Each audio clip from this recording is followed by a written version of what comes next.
tend to classify things by their outward appearance. We sort things out according to size, shape, color, and a variety of other physical attributes. And that works out great for physical objects as we understand physicality, but it doesn't seem to work quite as well when describing entities outside of our three dimensions of space.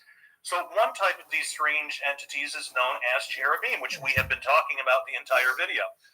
And these are true extra-dimensional entities, in my opinion. They vary in appearance, yet are known as cherubim based on their purpose, their reason for existence. The job of the cherubim seems to be providing protection in various forms. We see this played out in the religious beliefs and myths of various cultures, surprisingly. They don't always call them cherubim, but again, as we talked about earlier in the video, for everything God has, for the good things that God has, Satan has an inferior and evil duplicate. Descriptions of the cherubim's appearance vary depending on culture, time period, and who's providing the description. And keep in mind, there's good cherubim and fallen cherubim. So the common thread as far as appearance is that they seem to be an amalgamation of various types of animal and human forms. And this aspect of the cherubim is repeated throughout all accounts, though the specifics vary. So the first mention that we see of cherubim in Jewish scripture is found in the book of Genesis. After Adam and Eve rebelled, God expelled them from the Garden of Eden, and next he placed the cherubim in the garden to protect the tree of life. Genesis 3:24 says, "So he drove out the man, and he placed at the east of the garden of Eden cherubims and a flaming sword, which turned every way to keep the way of the tree of life." Note that an attribute of the Garden of Eden can be found when we consider the word east. In the original text, the word east comes from the Hebrew word kedem and can have a double meaning. Most often it just means east. And on the surface, that seems to be the appropriate translation. However, kedem could also mean ancient, aforetime, earliest time, and beginning, among others. So the word kedem is used to describe an attribute of God in other places in Scripture. So Deuteronomy 33:27 says, "The eternal God is thy refuge, and underneath are the everlasting arms, and he shall thrust out the enemy from before thee, and shall say, destroy them." Now, in this verse, the word eternal, where it says the eternal God, is translated from the Hebrew word kedem. So this shows the timeless attribute of God, and describing God as eternal conveys that he's outside of time itself. He has no beginning or end. And that might help explain an aspect of creation that's not commonly considered. So earlier in the book of Genesis, we read about the attributes of the Garden of Eden. Genesis 2:8 says, "And the Lord planted the garden eastward in Eden, and there he put the man whom he had formed." The word planted comes from the Hebrew word nata and also means established. And since the word eastward comes from kedem, this could be showing that the garden itself was originally established in a place outside of time as we know it. The fact that the garden had a beginning disqualifies it from being truly eternal, but this could be showing it originated from a state outside of the normal flow of time. So it could be an attempt to describe a place of a different space-time than what we're familiar with. The Garden of Eden may have originated from a higher dimension, and if this is true, it could help explain further why Adam and Eve were expelled from the garden. Now, there's a theory, and I don't know how much I really buy into this, so I want to make that clear off the bat. And the reason that I'm really hesitant of it is because this is taught in a lot of New Age circles, and that automatically makes me hesitant of things. But there is a theory, and some Christians believe this, that states that before Adam and Eve fell, that they had access to all dimensions of created space-time. Now, that doesn't mean that Adam and Eve were extra-dimensional beings in any sense. It doesn't mean that. But they both were, because they both were fully human in every way, much the same as Jesus Christ himself was fully human in physicality, yet he was also God in the flesh. Adam and Eve would have been, normal three-dimensional human beings who required everything a normal human being would need in order to survive. But what this states, however, is that Adam and Eve may have had access to higher dimensions than what we currently have. And this would have been more based on the state of creation rather than some type of superhuman ability Adam and Eve possessed. I don't believe they had a superhuman ability. I don't believe that they, through their pineal gland or something, could channel these higher dimensions. That's not what I'm saying at all. I'm saying there seems to be, if this theory is right, it would be more about the state of creation. It would say something more like there's now, as part of the curse, there's a block between the 3 dimension of space and time as we know it and the rest of the dimensions that exist in what we would call the spirit world or something like that. So it seems like before the fall, it possibly, and again, I'm hesitant on this, but I just bring it up anyway, just in case. But it's possible that before the fall, the spiritual and the physical might have been joined together in the Garden of Eden. However, at the time of the rebellion, a split in dimensions may have occurred, and Adam and Eve were left fallen to the 3 dimensions of space and one of time that we're currently familiar with. Again, not that they fell from an extra dimension or anything like that. They were always 3-dimensional, but their access to these higher dimensions was cut off as a result of the curse. Because we know that there was at least some kind of cutoff anyway, because God used to walk and talk with them, and He doesn't interact with us like that anymore. And He didn't with Adam and Eve after that fact, after the fall.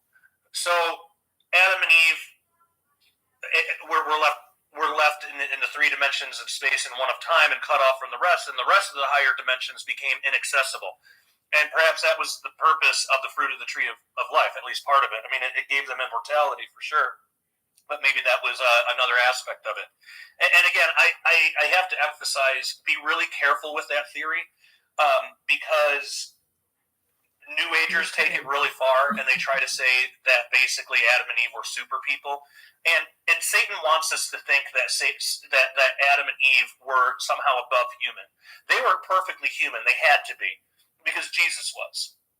And if they weren't, Jesus couldn't represent us as a human. If they were super 12th dimensional beings, or whatever, well, Jesus can't represent. That's not human. That's something else. So we got to be real careful with stuff like that. So I'm not saying that anything necessarily changed in the type of being that Adam and Eve were. They were always human, but just that I don't think they had, psychic ability. Like that term's kind of thrown around a lot. I'm open to the idea they might have had some extra perception, but I think that was diminished by the fall, by as part of God's curse. I don't think it has anything to do with her pineal gland or anything like that. And again, it's just because I came out of New Age. I know what kinds of stuff they teach, and I know that a lot of New Age has crept its way into the church, unfortunately. So I wanted to. The main reason I wanted to bring that up is because I do get that question a lot. Did Adam and Eve have special abilities before the fall? And I don't think so. I just think it was a different state of creation. We could say it like that. So anyway, moving on from that, before the fall, Adam and Eve were free to eat of any tree except for the tree of knowledge of good and evil. We get that from Genesis 2:16 through 17. And this means that they were free to eat from the tree of life, since it was already present in the garden. That's Genesis 2:9. If the fruit from the tree of life was there to sustain their state in eternity, we can begin to understand why Adam and Eve were denied access after they fell. Adam was told that if he were to eat of the tree of the knowledge of good and evil, he would surely die, Genesis 2:17. If Adam and Eve were to eat the fruit from the tree of life after they fell, they would have been in an eternal state of death.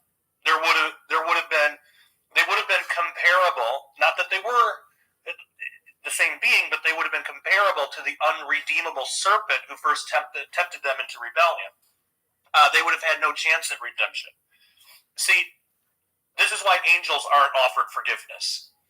They have their immortality already, and when they sinned in an eternal state. They couldn't be redeemed. By doing this process where we have to maintain our eternality through eating the tree of life, and by the way, that does get restored, because we see that in Revelation come up again. The tree comes back and we renew.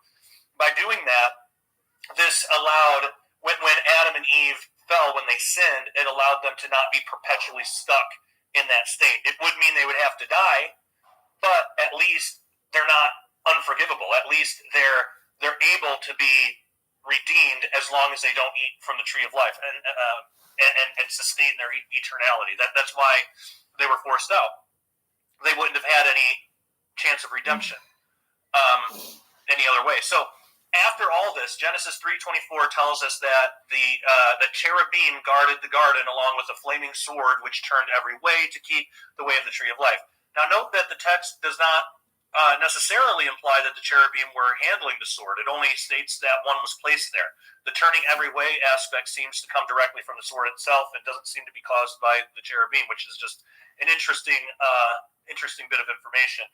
Whatever this sword actually was, its purpose was to make it impossible for Adam and Eve to enter the garden again and have access to the tree of life. So this sword may have been used to cause the split in dimensions of space-time. This could be the sword that made that cut between the third and the fourth dimension, between our three dimensions of space and everything else in spiritual existence that we would now call spiritual existence. Not until after Adam and Eve were driven out of the garden was this sword set in place. So if true, this would help explain why the Garden of Eden has never been found. It exists in a state we no longer have access to, and it's contained in a dimension higher than our own. It could very well be that the garden is still right here on Earth, but due to our limited perception, due to that sword cutting making a split, making a cut between the third and fourth dimensions, we could walk right through the Garden of Eden and never know. We could never know it was there. It could look like a desert to us. We would never know. So to this day, it's possible that the sword and the cherubim are still performing their duty. Thus, the garden remains inaccessible. Now, I want to talk about the ark and the temple. Now, we don't get much of a visual description of the cherubim in Genesis. We begin to get more details as we move forward through Jewish scriptures. So in the book of Exodus, we find the precise description of the Ark of the Covenant, the place where God would descend and fellowship with mankind. Atop the Ark of the Covenant were two cherubim made of gold. The construction of the Ark and the cherubim are detailed for us in Scripture. And we get this from Exodus 25:18 through 22. It says, "And thou shalt make two cherubims of gold, of beaten work thou shalt make them in the two ends of the mercy seat, and make one cherub on one end, and the other cherub on the other end. Even of the mercy seat shall ye make the cherubims and the two ends thereof. And the cherubims shall stretch forth their wings on high, covering the mercy seat with their wings, and their faces shall look one to another. Toward the mercy seat shall the faces of the cherubims be, and thou shalt put the mercy seat above upon the ark, and in the ark thou shalt put the testimony that I shall give thee. And there I will meet thee, and I will commune with thee from above the mercy seat, from between the two cherubims, which are upon the ark of the testimony of all things which I will give thee in commandment unto the children of Israel." Again, that's Exodus 25:18-12. Now, from that text, we learn that the cherubim have wings and faces. We also read a similar detail when the temple is described in the book of 1 Kings. "And within the oracle he made two cherubims of olive tree, and each 10 cubits high, and 5 cubits was the one wing of the cherub, and 5 cubits was the other wing of the cherub. And from the uttermost part of the one wing unto the uttermost part of the other were 10 cubits. And the other cherub was 10 cubits. Both the cherubims were of one measure and one size. The height of the one cherub was 10 cubits, and so was it of the other cherub. And he set the cherubims within the inner house, and they stretched forth the wings of the cherubim, so that the wing of the one touched the one wall, and the wing of the other cherub touched the other wall, and their wings touched one another in the midst of the houses. And he overlaid the cherubims with gold." And that is 1 Kings 6:23-28.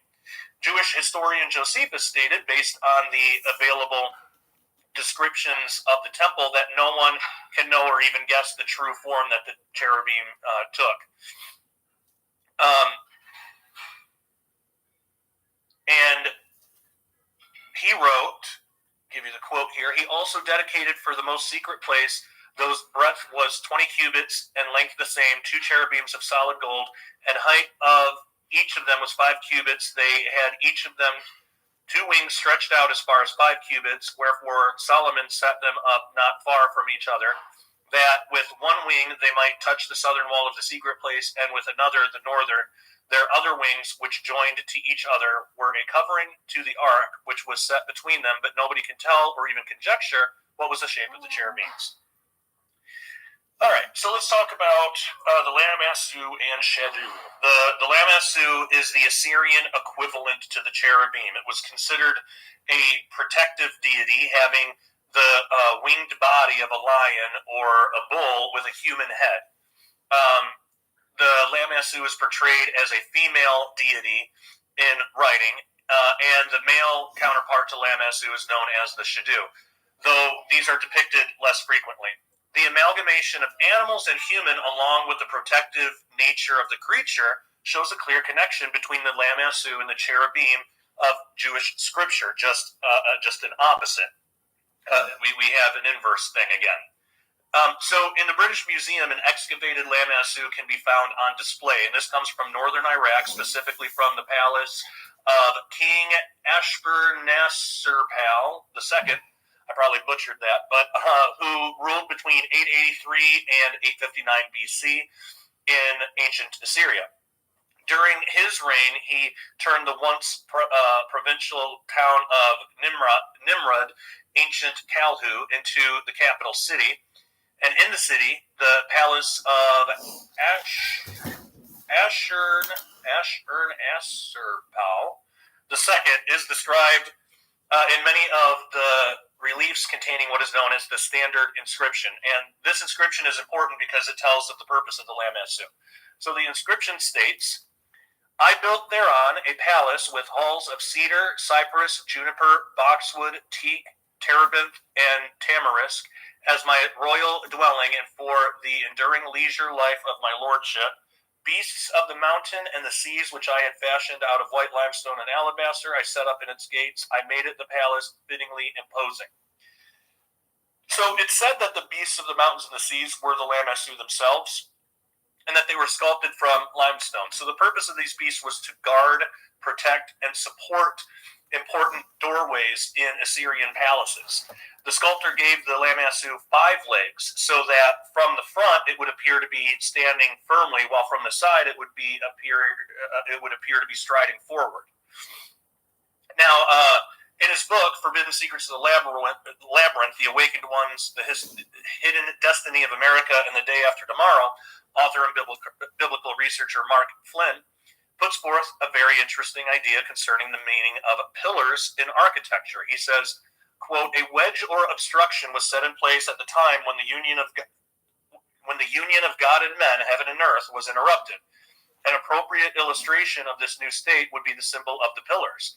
The most rigid and graceful of architectural edifices were set in place after Eden, and now symbolically separate heaven from earth. They were parted, removed at the reconciliation between God and man that occurred through the death and resurrection of Jesus Christ. Pillars that represent the physical separation of heaven and earth still exist." Now, if this interpretation is correct, then we see a possible connection when we look at the meanings of certain numbers. E.W. Bullinger extensively researched the meanings of numbers found in the Bible.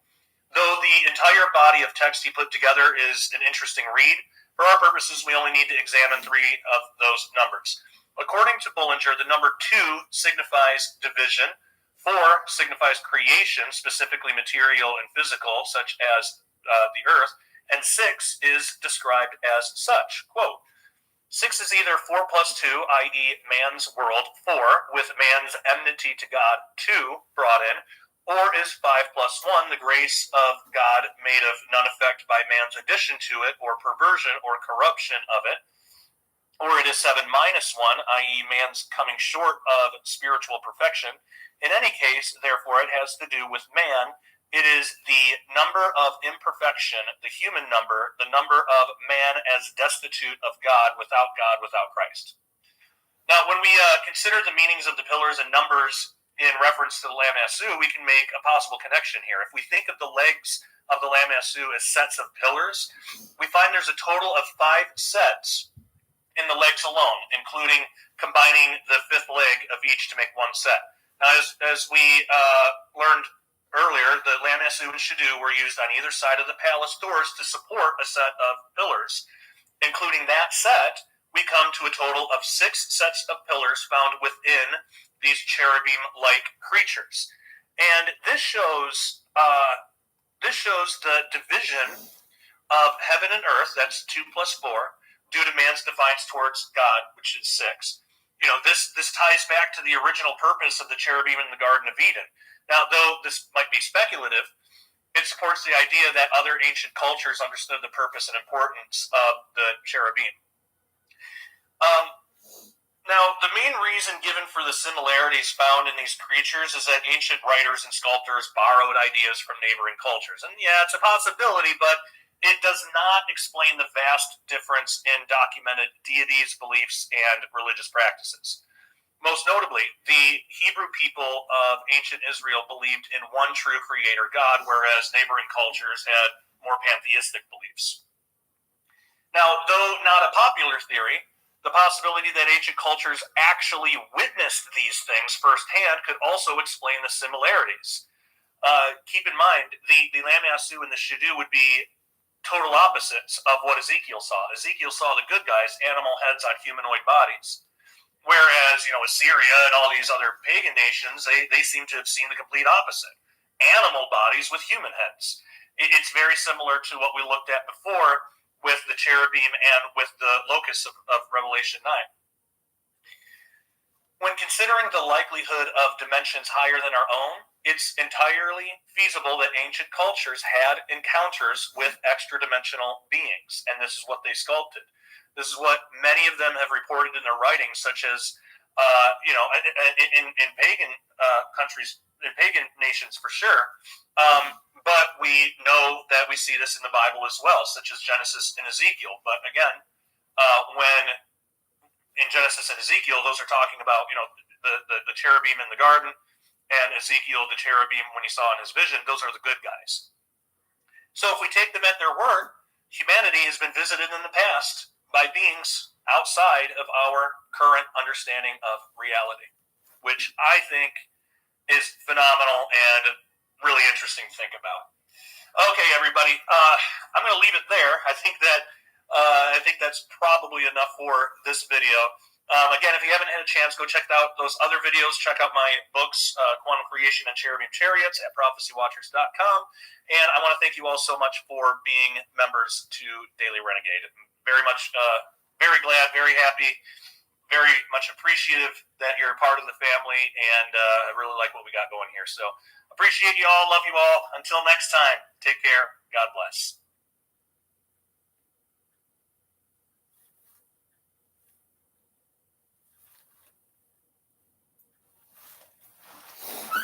Oh, so.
See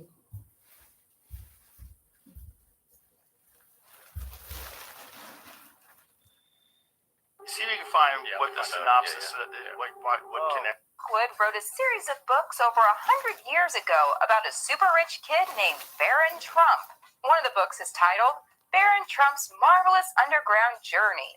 The fantasy book tells the tale of a boy named Baron Trump, who of course makes his home in Castle Trump. The narrator of the story is a guy by the name of Dawn. The book supposedly tells the tale of Dawn, the master of masters, taking young Baron through a time-traveling portal to Russia. The last pamphlet written by Lockwood is entitled The Last President, which takes place in New York City and describes the chaos America faces after the election of an unlikely candidate. Yeah. The thing with Baron Trump. Have you heard that? Oh yeah, that's nuts too. That's wild. Find that one. That one's nuts too.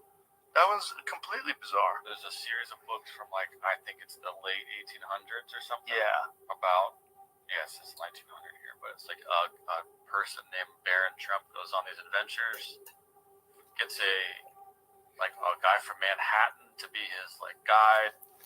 It's very strange. Wow. Very similar to what. See if you can find what the synopsis, what connects it to God. Baron Trump. It seems real weird. Book is called The Last President. The Last President. That's kind of crazy. Because if the shit hits the fan in the aliens land, he is the last president. An 1889 novel called Baron Trump's Marvelous Underground Journey. It was written by Ingersoll Lockwood. He would go on to write another book called The Last President in 1900. This mystery which involves the Trump family, Nikola Tesla, time travel, and dark forces. Wow. Dun, dun, dun. The Castle Trump. So he follows the adventures of a young aristocrat named Baron Trump living in a castle named Castle Trump, which is fucking crazy. The character is described as intelligent, curious, and somewhat arrogant, guided by his mentor, Dawn. Baron embarks on fantastical journeys, including one to discover a magical portal in Russia. Let's move on now. Donald Trump's rare return to the Oval Office is not just reviving his political legacy, it is casting a spotlight on his youngest son, Baron Trump. At 18, Baron is stepping out from the shadows and into the public eye, sparking speculation about whether he is the true heir to the Trump empire. Before you go, I've got to ask you about the growing fascination, affection for Baron Trump, Melania and Donald Trump's son. His popularity has absolutely skyrocketed. We've heard about the role he played in the campaign, the advice he gave his father about who to talk to, how to reach younger voters. There's talk of a dynasty emerging, Blink. Absolutely. I think Baron Trump, Kai Trump, and these other younger Trumps really are the next generation in the future of the Republican Party. If they want to be involved in politics at all, of course, it's a blood sport, it's a contact sport. They might have other interests. But Baron Trump, I think he's still young. He's still finding himself. I went to NYU as well, just like Baron Trump. And if he can be so confident in such a liberal, woke environment, I think he's going to have a great life and career ahead of him. Well, he was the breakout star of the inauguration festivities, so we'll watch to see what happens there. Lee Lauren, thank you so much for your time this evening. A very tall son named Baron. Has anyone ever...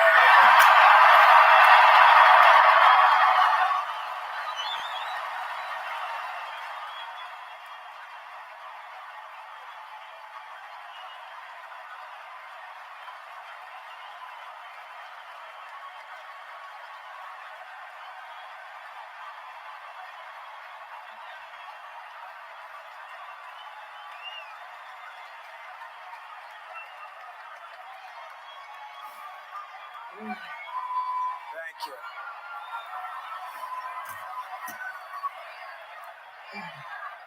He knew the youth vote. You know, we won the youth vote by 36 points. And he was saying, Dad, you got to go out and do this one and that one. And we did a lot of them. And he respects them all. He understood them very well. And he said, Dad, you got to go out, do Joe Rogan, do all these guys. And we did. We did. And Joe Rogan was great. They were all great, right? They were all good. He understood the market. In the frigid Washington air, as Donald Trump reclaims the presidency, a new Trump emerges from the shadows. Towering at an impressive 6 feet 9 inches, Barron stole the show at the inauguration. Dressed in a custom Pierce bespoke suit and cashmere overcoat, the NYU student's polished appearance turned heads. His choice of an American brand echoes his father's America First vision, solidifying his growing image as a figure to watch. And then I have a very tall son named Barron. Has anyone ever heard of him? Trump was all praise for his son at the inauguration ceremony. He knew the youth vote. You know, we won the youth vote by 36 points. And he was saying, Dad, you got to go out and do this one or that one. And we did a lot of them. And he respects them all. He understood them very well. And he said, Dad, you got to go out, do Joe Rogan, do all these guys. And we did.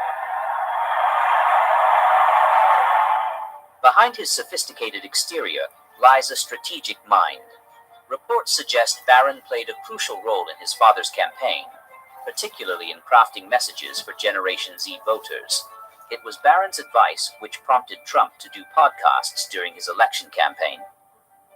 His understanding of young America's pulse proves invaluable in bridging the generational gap that often plagues conservative politics, Barron pumping his fist at a rally in Miami in July as he campaigned for his father. Barron spent much of his childhood at the Trump Tower in Manhattan, living there until his father was sworn in as the 45th president in early 2017. He was 5 feet 11 inches then, as seen in these images, walking with his father and mother. Now he is towering at 6 feet 9 inches. The boy who once lived in Trump Tower's gilded isolation now emerges as a potential heir to Donald Trump. His father's proud acknowledgement at the inauguration signals a carefully orchestrated entry into public life. Will he emerge as a new Trump power player, or is he simply enjoying the limelight? Well, one thing is certain, Americans are watching closely. Online commentators applauded Barron, with this commentator saying, "There he goes. Barron Trump is loving the cheers, puts his hand up to his ear and eggs on the crowd to chant his name. What an amazing day for him." This commentator agreed, saying, "The moment everyone saw future President Barron Trump, thousands erupted. His aura is incredible." Barron Trump was largely kept out of the spotlight in his youth, but reappeared during his father's election campaign, where he played a pivotal role in Trump's victory by securing the youth vote. And in another shocking move that showed his good character, Barron Trump was captured graciously shaking hands with Joe Biden and Kamala Harris. This commentator said, "Barron Trump shaking hands with Biden and Harris is a very classy act." Barron Trump also won over Republicans, with the auditorium of supporters cheering his name.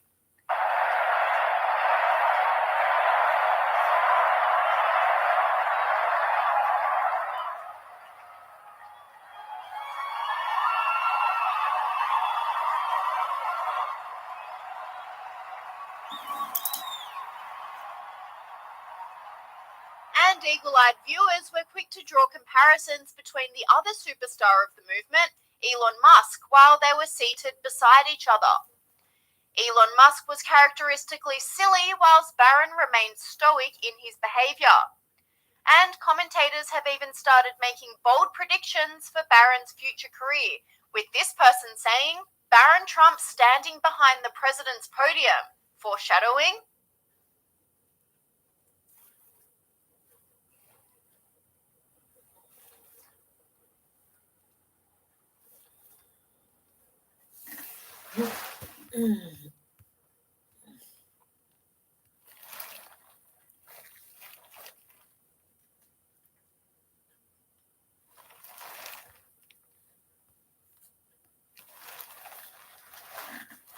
여러분 안녕하십니까? 윤석열 대통령에 대한 헌재의 탄핵 심리에서 이 윤석열 대통령에게 일방적으로 불리하게 진행되고 있다는 이야기를 몇 차례 많이 해드렸습니다. 자, 정권도 많이 바뀌고 있고 뒤집히고 있고, 자, 그래서 그동안 제시됐던 이런 문건도 이것도 보니까 오염된 거고 누군가가 작성해줬다. 자, 이거 홍장원 문구도 그렇고 지금 곽종근 이 사령관이 했던 말들도 하나둘씩 바뀌고 있는 이런 상황입니다. 자, 그런데다가 지금 윤석열 대통령에게 유리한 증거를 많이 채택을 해달라고 올렸지만 대부분 기각당하고, 부정선거는 거의 대부분 다 기각당했다, 이렇게 보여집니다. 그뿐만 아니라 그 당시에 윤석열 대통령의 지시를 받고 이제 계엄물이 들어갔는데 사람을 상하지 않게 하고 실탄을 같이 갖고 들어가지 말아라. 자, 그리고 이 부사관급 이상 고참들이 주로 들어가라. 이것도 다 이 사람들에 대한 배려에서 나왔다 한 건데, 실제로 그동안 증거로 신청했지만 문형배 쪽에서 막아서 증거로 채택되지 못한 것 중에 군 내부에 이런 통신을 하는 내용이 나와 있습니다. 녹취록. 이게 채널A가 얼마 전에 단독으로 보도한 바가 있는데, 이게 바로 이 문형배 쪽에서 증거로 쓰지 못하도록 그래서 기각한 내용이라고 합니다. 자, 그러니 이 내용들이 기각된 데는 이 내용을 들어보면 이래서 기각했구나, 이런 걸 확인하게 알 수 있는 대목들입니다. 그러니 지금 저기서 증거가 채택된다 하거나 또는 헌법재판소에서 어떠한 결론이 이른다 하더라도 그걸 누가 믿을 것인가? 자, 그야말로 이 반말반적인 반응을 보이고 있는 것은 그만큼 윤석열 대통령의 상황이 유리하게 돌아가고 있다 하는 것을 잘 드러내 보이고 있는 대목입니다. 자, 그래서 지금 나중에 이 재판 결과에 대해서도 물론 이거니와 이 재판하는 과정에 대해서도 이들 헌법재판관들이 반드시 심판을 받을 것이다. 역사에 대대로 두고 이런 판결이 없었을 것이다. 이렇게 심판을 받지 않을까 이렇게 보입니다. 자, 지난번에 채널 A에서 보도한 내용인데 이걸 한번 들어보시면 정말 확인하게 알 수 있는 대목들입니다. 자, 여기 보면 음성이 담긴 녹취경 당시 국회로 투입된 병력을 지휘했던 군 간부의 음성이 담긴 녹취 파일을 저희 취재진이 입수했습니다. 총기와 탄약은 들고 가지 말라는 당부가 담겼습니다. 그리고 차들이 지금 거기에는 사람들이 밀집해 있거나 그러진 않지. 울타리를 넘으려고 하는 인원들 일부 식별되었고 넘어가지 못한 상태입니다. 총기랑 탄을 안 들고 나갈 거야. 예, 그렇게 인지하고 있습니다. 그렇기 때문에 니네가 나가더라도 누군가는 총기하고 탄을 관리를 해야 돼. 병력들은 네가 좀 좋은 기록을 해. 우리가 이거는 뭐 군인이니까 하게 돼 있는 거 하는 건데 진짜 주법적인 건 안다. 비상계엄 당일 계엄군의 통화 녹취가 공개된 건 이번이 처음으로 박종근 당시 특수전사령관도 실탄을 지급하지 않았다는 주장을 한 바 있습니다.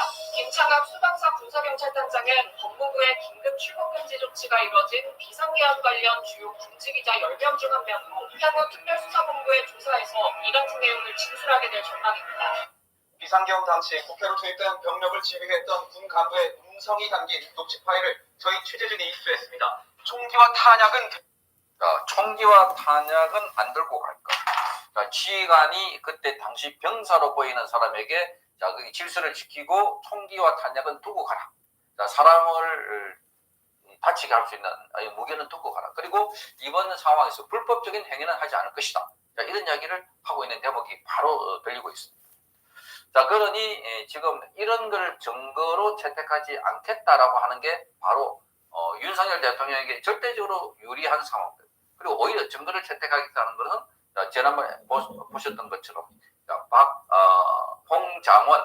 홍장원이 갖고 있던 그 문건 16명이라고 하는 거기에 이 여인영 방첩사령관이 체포하라 하는 지시를 받았다. 그걸 공터에서 받아 적다 보니까 왼손으로 흘겨졌다 보니까 이재명이 내라는 거였어. 그래서 보좌관을 불러가지고 거기에 한동훈, 이재명 그리고 우원식 등등해서 이름을 쫙 적어놓은 이런 명단이 있습니다. 알고 봤더니 이것도 맨 처음에 적은 거 없애버리고 보좌관이 그 이름을 새로 고쳐 적었다. 그 자기는 왼손잡이라서 그래서 그 가필만 했다. 이 말이 되는 소리입니까? 자, 그러니까 증거로 쓸 수 있는 것은 확실하게 원본입니다. 원본이 아닌 것은 증거로 쓸 수 없습니다.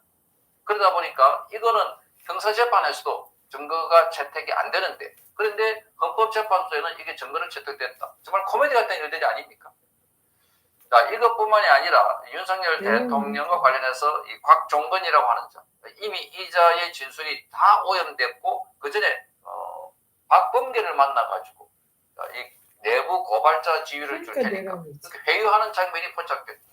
그런 것들이 다 JTBC 인터뷰도 해라, 어디 해라, 이런 것까지 다 지금 드러나고 있는 상황입니다. 그러니까 본인이 JTBC 인터뷰를 하라고 지금 민주당 의원들로부터 회유당하고 그래서 그 인터뷰도 했고 이런 것들이 다 드러났는데 나중에 국회에 가서 양심선언을 했다. 그러니까 국회에서 아니 양심선언을 왜 민주당 의원들에게 가서 하나? 이게 이해가 안 되는 겁니다. 양심선언을 왜 민주당에서 하나? 이 양심선언이 아니라 공작선언을 합니다. 공작. 그러니 지금 대한민국은 뭐라 그럴까요? 이 문명국가고 지금 이 첨단 기술이 꼽히고 있는 이런 상황인데 과거 조선시대에서 저 음흉하게 구중궁궐 안에서 이루어지는 그런 업무, 공작, 술수가 지배하는 사회가 되어버렸다. 이게 한두 건이 아니었습니다. 이재명이 들어오는 이후부터. 자, 그래서 지금 대한민국은 심각한 우리 공동체의 위기. 그러니까 이게 계속 이어지게 되면 만약에 이재명이 정권을 잡게 된다면 어떻게 될까? 정말 상상만 해도 끔찍한 일이 벌어질 것 같고 지금 이 상황만 하더라도 우리 국민들에게 좀 유무형의 피해, 상처, 고통, 압박, 심리적인 스트레스 엄청나게 크다고 봅니다. 자, 제가 이 해외 동포들의 동향을 얼마 전에 영상을 제가 오늘도 찍어서 보내드렸는데 그분들이 잠을 못 자겠다고 합니다. 미국에서. 한국 상황을 보면 잠이 안 온다. 그러니까 우리 안에 있는 사람들도 지금 여기 보면은 우리가 살던 그 나라, 우리가 호흡했던 그 땅이 아니다. 그 공기가 아니다. 그렇게 해서 지금 어떤 나라가 변할지. 그래서 국민들은 노심초사하고 있는 것입니다. 자, 여기에 이 증거를 쓰지 않겠다고 하는 거. 지금 윤석열 대통령이 증거 신청한 가운데 서버를 확보했다. 서버를 증거로 써달라. 그걸 기각했다고 합니다. 아니, 비상계엄의 가장 중요한 것 중에 하나가 이번에 부정선거 규명을 하기 위한 건데 그 부정선거 규명을 하기 위해서 서버를 확보했다면 그거는 반드시 규명을 하고 그걸 반드시 또 이렇게 규명이 돼야 되는데 그런데 여기 보니까 완전히 지금 엉터리 그 메시지를 가지고 와서 지금 이 정도를 쓰라고 한다. 그러니 지금 말도 안 되는 일이 벌어지고 있는 겁니다. 부정선거뿐만 아니라 여러 가지 증거를 보면 지금 이자들이 쓰고 있는 거는 그야말로 엉터리, 가짜 이런 증거를 가지고 윤석열 대통령을 끌어내려고 하고 있다. 자, 그러니 앞으로 여기에 대해서 누가 지금 이것을 받을 것이며 누가 이것을 앞으로 윤석열 대통령에 대한 탄핵의 결론이 나온다 하더라도 받아들일 수가 없다. 신용할 수가 없다. 그래서 믿을 수가 없다. 그러니 지금 윤석열 대통령에 대한 이 초조감이 바로 더불어민주당과 함께 헌법재판소도 여실히 드러나옵니다. 그들의 카르텔이 그대로 적나라하게 보여주는 제목들은 바로 이런 겁니다. 자, 윤석열 대통령이 비상계엄이 내란이 아니다는 것을 잘 드러내는 제목을 기각했다는 것만 봐도 잘 나타나고 있는 것 같습니다. 선창경 TV였습니다. 공산화가 되더라고 지네가 그거를. 응?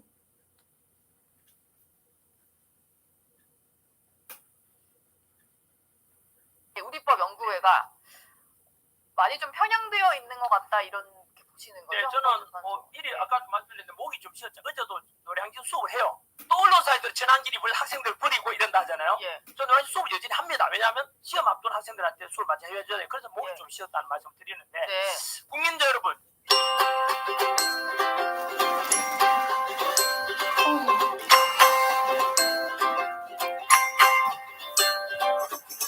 이거는 그네 전부 다 내란 먹어서 내란 공부하면서 좀 밀어버려야지.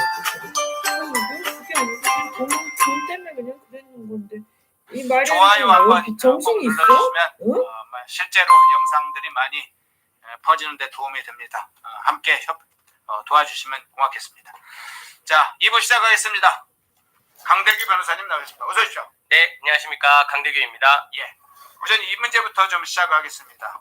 이재명 관련된 이중교사 문제, 재판 문제인데요. 그저께 공직선거법 재판이 있었는데 당시에 위헌법률심판 제청을 했는데 재판부가 그 허위사실 공표죄 관련해서 행위 부분과 관련해서는 일상생활에서 발생하는 게 아니고 선거 행위에 관해서 하는 것이다 하면서 재판부가 딱 찍었어요. 근데 이중교사 항소심 재판도 같이 연관해서 이야기를 좀 하고 싶은데요. 응? 자, 이중교사 항소심 재판 다음 달 3일 1시 선고 이후에 약 100일 만에 시작이 되는데 공직선거법 재판도 1심 끝나고 나서 2달 만에 재판이 시작됐잖아요. 네. 이건 3달 10일 만에 재판이 열리네요. 네, 이 경우에 같은 경우에는 그냥 평이하게 잡힌 것입니다.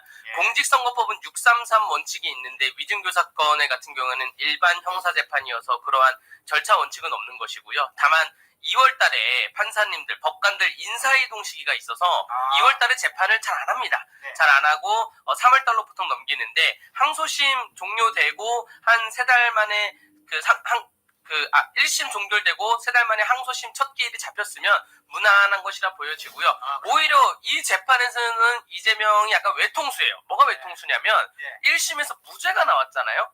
사실 저는 1심에서 무조건 징역형이 나올 거라고 예상을 했는데 무죄가 나와서 저는 굉장히 당황했지만 무죄가 나왔기 때문에 이재명은 이 재판에서 시간을 끌 명분이 없습니다. 이재명은 뭘 주장할 수 있는 게 없어요. 1심 무죄가 나왔기 때문에. 검사가 이제 300페이지 이상의 항소 유서를 냈는데 검사들도 새로운 증거가 없이 그냥 법리 판단을 받을 거고요. 이 항소심은 좀 빨리 진행될 것이다. 공직선거법 사건에서는 이재명이 시간을 끌려고 위헌법률 심판 제청도 하고 막 했지만 위증교사 사건은 1심에서 무죄가 나왔기 때문에 오히려 이재명은 시간을 못 끌 것이고 항소심에서는 결과가 뒤집혀질 것이다라고 평하겠습니다. 예. 자, 지난해 11월 25일 이 사건 1심 재판과 재판부가 방금 말씀을 주신 것처럼 고 김병량 전 성남시장이 비서했던 김진성 씨에게는 벌금 500만 원의 유죄를 때리면서 이재명에게는 무죄를 선고를 했습니다. 그래서 당시에 이 김동연 부장판사 재판장에 대한 비난이 빗발쳤죠. 자, 항소심 재판부로 넘어가면 주로 어떤 부분이 쟁점이 됩니까? 이게 이 사건은 진짜 1심 선고가 정말 황당했죠. 김진성 씨는 위증이라고 하면서 위증을 한 이유에 대해서는 밝히지 않았어요. 위증을 왜 합니까? 누가 시키니까 위증을 하거든요. 위증과 위증 교사는 보통 한 세트로 갑니다. 아무 이유 없이 내가 판사 앞에서 선서를 하고 내 기억과 다른 거를, 사실과 다른 거를 진술할 이유가 없거든요. 누구한테 부탁을 받거나 교사를 받거나 하는 것인데 아무런 위증은 했는데 위증 교사는 아니었다라는 점이 쟁점이 될 것이고, 가장 큰 문제가 변론 요지서를 증인한테 주면서 이거를 참고해서 한번 얘기해 라는 게 만약에 위증이 아니다고 하면, 지금 저도 재판을 수십 건을 갖고 있지만 모든 변호사들의 마음이 두근두근 할 거예요. 아, 이래도 되는 건가? 라고 생각을 하면서 모든 증인들이 다 오염될 수밖에 없습니다. 어떻게 상대편 변호사가 본인의 썼던 서류를 증인에게 미리 주면서 이걸 참고하라고 얘기합니까?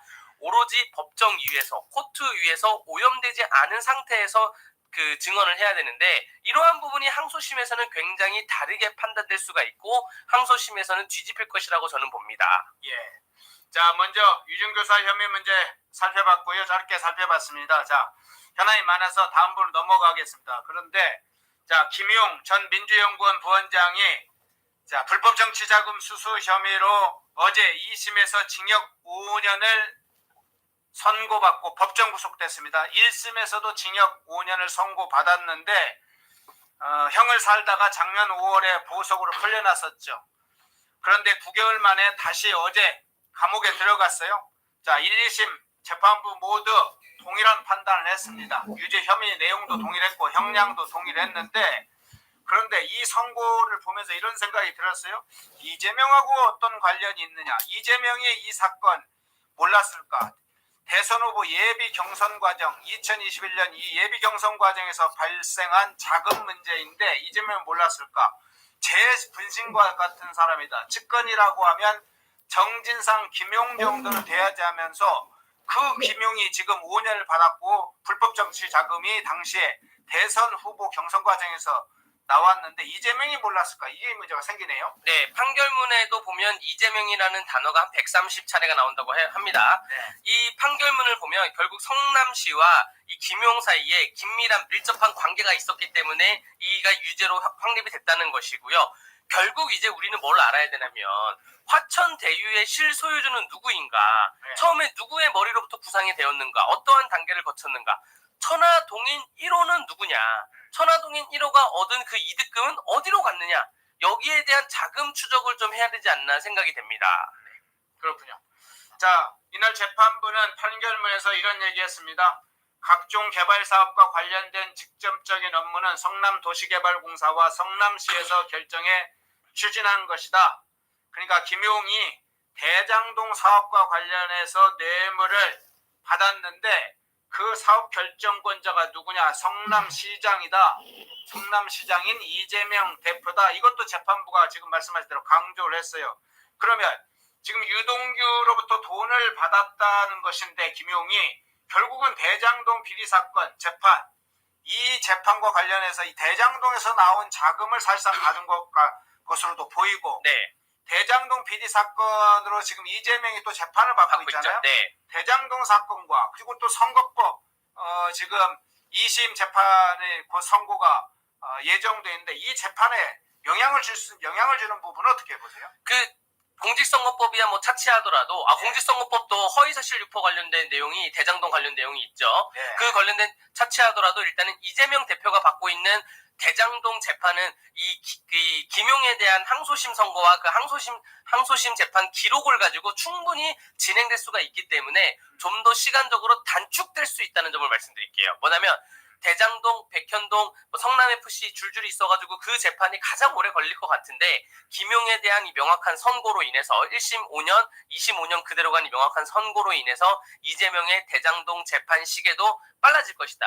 왜냐하면 김용에 대해서 이렇게 확립된 사실관계를 내렸는데 이 사실관계를 이재명 재판에서는 달리 판단할 수가 없습니다. 이게 법적 안정성이라 그래서 법관들은 모든 사실관계를 동일하게 판단을 해야 되기 때문에 그렇기 때문에 이재명의 재판 시계가 빨리 돌아갈 수 있다라고 말씀드리겠습니다. 예.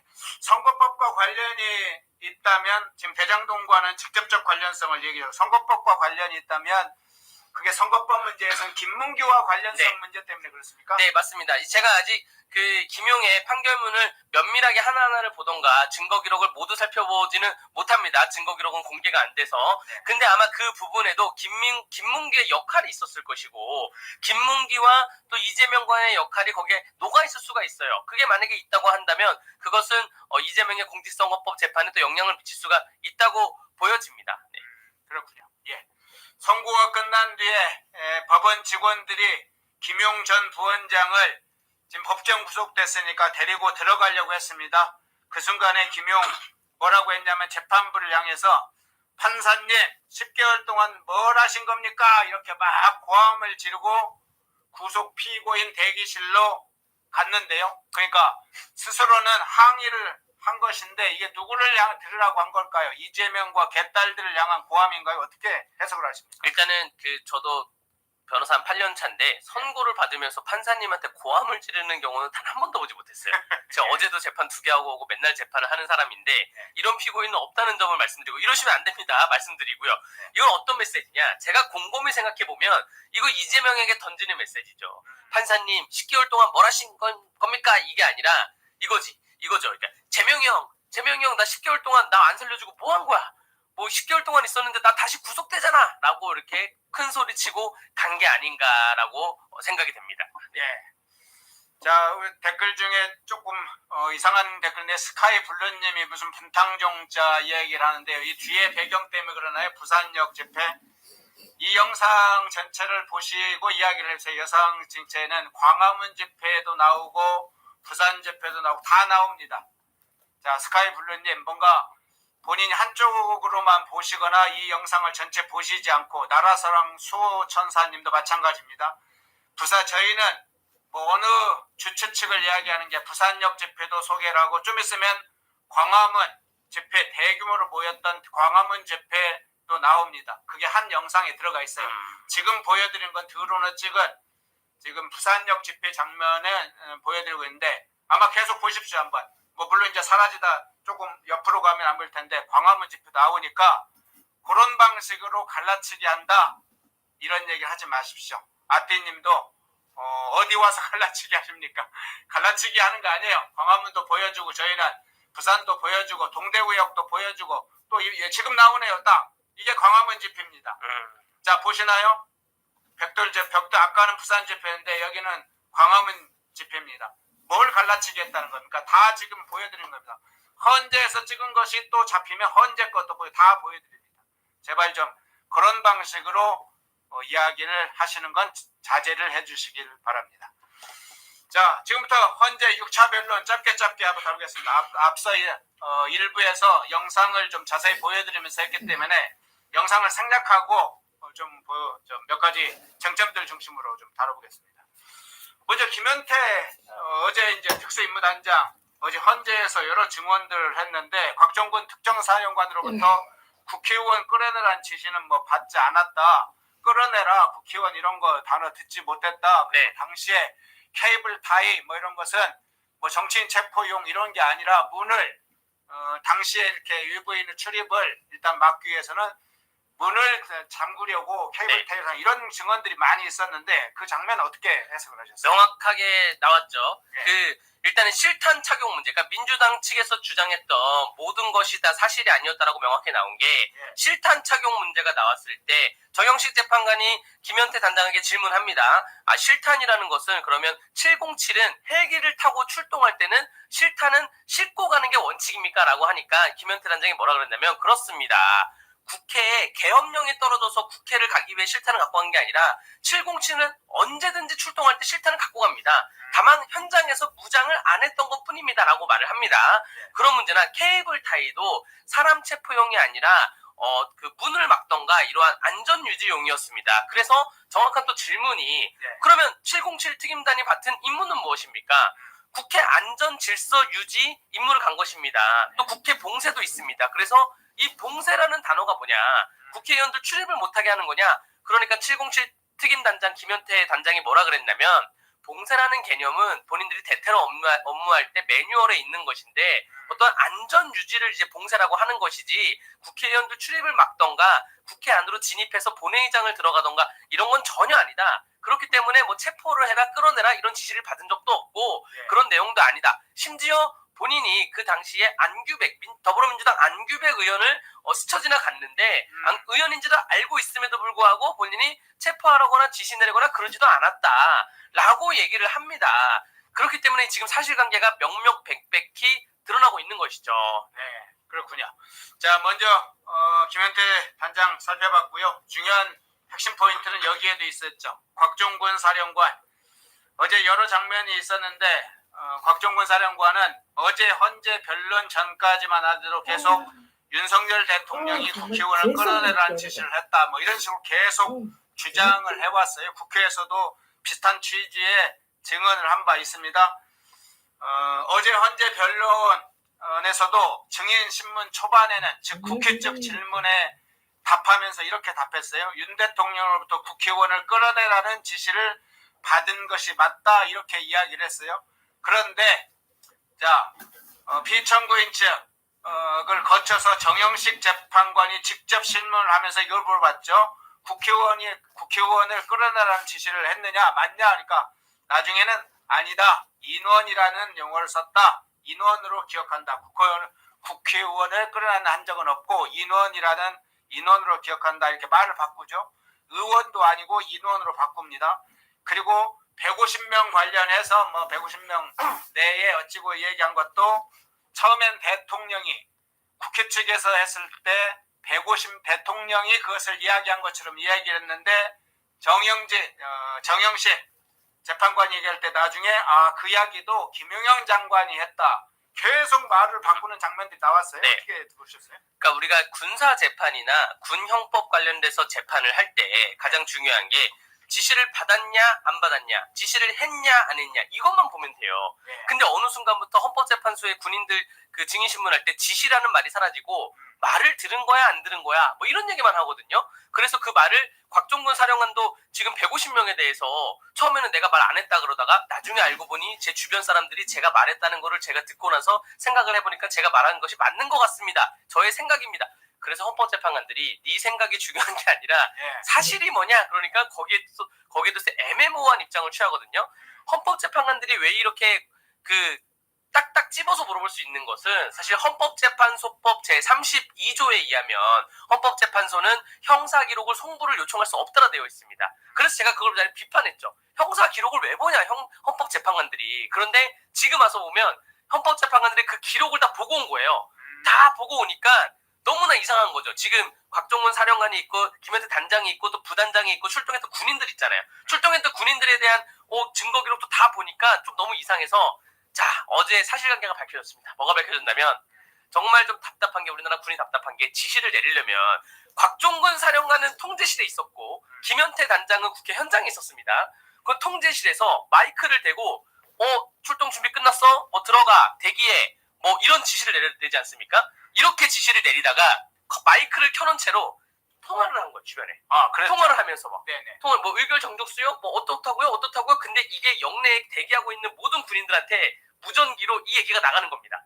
그래서 군인들이 대기하고 있는 군인들이 지금 지시가 내려온 건가? 지금 뭐라는 거지? 뭐라고요? 물어보면 통화하고 있고 다시 또 이렇게 얘기하고 있고 이러한 과정에서 이게 군이 뭡니까? 이게 개헌뿐만 아니라 만약에 이게 전시 사태였으면 이게 통제실에서 마이크를 켜놓고 통화를 하는 게 다 군인들이 지시인 줄 알고 그래서 혼선이 생긴 거예요. 보니까 그래서 군인들이 이거 들어가라는 거야 말라는 거야 뭐 국회의원 체포니 아니 이런 얘기가 지시가 내려온 게 아니라 곽종근이 여기저기 통화하던가 곽종근 사령관이 저의 생각이었습니다라고 그거를 뭐 순화했습니다. 이러한 과정에서 명백한 것이 없어진 것이고요. 자 그럼 마지막으로 곽종근은 왜 이렇게 곽종근의 머릿속엔 이거예요. 나는 불법적인 지시를 받았지만 지시는 내리지 않았다. 곽종근은 왜 이렇게 생각하냐? 본인의 지금 형사 재판 중이기 때문에 형사 방어권을 행사하는 겁니다. 그러면 자기가 형사 재판 중이기 때문에 증언을 거부하겠습니다 하면 되는데 적극적으로 나는 지시를 받은 것 같다. 근데 지시를 내리진 않았다. 이런 허위 사실의 망각에 의해서 이걸 하다 보니까 진술이 꼬이게 되는 것이죠. 본인 형사사건 방어하는데 급급하다 보니까 진술이 꼬이게 되는 것입니다. 자기 살라고? 네, 자기 살라고. 쉽게 설명하면 그거죠. 네. 자, 박범계 관련된 사진 한번 띄워주시겠습니까? 곽종근과 박범계가 함께 찍은 자, 저 사진 공익신고자로서 신고 절차를 밟아주겠다. 당시에 김병주가 자리를 마련했는 것으로 보이는데 어쨌든 결과적으로는 이 박범계 의원들과 민주당 전문의원들이 저 자리를 찾아갔다고 임종득 국민의힘 의원이 국회 비상계엄 특별조사위원회의 청문회에서 밝혀낸 바 있죠. 저 사진도 보여줬습니다. 자, 저기서 굉장한 효유가 있었다 이런 이야기가 나왔고 공익신고 전차를 양심 고백했다는 공익신고 전차를 받고 있다고 박범계가 스스로 지금 페북에 올린 저 사진인데 저 장면 어떻게 해석을 하셨어요? 일단은 저 사진 한번 띄워주세요. 저 사진 진짜 황당한 게 일단은 원칙은 정답을 말씀드리면 공익신고 절차에 해당되지 않는 사항입니다. 이 사항은 공익신고 보호법에 보면 해당되는 법이 있는데 형법이 아예 없어요. 형법으로 피해당하면 그냥 경찰에 신고하는 거지 뭐 공익신고 이런 게 없습니다. 그리고 두 번째 포인트가 뭐냐면 저게 만약에 저런 모습이 공익신고가 맞다라고 하면 박범계는 3년 이하의 징역 혹은 3천만 원 이하의 벌금의 대상입니다. 왜냐하면 공익신고자 보호법 제30조에 의하면 공익신고자에 대한 인적사항이나 공익신고의 내용을 공개하는 자는 3년 이하의 징역 혹은 3천만 원 이하의 벌금에 처하도록 되어 있어요. 아, 박범계 그러면 처벌받을 수 있어요? 그러니까 저게 만약에 공익신고라고 한다면 박범계는 처벌받는 거예요. 그러니까 저게 뭐라고 자랑스럽게 이게 이제 민주당 국회의원들이 얼마 전에 내가 경찰하고 긴밀하게 소통하고 있다 이런 국회의원도 있지 않았습니까? 그런 게 하나하나가 다 문제인데 지금 본인들이 뭘 잘못하고 있는지도 배가 산으로 가고 있는지도 모르고 있는 것이고 저러한 상황이 지금 김병주 의원이 유튜브 카메라 들고 가서 그 군인들을 만나던가 저렇게 국회의원 한 명 한 명이 군인들을 불러가지고 이거 신고 절차 써 이거 써 하는 게 하나하나가 다 강요죄에 해당할 수가 있습니다. 저런 행동은 국회의원들은 상임위로 증인을 불러가지고 얘기하던가 서면 질의를 해야지 개인적으로 저렇게 만나면 안 되는 것이고요. 마지막으로 반복해서 말씀드리면 저게 만약에 공익신고다 박범계 의원은 공익신고자 보호법에 의해서 3년 이하의 징역 3천만 원 이하의 벌금에 처하는 처벌 대상입니다. 자, 누군가가 저거 조치를 하겠는데요. 지금 저 박범계 의원 또 고발당하면 3년 이하의 징역에 처한다. 그러니까 공익신고자인데 이거를 밝히는 게 말이 안 되잖아요. 공익신고자를 보호해야 되는데 지금 공익신고가 받고 있습니다. 이거는 말이 안 되는 거예요. 그리고 민주당은 공익신고에 망령이 있습니다. 윤지호 사건 기억나세요? 그러네요. 윤지호 공익신고자라 그래서 윤지호. 네, 무슨 공연하러 다니고 자 공익신고라는 게 많이 합니다. 저도 많이 하고 아무도 몰라야 돼요. 공익신고자가 누구인지. 그런데 저렇게 떠벌리고 다니는 건 처벌 대상입니다. 쇼를 하는 것이죠. 네. 자, 저런 방식으로. 근데 왜 공익신고자 이제 공익신고자로 저렇게 할 때는 뭔가 이유가 있을 거 아닙니까? 그러니까 본인들이 약간 회유를 하는 거죠. 회유를 하면서 너는 보호해줄게. 예. 그리고 저 당시만 하더라도 저 날짜 12월 한 10일 언저리 저 날짜만 하더라도 국민들이 아직 사태 파악이 잘 안 되고 있는 상황이었어요. 왜냐하면 언론 보도가 지금 국민들의 변곡점이 여러 가지가 있지 않습니까? 한덕수 탄핵도 있고 대통령 체포도 있고 전환길 강사가 참전한 것도 있고 헌법재판소의 영상을 이제는 국민들이 낱낱이 날 것 그대로 볼 수가 있어요. 그러니까 이게 좀 이상하네라고 생각이 드는 거지 저 당시에는 민주당이 기고만장하던 그런 시기였습니다. 그렇군요. 자, 윤석열 대통령 어제 8분 발언 문제도 잠깐 살펴보겠습니다. 윤석열 대통령이 계엄 당시에 특전 사령관에게 전화한 것은 당시 TV 화면으로 국회 상황이 혼잡해서 현장 상황, 안전 문제를 확인하기 위한 것이었다. 전화했을 때 우리 사령관 어디 있습니까 하니까 저는 G 통제실에 있습니다 해서 화상으로 보고 있군요. 수고하는군요 하고 끊었다. 이 장면부터 시작해서 윤석열 대통령 인원이란 용어를 사용하지도 않는다. 그리고 공직자의 상하관계가 어떻게 진행되는지 여러 이야기를 좀 했는데요. 상당히 8부간이 좀 자세하게 구체적으로 명료하게 설명을 했는데 그 부분 어떻게 보셨어요? 자, 이제 두 가지 진영이 있잖아요.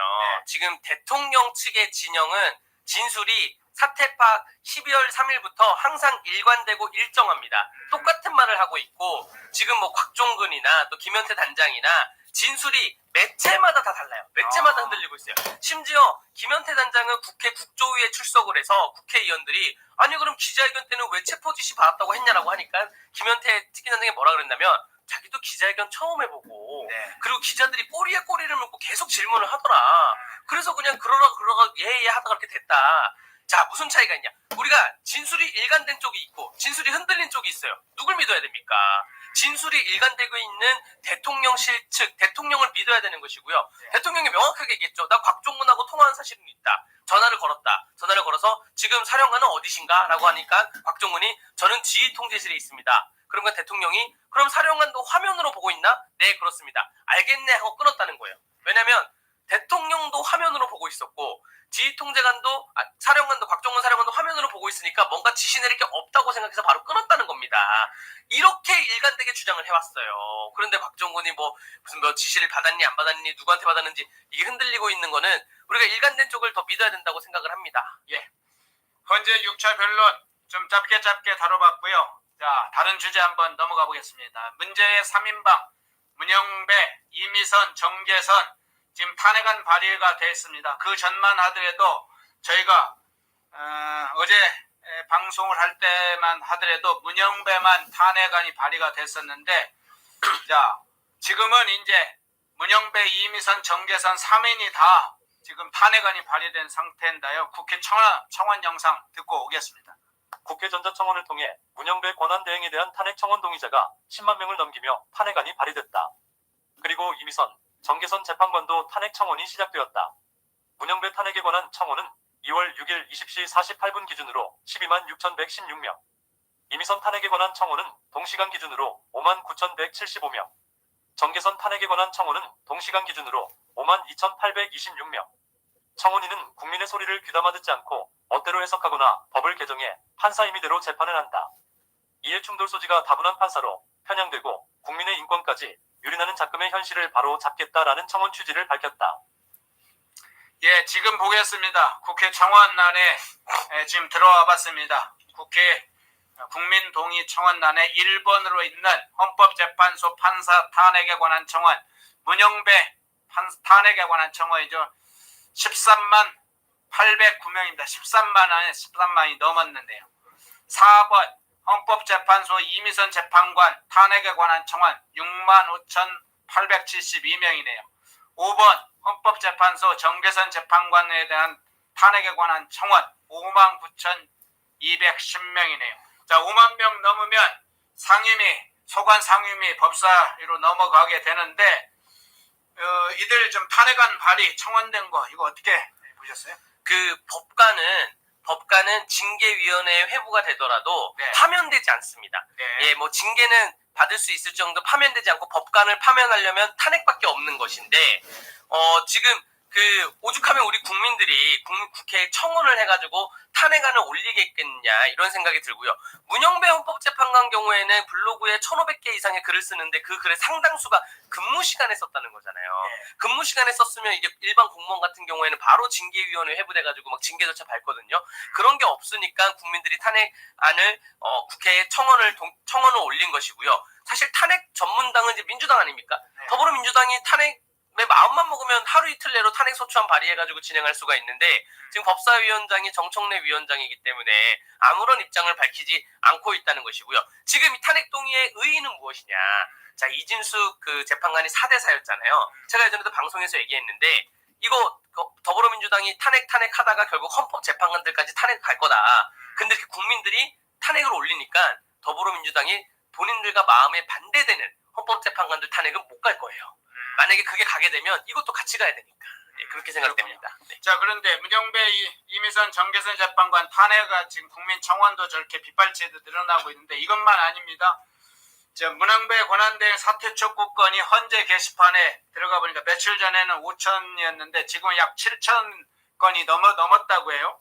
자, 엄청나게 빗발치는 지금 항의와 사퇴 촉구 운동이 일어나고 있는데 문영배, 이미선, 정계선 특히 이 3인방, 문제의 3인방, 이 편향의 3인방, 우리법 연구의 국제법 연구의 3인방으로 이렇게 집중되는 이유 어떤 점에서 관심을 갖는 거예요? 뭐 국민들이 보기에는 이 헌법재판관들의 그 성향이 너무나 편향되어 있는 거 아니냐 이렇게 보여지는 것 같고요. 헌법재판소의 글이 이제 7천 건이 넘었다는 게 제가 헌법재판소 홈페이지 한번 들어가 봤어요. 저도 글을 한번 써보려고. 저는 한 클릭 2번이면 바로 글을 쓸 수 있을 줄 알았는데 본인 인증을 해야 돼요. 실명으로 쓰는 글입니다. 본인 뭐 아이핀이나 휴대폰으로 인증을 해야 되고 인증 절차가 좀 꽤 복잡해가지고 요거는 아마 2030 SNS나 이제 모바일에 유능한 2030 젊은이들이 좀 들고 일어난 게 아닌가 생각이 들고요. 여기서 이제 국민의힘이 뭘 해야 되냐. 국민의힘은 법사위에서 이건 뭐 대면질이 말고 서면질이라도 자 이렇게 헌법재판소의 게시판에 글이 올라왔는데 헌법재판소 내부적인 총무과나 혹은 이런 관리하는 공보관이 이 글을 프린트해서 재판관에게 보고를 올렸냐 안 올렸냐. 이거는 서면 질의를 자료 요구 받아봐야 돼요. 보고를 올렸을 때 뭐 재판관이 어떠한 입장이었다 이건 아니더라 하더라도 재판관들이 일단 이건 알고 있어야죠. 헌법재판소 홈페이지가 지금 7천 건이 넘게 그 글이 올라오고 있다는 거는 본인들 스스로가 되돌아봐야 됩니다. 예. 김경수님은 헌재 자유 게시판의 항의는 총 120만이 넘었다고 이야기해주네요. 어마어마하네요. 어마어마합니다. 예. 자, 위에서는 국회 청원은 어떻게 하느냐 이렇게 질문 주셨는데 이번 기회에 좀 잠깐 소개를 드리죠.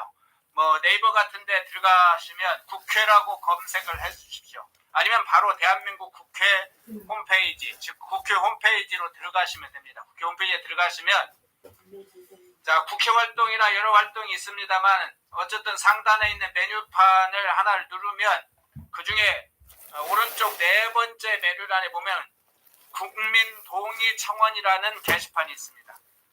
메뉴죠. 국민동의청원이라는 메뉴판이 있습니다. 국민동의청원 이렇게 6자로 되어 있어요. 국민동의청원. 여기 들어가시면 1번에 헌법재판소 판사 탄핵의 완청안 이게 문영배고요. 4번은 이미선, 5번은 정계선입니다. 이거 누르고 청원 절차를 시작하면 됩니다. 예, 그거 소개해드리고요. 자, 국회 청원 하나만 말씀드리면 지금 국회 청원에 그저껜가 올라온 것 중에 이재명 국회의원에 대한 제명의권도 올라왔거든요. 그것도 한번 부탁드립니다. 지금 현재 47,000명 정도가 동의를 했습니다. 그러네. 그건 6번입니다. 네. 1번, 4번, 5번, 6번이네. 네. 1456입니다. 1456. 네. 자, 윤석열 근데 탄핵 심판 지금 주 2일 진행하고 있잖아요. 네. 화요일, 목요일. 그것도 6일부터, 즉 어제부터는 오전 10시부터 진행을 하고 있는데 한덕수 권한대행 탄핵 심리는 첫 변론 준비기일이 지금 13일로 잡혔습니다. 네. 아주 늦게 잡혔고 그것도 2주 1회 이렇게 진행하는 걸로 지금 알려졌는데 네. 헌재가 이제 비난받는 여러 이유 중에 하나이기도 한데 이 부분은 어떻게 해석하세요? 이거는 정말 헌재가 잘못 생각하고 계시는 게 지금 우리나라가 국민들이 아직 안정적이기 때문에 뭔가 최상목 권한대행이 국가를 잘 운영하고 있구나라고 생각하시는 것 같은데 잘 운영하고 계시죠?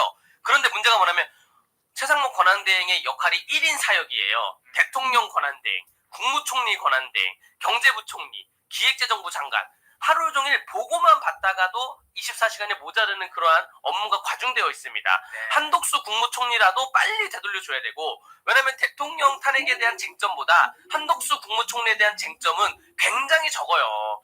그러니까 이거는 빨리빨리 재판을 해서 선입선출 원칙을 지켜가지고 빨리 돌려놔야 된다고 생각이 들고요. 자 이제 한덕수 권한대행 측의 한덕수 총리 측의 그 변호인은 어떠한 전략을 짜야 되냐?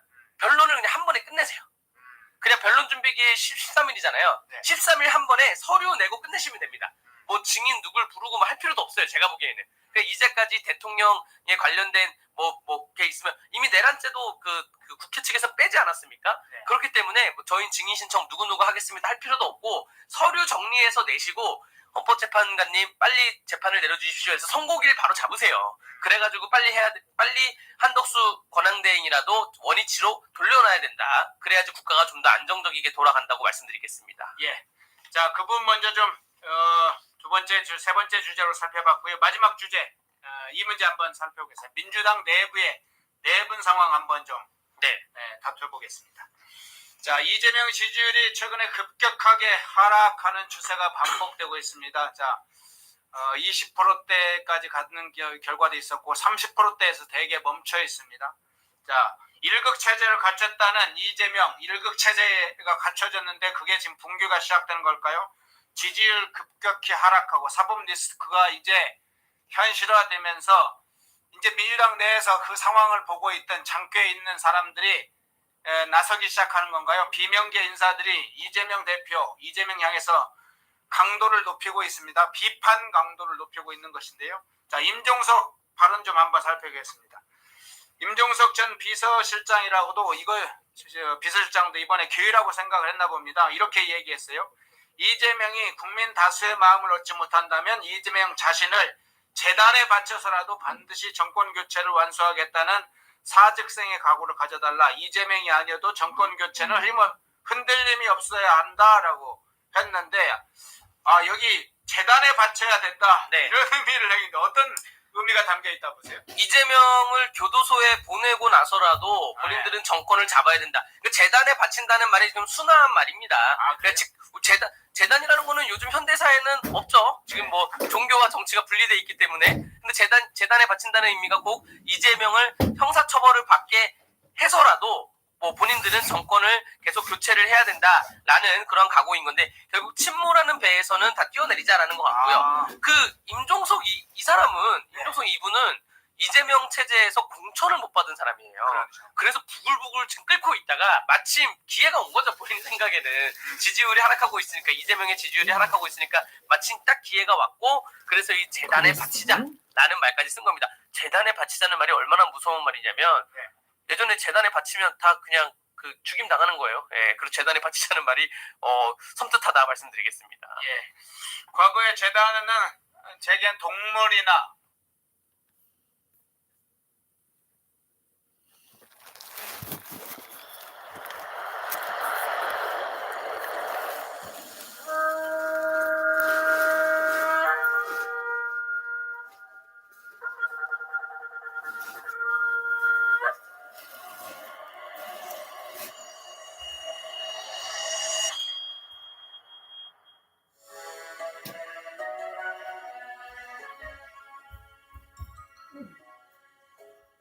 Vaikra, Leviticus chapter 1.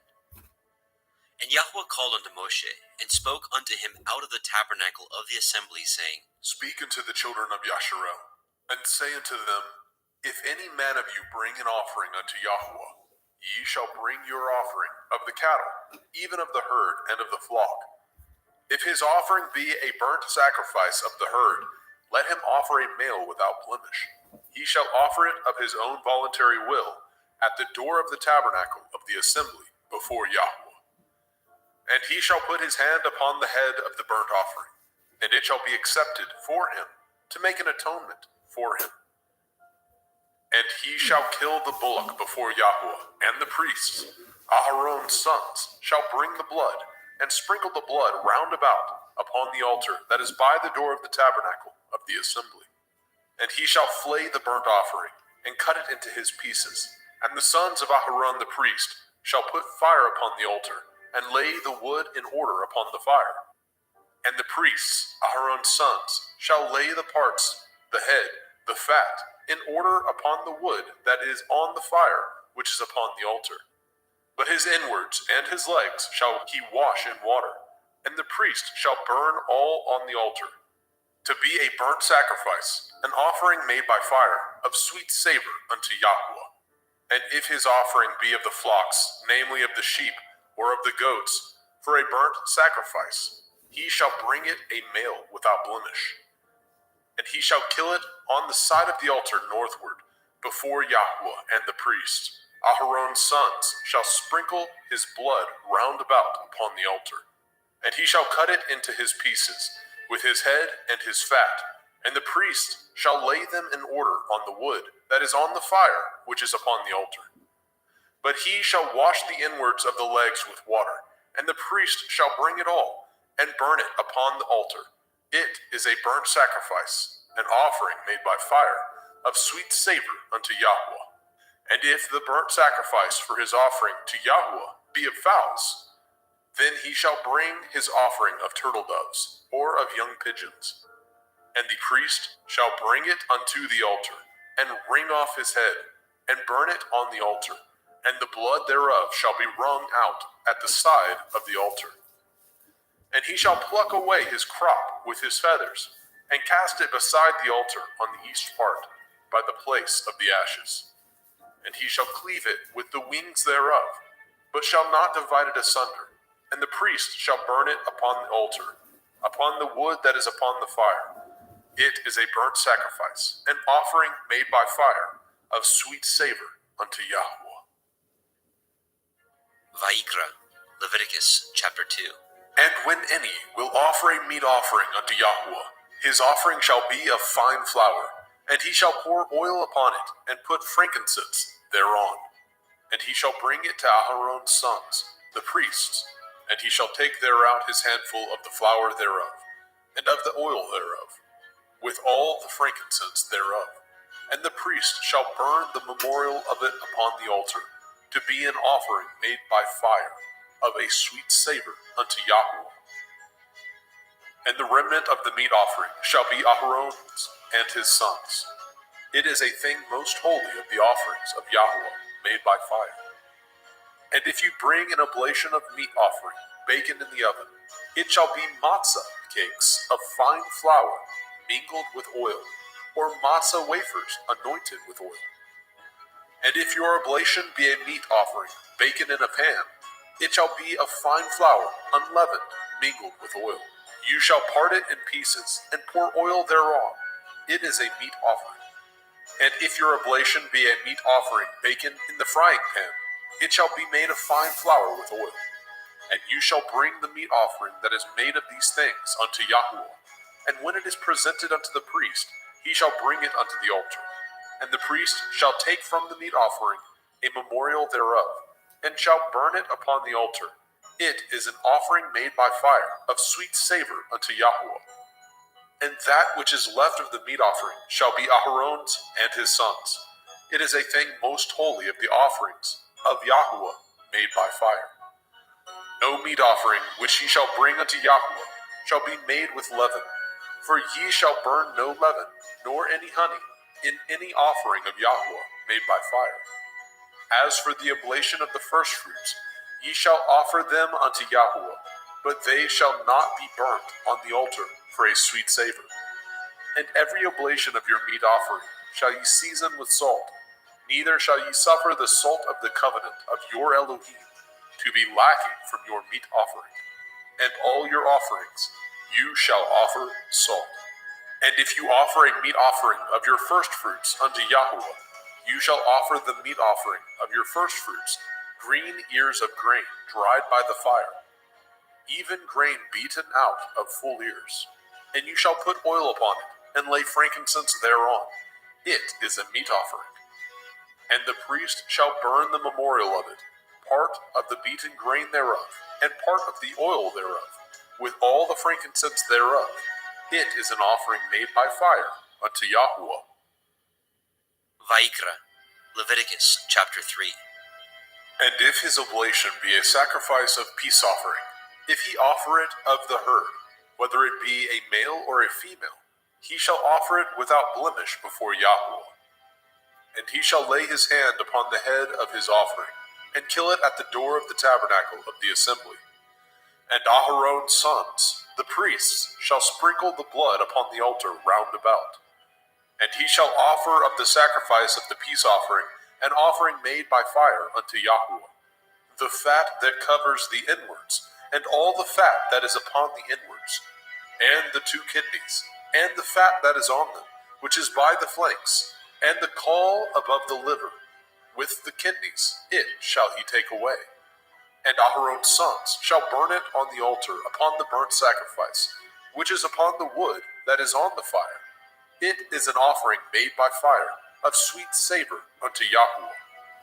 And if his offering for a sacrifice of peace offering unto Yahweh be of the flock, male or female, he shall offer it without blemish. If he offer a lamb for his offering, then shall he offer before Yahweh. And he shall lay his hand upon the head of his offering, and kill it before the tabernacle of the assembly. And Aharon's sons shall sprinkle the blood thereof round about upon the altar. And he shall offer of the sacrifice of the peace offering an offering made by fire unto Yahweh, the fat thereof, and the whole rump. It shall he take off hard by the backbone, and the fat that covers the inwards, and all the fat that is upon the inwards, and the two kidneys, and the fat that is upon them, which is by the flanks, and the caul above the liver, and the kidneys, it shall he take away. And the priest shall burn it upon the altar. It is the food of the offering made by fire unto Yahweh. And if his offering be a goat, then he shall offer it before Yahweh. And he shall lay his hand upon the head of it, and kill it before the tabernacle of the assembly. And the sons of Aharon shall sprinkle the blood thereof upon the altar round about. And he shall offer thereof his offering, even an offering made by fire unto Yahweh, the fat that covers the inwards, and all the fat that is upon the inwards, and the two kidneys, and the fat that is upon them, which is by the flanks, and the caul above the liver, with the kidneys, it shall he take away.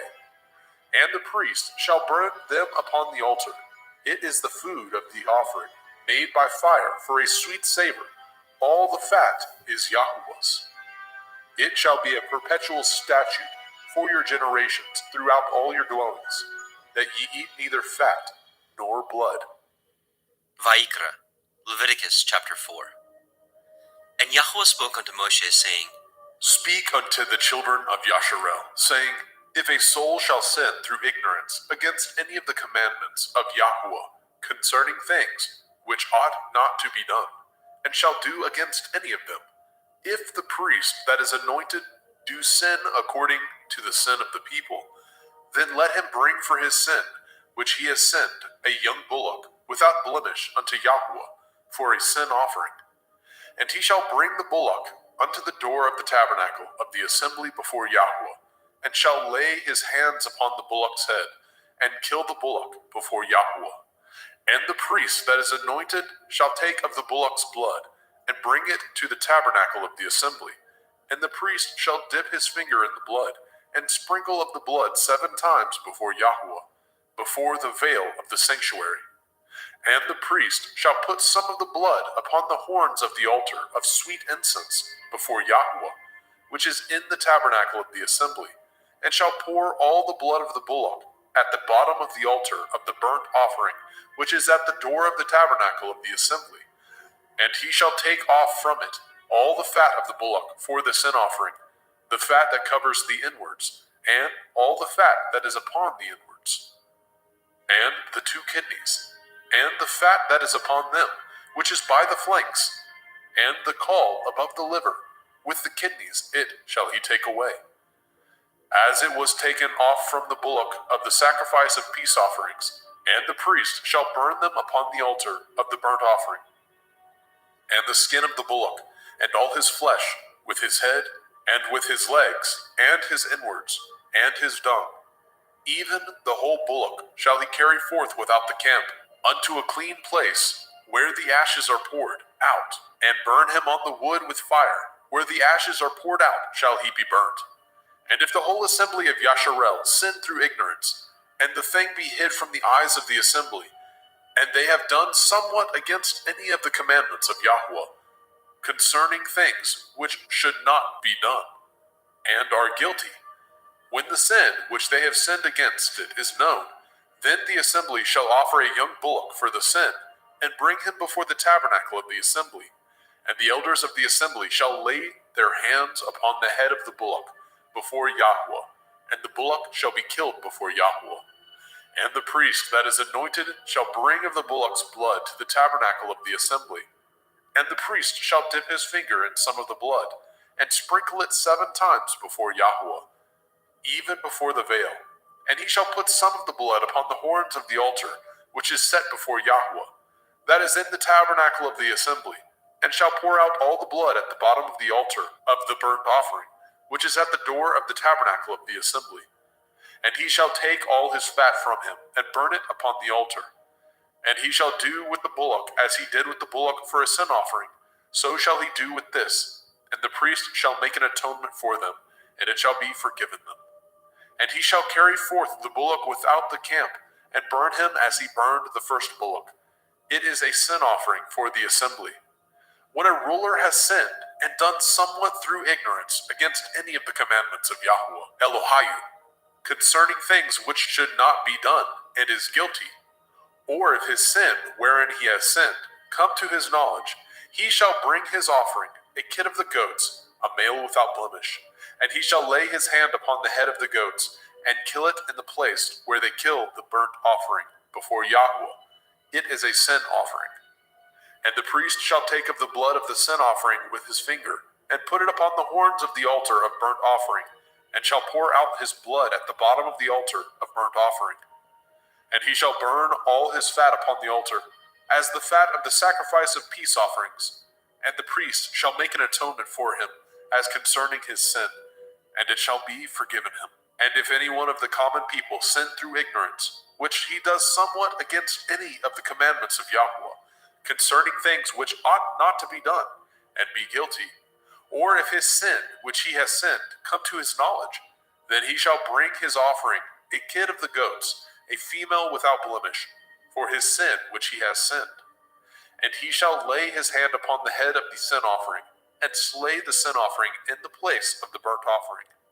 And the priest shall take of the blood thereof with his finger, and put it upon the horns of the altar of burnt offering, and shall pour out all the blood thereof at the bottom of the altar. And he shall take away all the fat thereof, as the fat is taken away from off the sacrifice of peace offerings.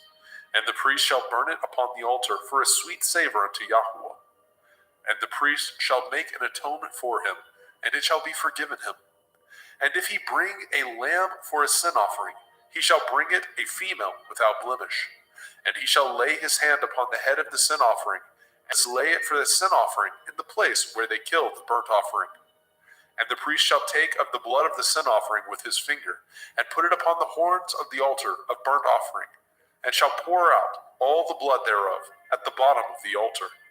And he shall take away all the fat thereof, as the fat of the lamb is taken away from the sacrifice of the peace offering. And the priest shall burn them upon the altar, according to the offering made by fire unto Yahweh. And the priest shall make an atonement for his sin that he has committed, and it shall be forgiven him. Vayikra, Leviticus chapter 5. And if a soul sin, and hear the voice of swearing, and is a witness, whether he has seen or known of it, if he do not utter it, then he shall bear his iniquity.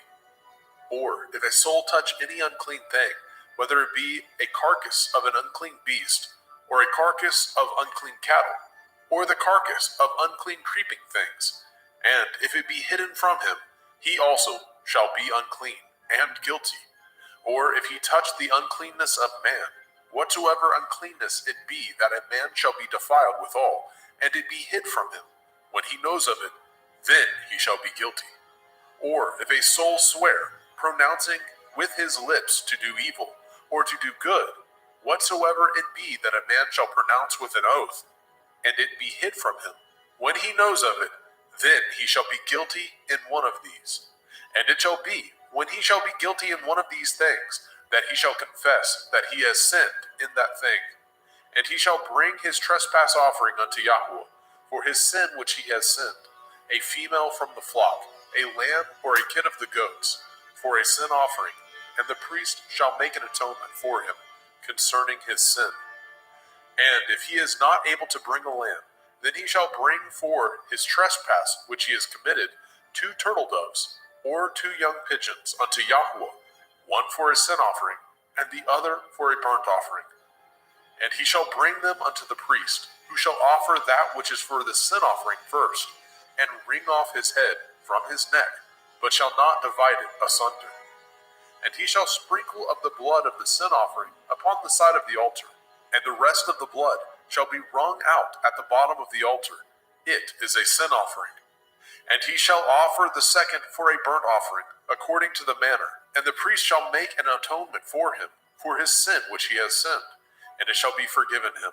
But if he be not able to bring 2 turtle doves, or 2 young pigeons, then he that sinned shall bring for his offering the 10th part of an ephah of fine flour for a sin offering.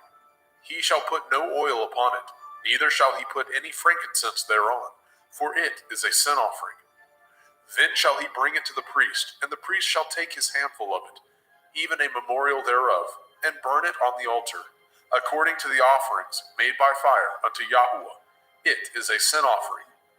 And the priest shall make an atonement for him, as touching his sin, that he has sinned in one of these, and it shall be forgiven him, and the remnant shall be the priest's, as a meat offering. And Yahuwah spoke unto Moshe, saying, If a soul commit a trespass, and sin through ignorance, in the holy things of Yahuwah, then he shall bring for his trespass unto Yahuwah a ram without blemish, out of the flocks, with your estimation by shekels of silver, after the shekel of the sanctuary, for a trespass offering. And he shall make the amends for the harm that he has done in the holy thing, and shall add the 5th part thereto, and give it unto the priest, and the priest shall make an atonement for him with the ram of the trespass offering, and it shall be forgiven him. And if a soul sin, and commit any of these things which are forbidden to be done by the commandment of Yahuwah, though he knew it not, yet is he guilty, and shall bear his iniquity. And he shall bring a ram without blemish out of the flock, with your estimation, for a trespass offering, unto the priest, and the priest shall make an atonement for him concerning his ignorance, wherein he erred, and knew it not, and it shall be forgiven him. It is a trespass offering. He has certainly trespassed against Yahuwah. Vayikra, Leviticus chapter 6. And Yahuwah spoke unto Moshe, saying, If a soul sin, and commit a transgression against Yahuwah, and lie unto his neighbor, in that which was delivered him to keep, or in fellowship, or in a thing taken away by violence, or has deceived his neighbor, or have found that which was lost, and lies concerning it, and swears falsely, in any of these that a man does, sinning therein, then it shall be, because he has sinned and is guilty, that he shall restore that which he took violently away, or the thing which he has deceitfully gotten, or that which was delivered him to keep, or the lost thing which he found, or all that which he has sworn falsely, he shall even restore it in the principal, and shall add the 5th part more thereto, and give it unto him to whom it appertains, in the day of his trespass offering. And he shall bring his trespass offering unto Yahuwah, a ram without blemish out of the flock, with your estimation for a trespass offering unto the priest. And the priest shall make an atonement for him before Yahuwah, and it shall be forgiven him for anything of all that he has done in trespass therein. And Yahuwah spoke unto Moshe, saying, Command Aaron and his sons, saying, This is the Torah of the burnt offering. It is the burnt offering because of the burning upon the altar all night unto the morning, and the fire of the altar shall be burning in it. And the priest shall put on his linen garment, and his linen breeches shall he put upon his flesh, and take up the ashes which the fire has consumed with the burnt offering on the altar, and he shall put them beside the altar.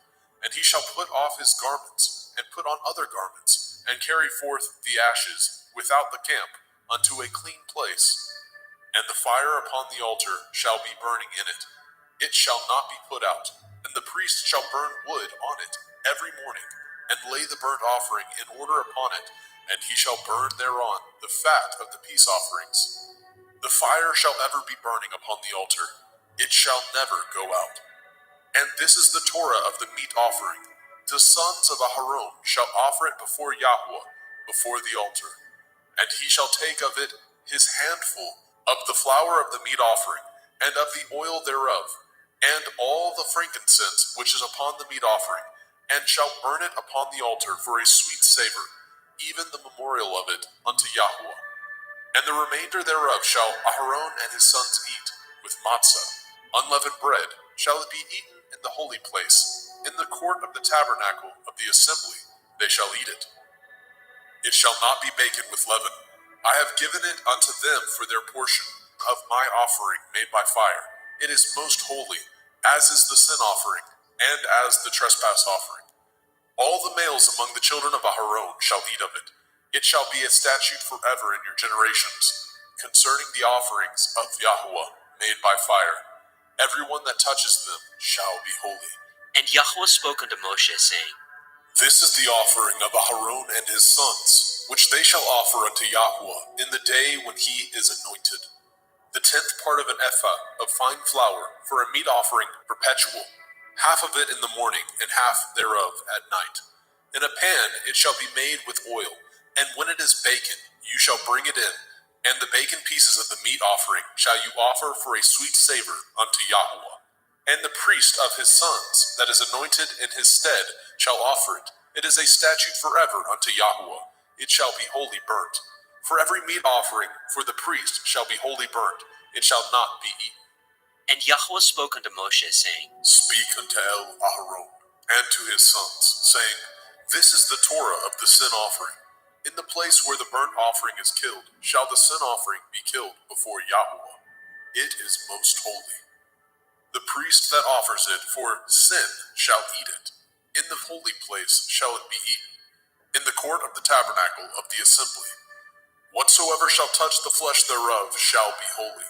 And when there is sprinkled of the blood thereof upon any garment, you shall wash that whereon it was sprinkled in the holy place. But the earthen vessel wherein it was sodden shall be broken. And if it be sodden in a brazen pot, it shall be both scoured and rinsed in water. All the males among the priests shall eat thereof. It is most holy. And no sin offering, whereof any of the blood is brought into the tabernacle of the assembly, to reconcile withal, in the holy place, shall be eaten. It shall be burnt in the fire. Vayikra, Leviticus chapter 7. Likewise, this is the Torah of the trespass offering. It is most holy. In the place where they kill the burnt offering, shall they kill the trespass offering, and the blood thereof shall he sprinkle round about upon the altar. And he shall offer it of all the fat thereof, the rump, the fat that covers the inwards, and the 2 kidneys, and the fat that is on them, which is by the flanks, and the caul that is above the liver, with the kidneys it shall he take away. And the priest shall burn them upon the altar for an offering made by fire unto Yahweh. It is a trespass offering. Every male among the priests shall eat thereof. It shall be eaten in the holy place. It is most holy. As the sin offering is, so is the trespass offering. There is one Torah for them. The priest that makes atonement therewith shall have it. And the priest that offers any man's burnt offering, even the priest shall have to himself the skin of the burnt offering which he has offered. And all the meat offering that is baken in the oven, and all that is dressed in the frying pan, and in the pan, shall be the priest's that offer it. And every meat offering mingled with oil, and dry, shall all the sons of Aharon have, one as much as another. And this is the Torah of the sacrifice of peace offerings, which he shall offer unto Yahweh. If he offer it for thanksgiving, then he shall offer with the sacrifice of thanksgiving matzah, unleavened cakes, mingled with oil, and matzah wafers, anointed with oil, and cakes mingled with oil, of fine flour, fried. Besides the cakes, he shall offer for his offering hametz, leavened bread, with the sacrifice of thanksgiving of his peace offerings. And of it he shall offer one out of the whole oblation, for a heave offering unto Yahweh, and it shall be the priest that sprinkles the blood of the peace offerings. And the flesh of the sacrifice of his peace offerings for thanksgiving shall be eaten the same day that it is offered. He shall not leave any of it until the morning. But if the sacrifice of his offering be a vow, or a voluntary offering, it shall be eaten the same day that he offers his sacrifice. On the morrow also the remainder of it shall be eaten. But the remainder of the flesh of the sacrifice on the 3rd day shall be burnt with fire. And if any of the flesh of the sacrifice of his peace offerings be eaten at all on the third day, it shall not be accepted, neither shall it be imputed unto him that offers it. It shall be an abomination, and the soul that eats of it shall bear his iniquity. And the flesh that touches any unclean thing shall not be eaten. It shall be burnt with fire. And as for the flesh, all that be clean shall eat thereof. But the soul that eats of the flesh of the sacrifice of peace offerings that pertain unto Yahweh, having his uncleanness upon him, even that soul shall be cut off from his people. Moreover, the soul that shall touch any unclean thing, as the uncleanness of man, or any unclean beast, or any abominable unclean thing, and eat of the flesh of the sacrifice of peace offerings, which pertain unto Yahweh, even that soul shall be cut off from his people.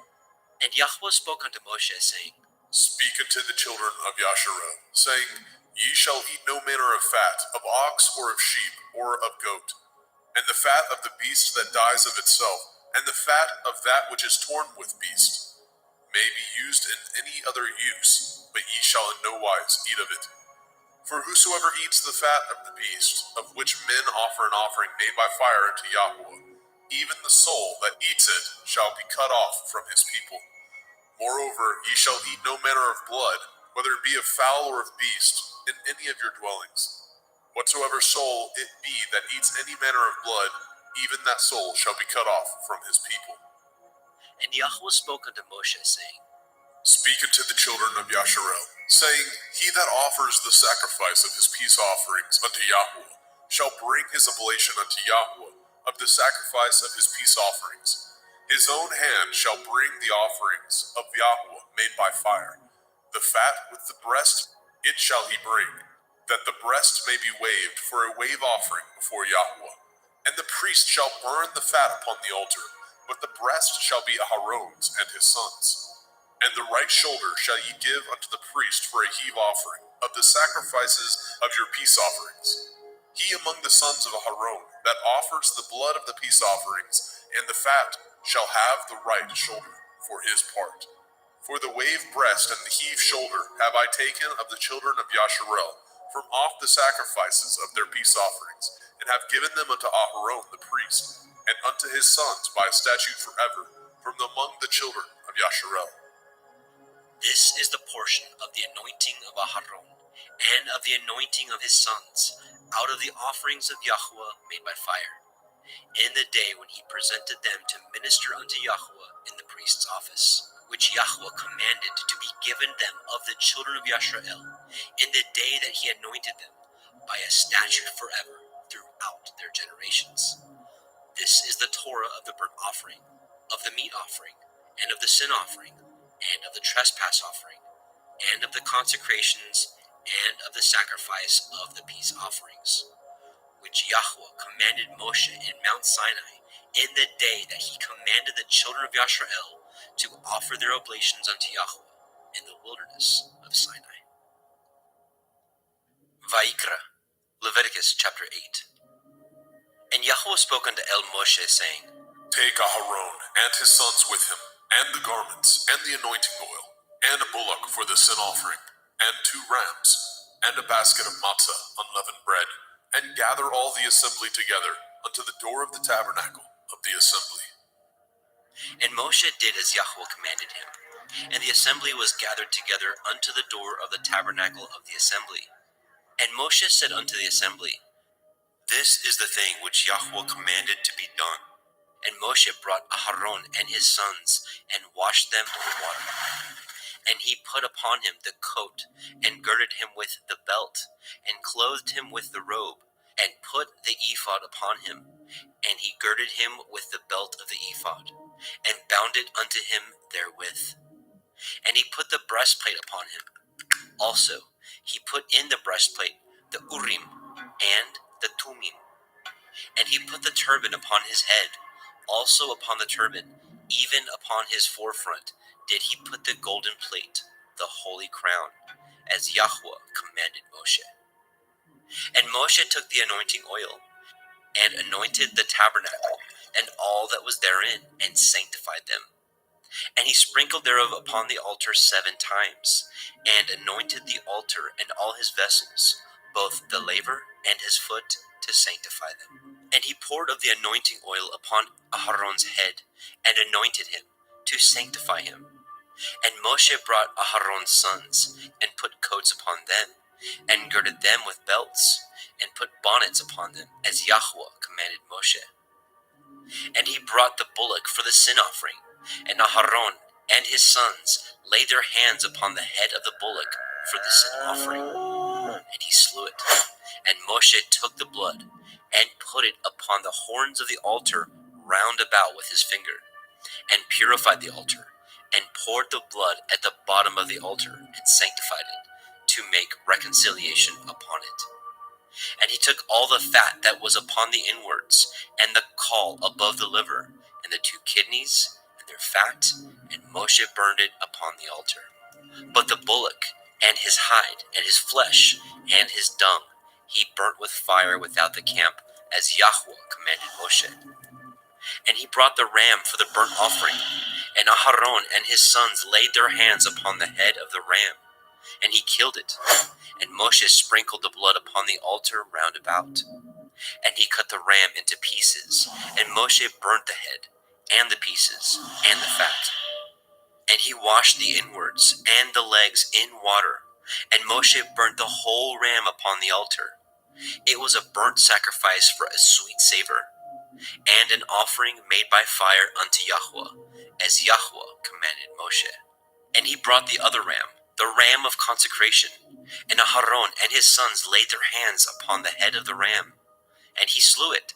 And Moshe took of the blood of it, and put it upon the tip of Aharon's right ear, and upon the thumb of his right hand, and upon the great toe of his right foot.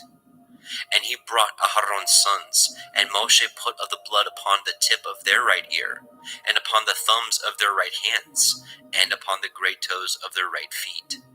And Moshe sprinkled the blood upon the altar round about.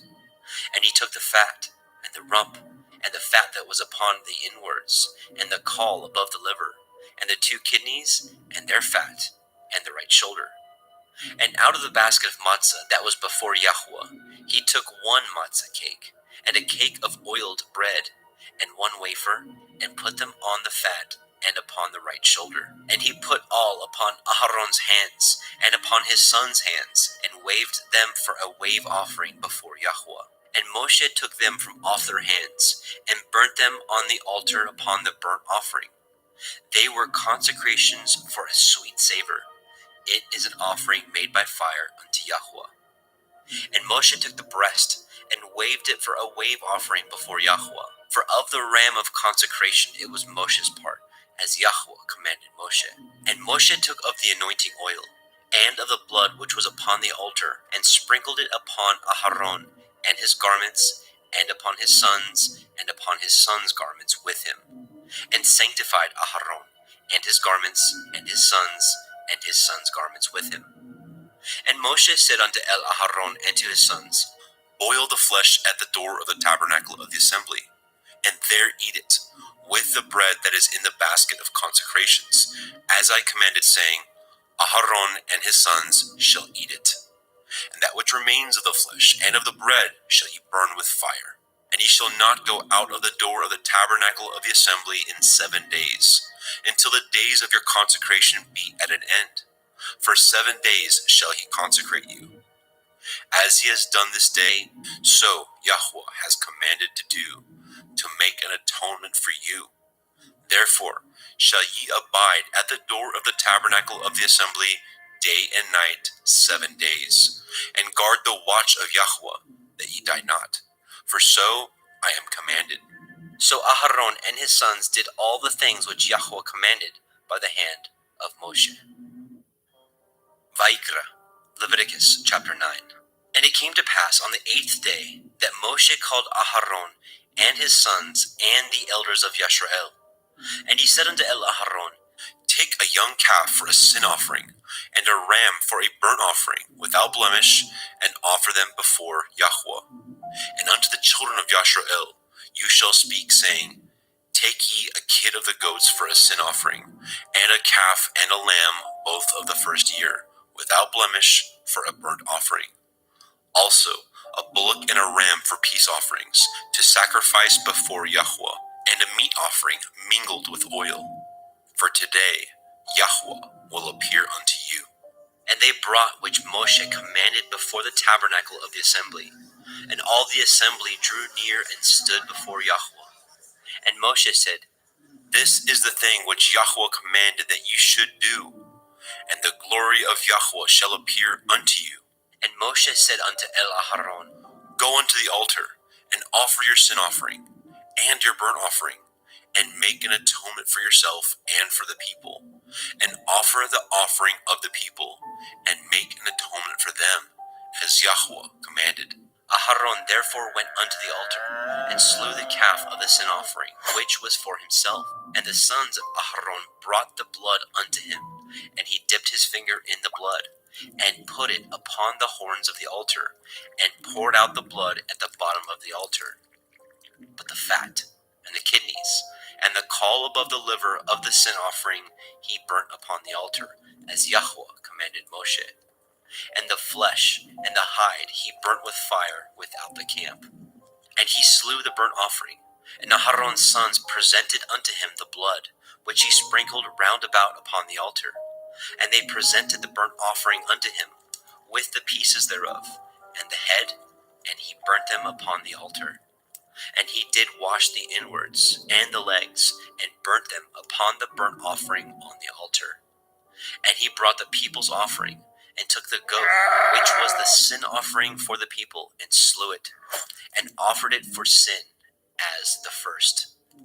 And he brought the burnt offering, and offered it according to the manner. And he brought the meat offering, and took a handful thereof, and burnt it upon the altar, beside the burnt sacrifice of the morning.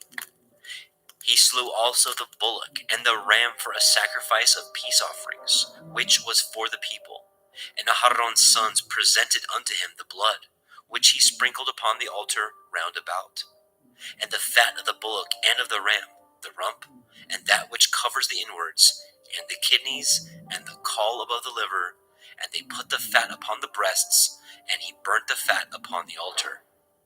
And the breasts and the right shoulder Aharon waved for a wave offering before Yahweh, as Moshe commanded. And Aharon lifted up his hand toward the people, and blessed them, and came down from offering of the sin offering, and the burnt offering, and peace offerings. And Moshe and Aharon went into the tabernacle of the assembly, and came out, and blessed the people. And the glory of Yahweh appeared unto all the people.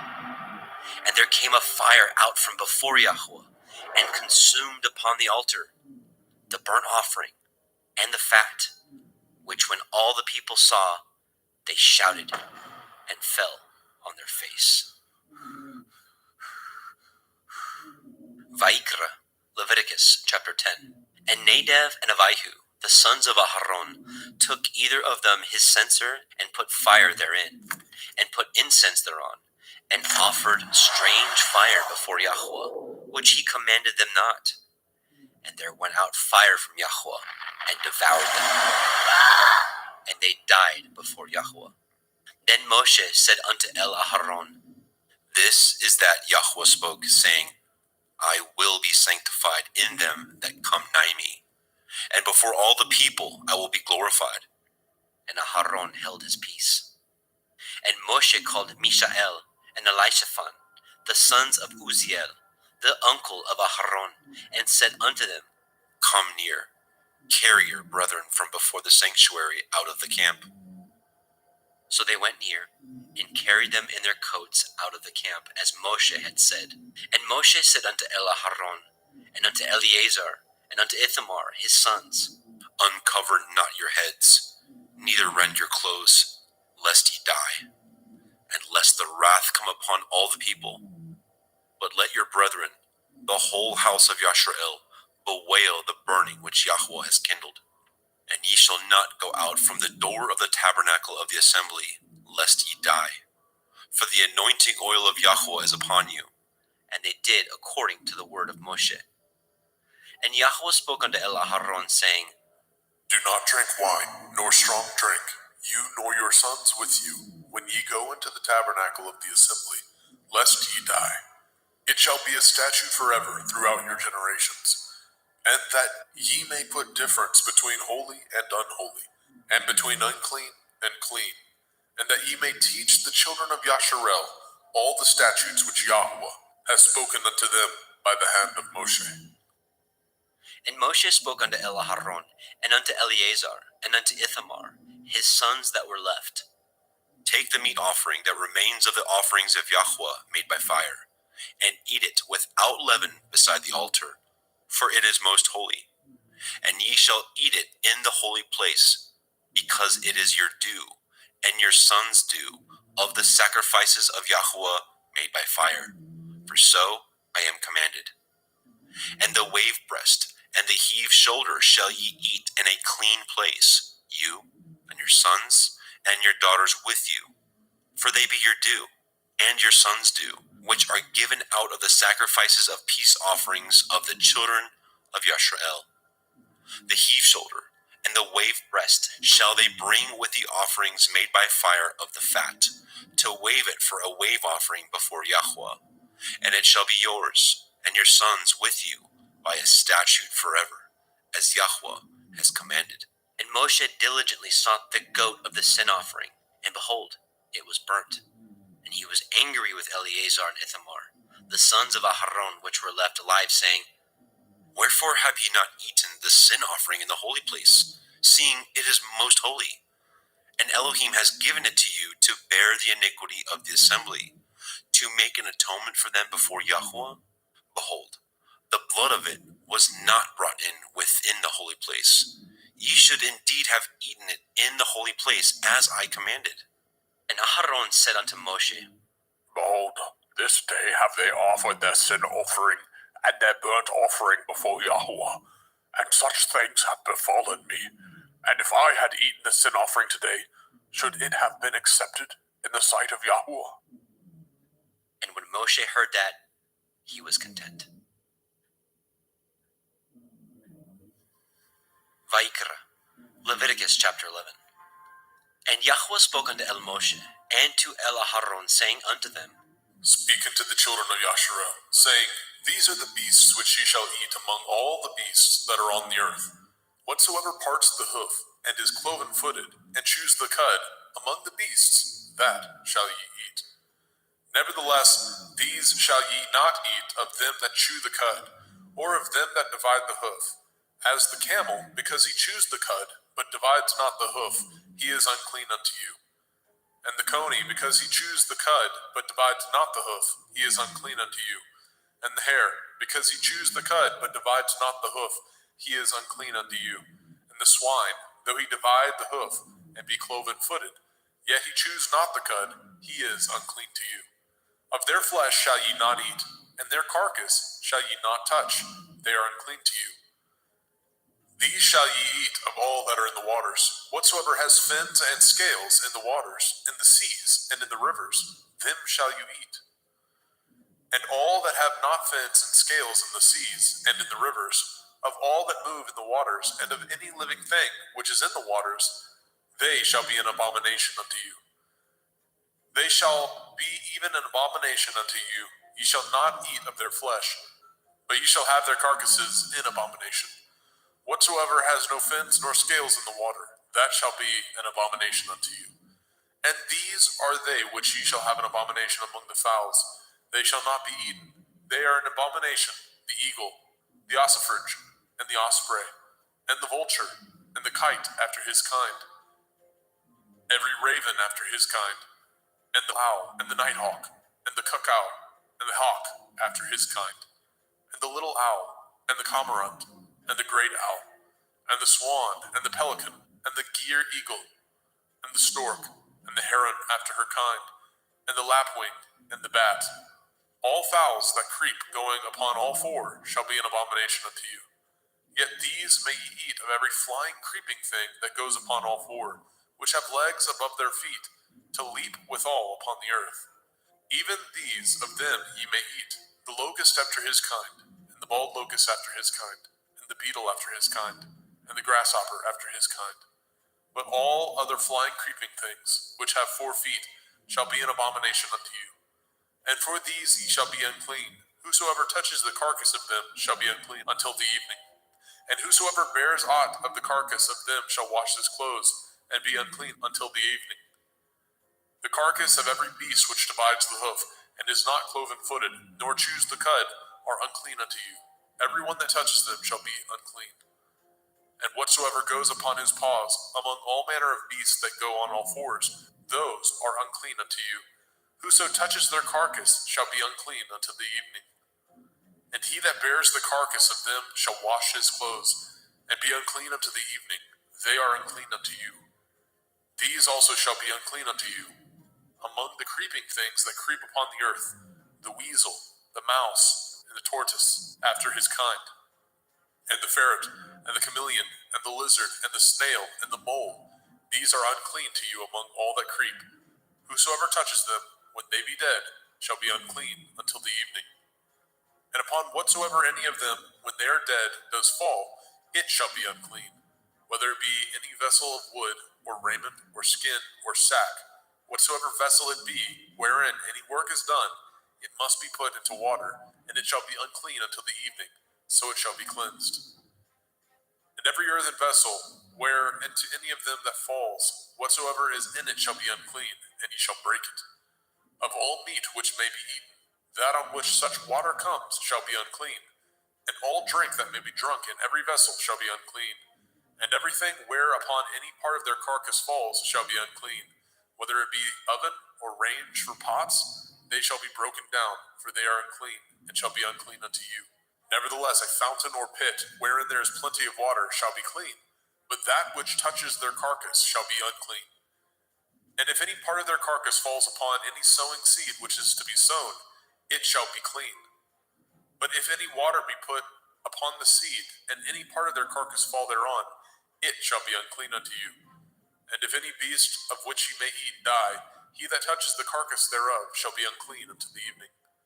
And he that eats of the carcass of it shall wash his clothes, and be unclean until the evening. He also that bears the carcass of it shall wash his clothes, and be unclean until the evening. And every creeping thing that creeps upon the earth shall be an abomination. It shall not be eaten. Whatsoever goes upon the belly, and whatsoever goes upon all fours, or whatsoever has more feet among all creeping things that creep upon the earth, them shall ye not eat, for they are an abomination. Ye shall not make yourselves abominable with any creeping thing that creeps, neither shall ye make yourselves unclean with them, that ye should be defiled thereby. For I am Yahuwah Elohim. Ye shall therefore sanctify yourselves, and ye shall be holy, for I am holy. Neither shall ye defile yourselves with any manner of creeping thing that creeps upon the earth. For I am Yahuwah, that brings you up out of the land of Mitzrayim, to be your Elohim. Ye shall therefore be holy, for I am holy. This is the Torah of the beasts, and of the fowl, and of every living creature that moves in the waters, and of every creature that creeps upon the earth, to make a difference between the unclean and the clean, and between the beast that may be eaten, and the beast that may not be eaten. Vaikra, Leviticus chapter 12. And Yahweh spoke unto Moshe, saying, Speak unto the children of Yasharel, saying, If a woman have conceived seed, and born a male child, then she shall be unclean 7 days. According to the days of the separation for her infirmity, shall she be unclean. And in the 8th day, the flesh of his foreskin shall be circumcised. And she shall then continue in the blood of her purifying 33 days. She shall touch no hallowed thing, nor come into the sanctuary, until the days of her purifying be fulfilled. But if she bear a female child, then she shall be unclean 2 weeks, as in her separation, and she shall continue in the blood of her purifying 66 days. And when the days of her purifying are fulfilled, for a son or for a daughter, she shall bring a lamb of the first year for a burnt offering, and a young pigeon, or a turtle dove, for a sin offering, unto the door of the tabernacle of the assembly, unto the priest, who shall offer it before Yahweh, and make an atonement for her, and she shall be cleansed from the issue of her blood. This is the Torah for her that has borne a male or a female. And if she be not able to bring a lamb, then she shall bring 2 turtle doves, or 2 young pigeons, the one for the burnt offering, and the other for a sin offering. And the priest shall make an atonement for her, and she shall be clean. Vaikra, Leviticus chapter 13. And Yahweh spoke unto El Moshe and El Aharon, saying, When a man shall have in the skin of his flesh a rising, a scab, or a bright spot, and it be in the skin of his flesh, like the plague of leprosy, then he shall be brought unto El Aharon the priest, or unto one of his sons the priests. And the priest shall look on the plague in the skin of the flesh, and when the hair in the plague is turned white, and the plague in sight be deeper than the skin of his flesh, it is a plague of leprosy, and the priest shall look on him and pronounce him unclean. If the bright spot be white in the skin of his flesh, and in sight be not deeper than the skin, and the hair thereof be not turned white, then the priest shall shut up him that has the plague 7 days. And the priest shall look on him the 7th day, and behold, if the plague in his sight be at a stay, and the plague spread not in the skin, then the priest shall shut him up 7 days more. And the priest shall look on him again the 7th day, and behold, if the plague be somewhat dark, and the plague spread not in the skin, the priest shall pronounce him clean. It is but a scab, and he shall wash his clothes and be clean. But if the scab spread much abroad in the skin, after that he has been seen of the priest for his cleansing, he shall be seen of the priest again. And if the priest see that, behold, the scab spreads in the skin, then the priest shall pronounce him unclean. It is a leprosy. When the plague of leprosy is in a man, then he shall be brought unto the priest. And the priest shall see him, and behold, if the rising be white in the skin, and it have turned the hair white, and there be quick raw flesh in the rising, it is an old leprosy in the skin of his flesh, and the priest shall pronounce him unclean, and shall not shut him up, for he is unclean. And if a leprosy break out abroad in the skin, and the leprosy cover all the skin of him that has the plague from his head even to his foot, wheresoever the priest looks, then the priest shall consider, and behold, if the leprosy have covered all his flesh, he shall pronounce him clean that has the plague. It is all turned white, he is clean. But when raw flesh appears in him, he shall be unclean. And the priest shall see the raw flesh and pronounce him to be unclean, for the raw flesh is unclean. It is a leprosy. Or if the raw flesh turn again, and be changed unto white, he shall come unto the priest. And the priest shall see him, and behold, if the plague be turned unto white, then the priest shall pronounce him clean that has the plague. He is clean. The flesh also, in which even in the skin thereof was a boil, and is healed. And in the place of the boil, where there be a white rising, or a bright spot, white, and somewhat reddish, and it be showed to the priest. And if, when the priest sees it, behold, it be in sight lower than the skin, and the hair thereof be turned white, the priest shall pronounce him unclean. It is a plague of leprosy, broken out of the boil. But if the priest look on it, and behold, there be no white hairs therein, and if it be not lower than the skin, but be somewhat dark, then the priest shall shut him up 7 days. And if it spread much abroad in the skin, then the priest shall pronounce him unclean. It is a plague. But if the bright spot stay in his place and spread not, it is a burning boil, and the priest shall pronounce him clean. Or if there be any flesh in the skin whereof there is a hot burning, and the quick flesh that burns have a white bright spot, somewhat reddish or white, then the priest shall look upon it, and behold, if the hair in the bright spot be turned white, and it be in sight deeper than the skin, it is a leprosy broken out of the burning, wherefore the priest shall pronounce him unclean. It is the plague of leprosy. But if the priest look on it, and behold, there be no white hair in the bright spot, and it be no lower than the other skin, but be somewhat dark, then the priest shall shut him up 7 days. And the priest shall look upon him the 7th day, and if it be spread much abroad in the skin, then the priest shall pronounce him unclean. It is the plague of leprosy. And if the bright spot stay in his place, and spread not in the skin, but it be somewhat dark, it is a rising of the burning, and the priest shall pronounce him clean, for it is an inflammation of the burning. If a man or woman have a plague upon the head or the beard, then the priest shall see the plague, and behold, if it be in sight deeper than the skin, and there be in it a yellow thin hair, then the priest shall pronounce him unclean. it is a dry skull, even a leprosy upon the head or beard. And if the priest shall look on the plague of the skull, and behold, it be not in sight deeper than the skin, and that there is no black hair in it, then the priest shall shut up him that has the plague of the skull 7 days. And in the 7th day the priest shall look on the plague, and behold, if the skull spread not, and there be in it no yellow hair, and the skull be not in sight deeper than the skin, he shall be shaven, and the skull shall he not shave, and the priest shall shut him up that has the skull 7 days more.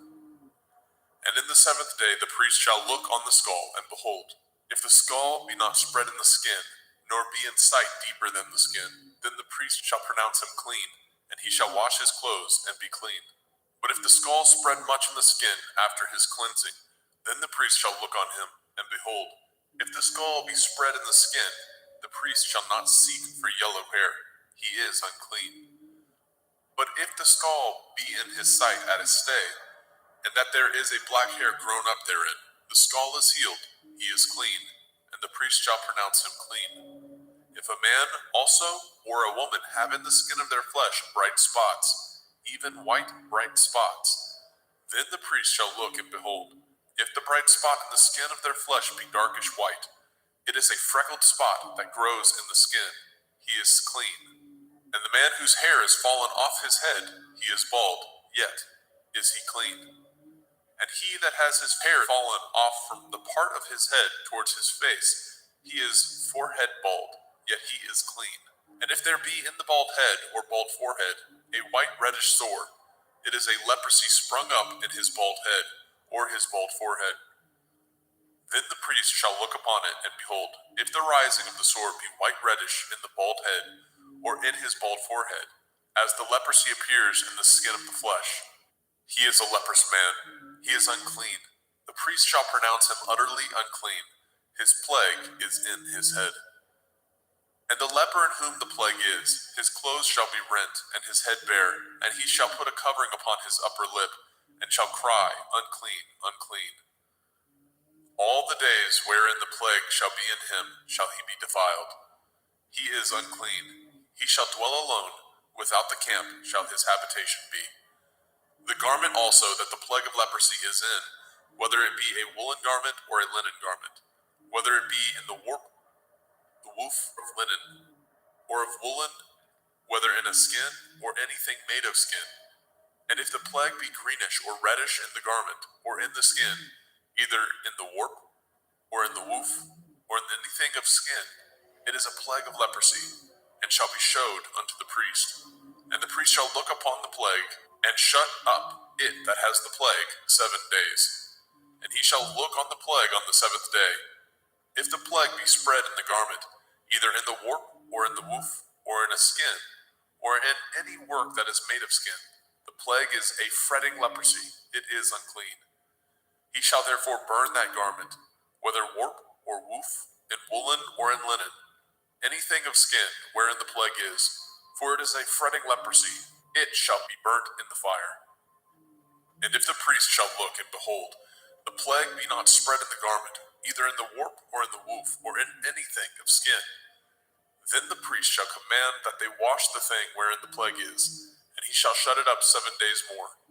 And the priest shall look on the plague after that it is washed, and behold, if the plague have not changed his color, and the plague be not spread, it is unclean. You shall burn it in the fire. It is a fret inward, whether it be bare within or without. And if the priest look, and behold the plague be somewhat dark after the washing of it, then he shall rend it out of the garment, or out of the skin, or out of the warp, or out of the woof. And if it appear still in the garment, either in the warp or in the woof, or in anything of skin, it is a spreading plague. You shall burn that wherein the plague is with fire. And the garment, either warp or woof, or whatsoever thing of skin it be, which you shall wash, if the plague be departed from them, then it shall be washed the 2nd time, and shall be clean.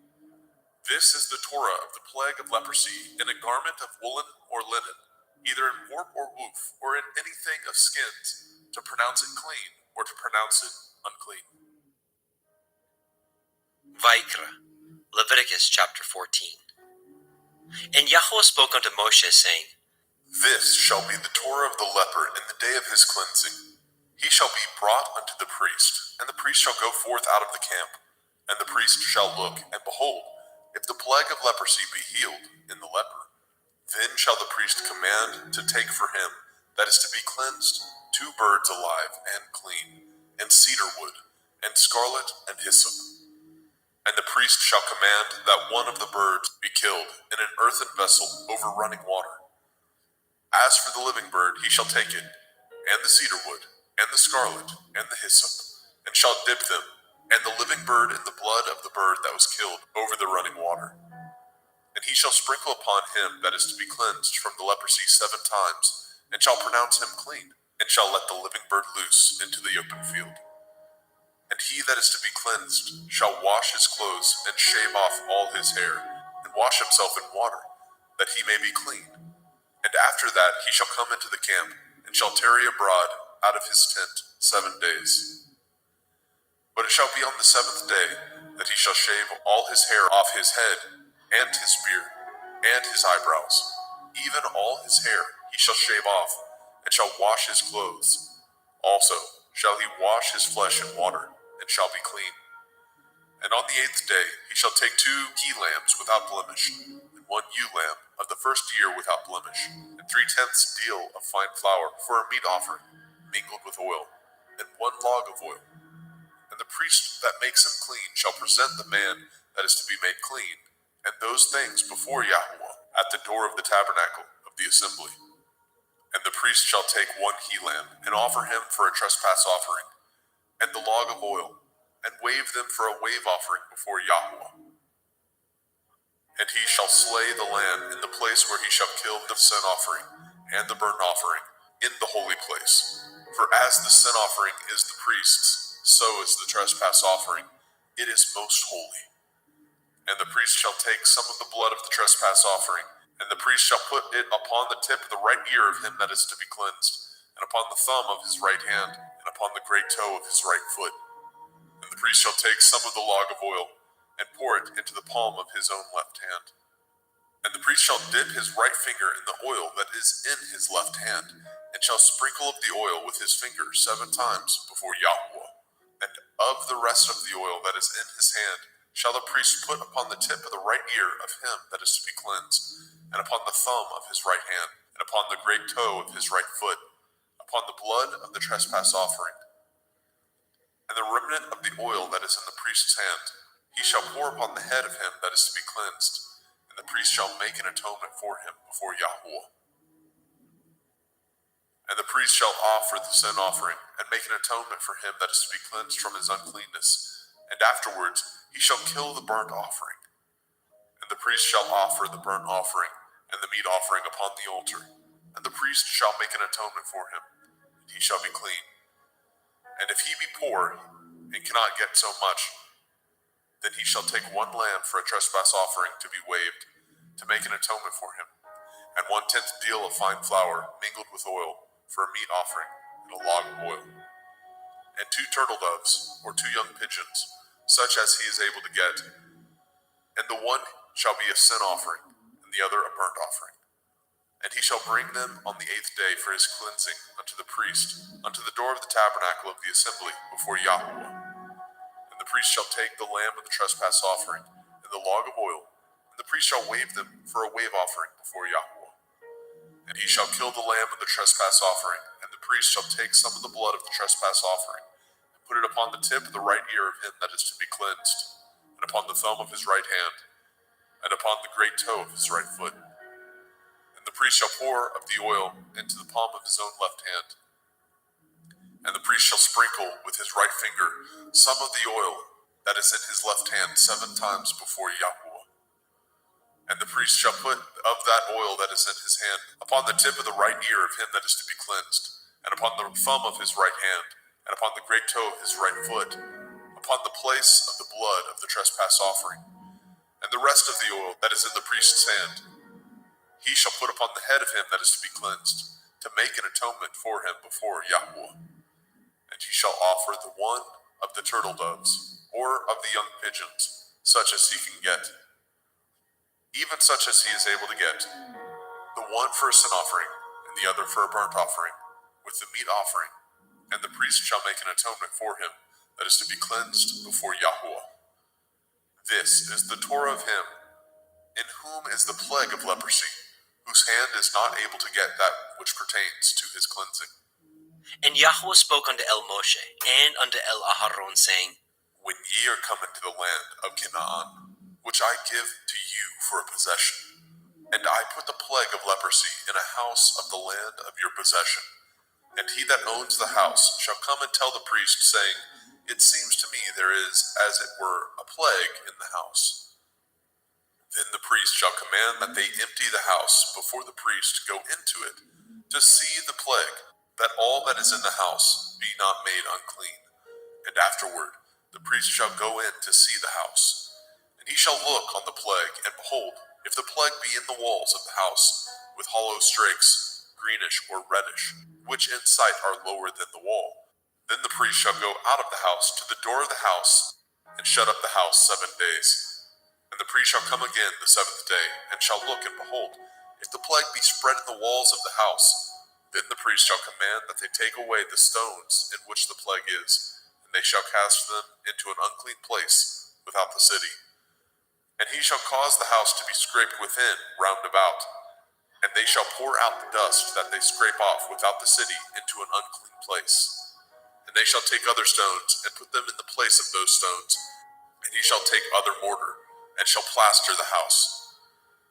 And if the plague come again, and break out in the house, after that he has taken away the stones, and after he has scraped the house, and after it is plastered, then the priest shall come and look, and behold, if the plague be spread in the house, it is a fretting leprosy in the house, it is unclean. And he shall break down the house, the stones of it, and the timber thereof, and all the mortar of the house, and he shall carry them forth out of the city into an unclean place. Moreover, he that goes into the house all the while that it is shut up shall be unclean until the evening. And he that lies in the house shall wash his clothes, and he that eats in the house shall wash his clothes. And if the priest shall come in and look upon it, and behold, the plague has not spread in the house, after the house was plastered, then the priest shall pronounce the house clean, because the plague is healed. And he shall take to cleanse the house 2 birds, and cedar wood, and scarlet, and hyssop. And he shall kill the one of the birds in an earthen vessel over running water. And he shall take the cedar wood, and the hyssop, and the scarlet, and the living bird, and dip them in the blood of the slain bird, and in the running water, and sprinkle the house 7 times. And he shall cleanse the house with the blood of the bird, and with the running water, and with the living bird, and with the cedar wood, and with the hyssop, and with the scarlet. But he shall let go of the living bird out of the city into the open field, and make an atonement for the house, and it shall be clean.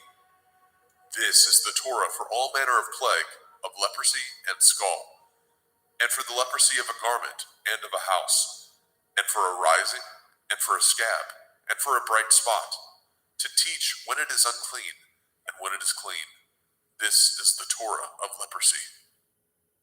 Vayikra, Leviticus chapter 15. And Yahweh spoke unto El Moshe and to El Aharon, saying, Speak unto the children of Yasharel, and say unto them, When any man has a running issue out of his flesh, because of his issue he is unclean. And this shall be his uncleanness in his issue, whether his flesh run with his issue, or his flesh be stopped from his issue, it is his uncleanness. Every bed whereon he lies that has the issue is unclean, and everything whereon he sits shall be unclean. And whosoever touches his bed shall wash his clothes, and bathe himself in water, and be unclean until the evening. And he that sits on anything whereon he sat that has the issue shall wash his clothes, and bathe himself in water, and be unclean until the evening. And he that touches the flesh of him that has the issue shall wash his clothes, and bathe himself in water, and be unclean until the evening. And if he that has the issue spit upon him that is clean, then he shall wash his clothes, and bathe himself in water, and be unclean until the evening.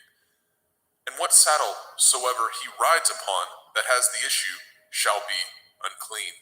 And whosoever touches anything that was under him shall be unclean until the evening. And he that bears any of those things shall wash his clothes, and bathe himself in water, and be unclean until the evening.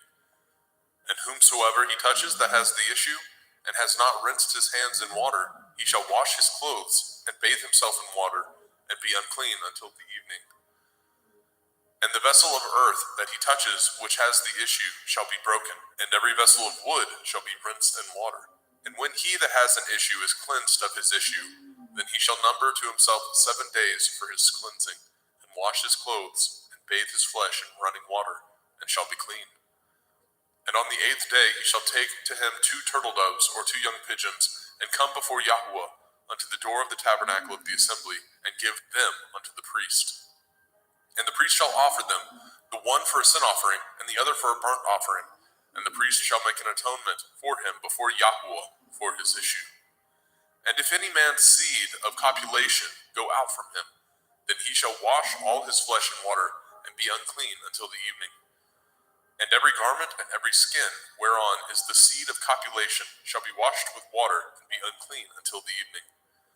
The woman also with whom the man shall lie with seed of copulation, they shall both bathe themselves in water, and be unclean until the evening.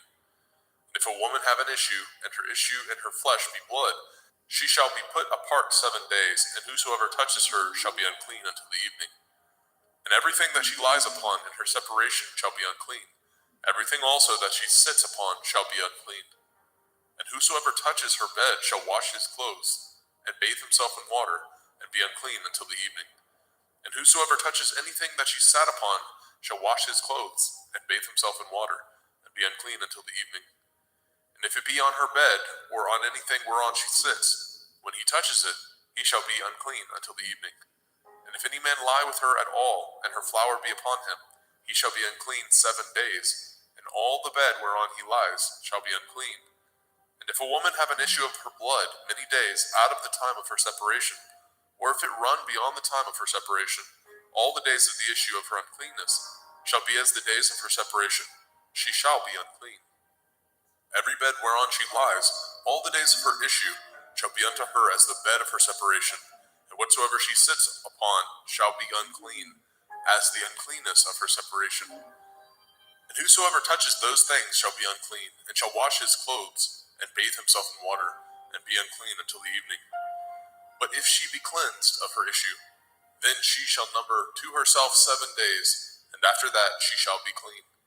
And on the 8th day she shall take unto her 2 turtle doves, or 2 young pigeons, and bring them unto the priest to the door of the tabernacle of the assembly. And the priest shall offer the one for a sin offering, and the other for a burnt offering. And the priest shall make an atonement for her before Yahuwah for the issue of her uncleanness. Thus shall ye separate the children of Yasharel from their uncleanness, that they die not in their uncleanness, when they defile my tabernacle that is among them. This is the Torah of him that has an issue, and of him whose seed goes from him, and is defiled therewith, and of her that is sick of her flowers, and of him that has an issue, of the man and of the woman, and of him that lies with her that is unclean. Vayikra, Leviticus chapter 16. And Yahweh spoke unto Moshe after the death of the 2 sons of Aharon, when they offered before Yahweh and died. And Yahweh said unto Moshe, Speak unto Aharon your brother, that he come not at all times into the holy place within the veil before the mercy seat, which is upon the ark, that he die not. For I will appear in the cloud upon the mercy seat. Thus shall Aharon come into the holy place, with a young bullock for a sin offering, and a ram for a burnt offering. He shall put on the holy linen coat, and he shall have the linen breeches upon his flesh, and shall be girded with a linen belt, and with the linen turban shall he be attired. These are holy garments. Therefore shall he wash his flesh in water, and so put them on. And he shall take of the assembly of the children of Yasharel 2 kids of the goats for a sin offering, and 1 ram for a burnt offering. And Aharon shall offer his bullock of the sin offering, which is for himself, and make an atonement for himself and for his house. And he shall take the 2 goats, and present them before Yahuwah at the door of the tabernacle of the assembly. And Aharon shall cast lots upon the 2 goats, 1 lot for Yahuwah, and the other lot for Azazel. And Aharon shall bring the goat upon which Yahuwah's lot fell, and offer him for a sin offering. But the goat on which the lot fell to be for Azazel, shall be presented alive before Yahweh, to make an atonement with him, and to let him go for Azazel into the wilderness. And Aaron shall bring the bullock of the sin offering, which is for himself, and shall make an atonement for himself and for his house, and shall kill the bullock of the sin offering, which is for himself. And he shall take a censer full of burning coals of fire from off the altar before Yahweh, and his hands full of sweet incense beaten small, and bring it within the veil. And he shall put the incense upon the fire before Yahweh, that the cloud of the incense may cover the mercy seat that is upon the testimony, that he die not. And he shall take of the blood of the bullock, and sprinkle it with his finger upon the mercy seat eastward. And before the mercy seat shall he sprinkle of the blood with his finger 7 times. Then shall he kill the goat of the sin offering that is for the people, and bring his blood within the veil, and do with that blood as he did with the blood of the bullock, and sprinkle it upon the mercy seat, and before the mercy seat. And he shall make an atonement for the holy place, because of the uncleanness of the children of Yasharel, and because of their transgressions, in all their sins. And so shall he do for the tabernacle of the assembly, that remains among them in the midst of their uncleanness. And there shall be no man in the tabernacle of the assembly, when he goes to make an atonement in the holy place, until he comes out, and have made an atonement for himself, and for his household, and for all the assembly of Yasharel. And he shall go out unto the altar that is before Yahweh, and make an atonement for it, and shall take of the blood of the bullock, and of the blood of the goat, and put it upon the horns of the altar round about. And he shall sprinkle the blood upon it with his finger 7 times, and cleanse it, and hallow it from the uncleanness of the children of Yasharel. And when he has made an end of reconciling the holy place, and the tabernacle of the assembly, and the altar, he shall bring the live goat. And Aharon shall lay both his hands upon the head of the live goat, and confess over him all the iniquities of the children of Yasharel, and all their transgression in all their sins, putting them upon the head of the goat, and shall send him away by the hand of a fit man into the wilderness. And the goat shall bear upon him all their iniquities, unto a land not inhabited, and he shall let go the goat in the wilderness. And Aharon shall come into the tabernacle of the assembly, and shall put off the linen garments which he put on when he went into the holy place, and shall leave them there. And he shall wash his flesh with water in the holy place, and put on his garments, and come forth, and offer his burnt offering, and the burnt offering of the people, and make an atonement for himself and for the people. And the fat of the sin offering shall he burn upon the altar. And he that let go the goat for Azazel shall wash his clothes, and bathe his flesh in water, and afterwards come into the camp. And the bullock for the sin offering, and the goat for the sin offering, and whose blood was brought in to make an atonement in the holy place, shall one carry forth without the camp, and they shall burn in the fire their skins, and their flesh, and their dung. And he that burns them shall wash his clothes, and bathe his flesh in water, and afterwards he shall come into the camp. And this shall be a statute forever unto you, that in the 7th month, on the 10th day of the month, ye shall afflict your souls, and do no work at all, whether it be one of your own country, or a stranger that sojourns among you. For on that day shall the priest make an atonement for you, to cleanse you, that ye may be clean from all your sins before Yahweh. It shall be a Sabbath of rest unto you, and ye shall afflict your souls by a statute forever. And the priest, whom he shall anoint, and whom he shall consecrate to minister in the priest's office in his father's stead, shall make the atonement, and shall put on the linen clothes, even the holy garments.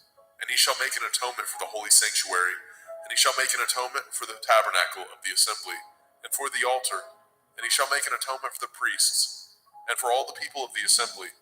And this shall be an everlasting statute unto you, to make an atonement for the children of Yasharel for all their sins once a year. And he did as Yahweh commanded Moshe.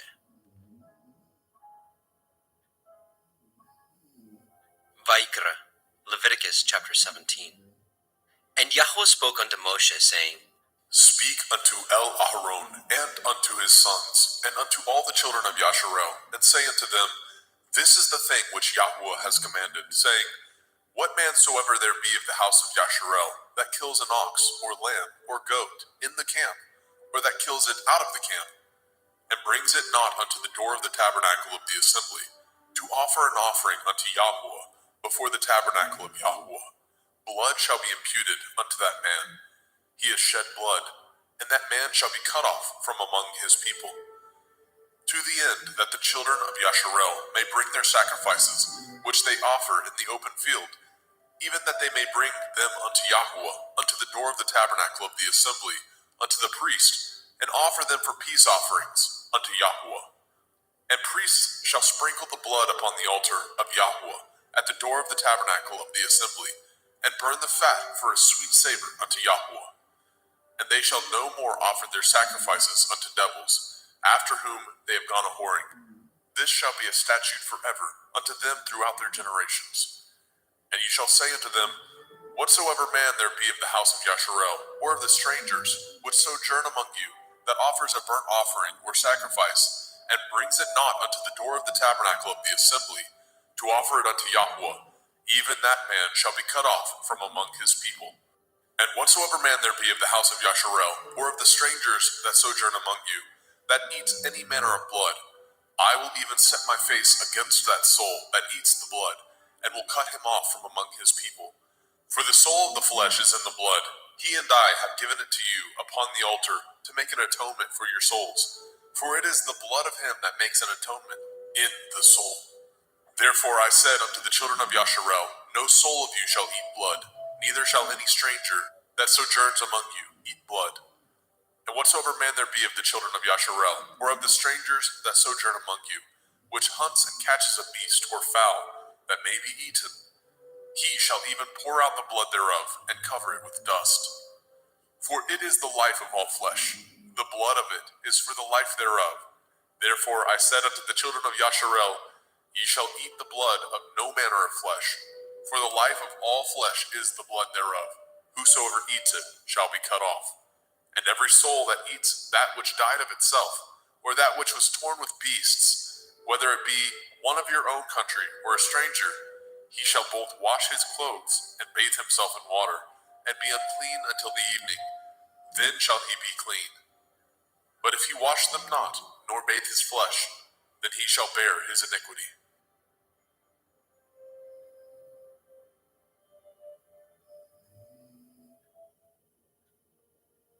Vayikra, Leviticus chapter 18. And Yahweh spoke unto Moshe, saying, Speak unto the children of Yasharel, and say unto them, I am Yahweh Elohim. After the doings of the land of Mitzrayim, where ye dwell, shall ye not do. And after the doings of the land of Canaan, whither I bring you, shall ye not do. Neither shall ye walk in their ordinances. Ye shall do my judgments, and guard my ordinances, to walk therein. I am Yahuwah Elohim.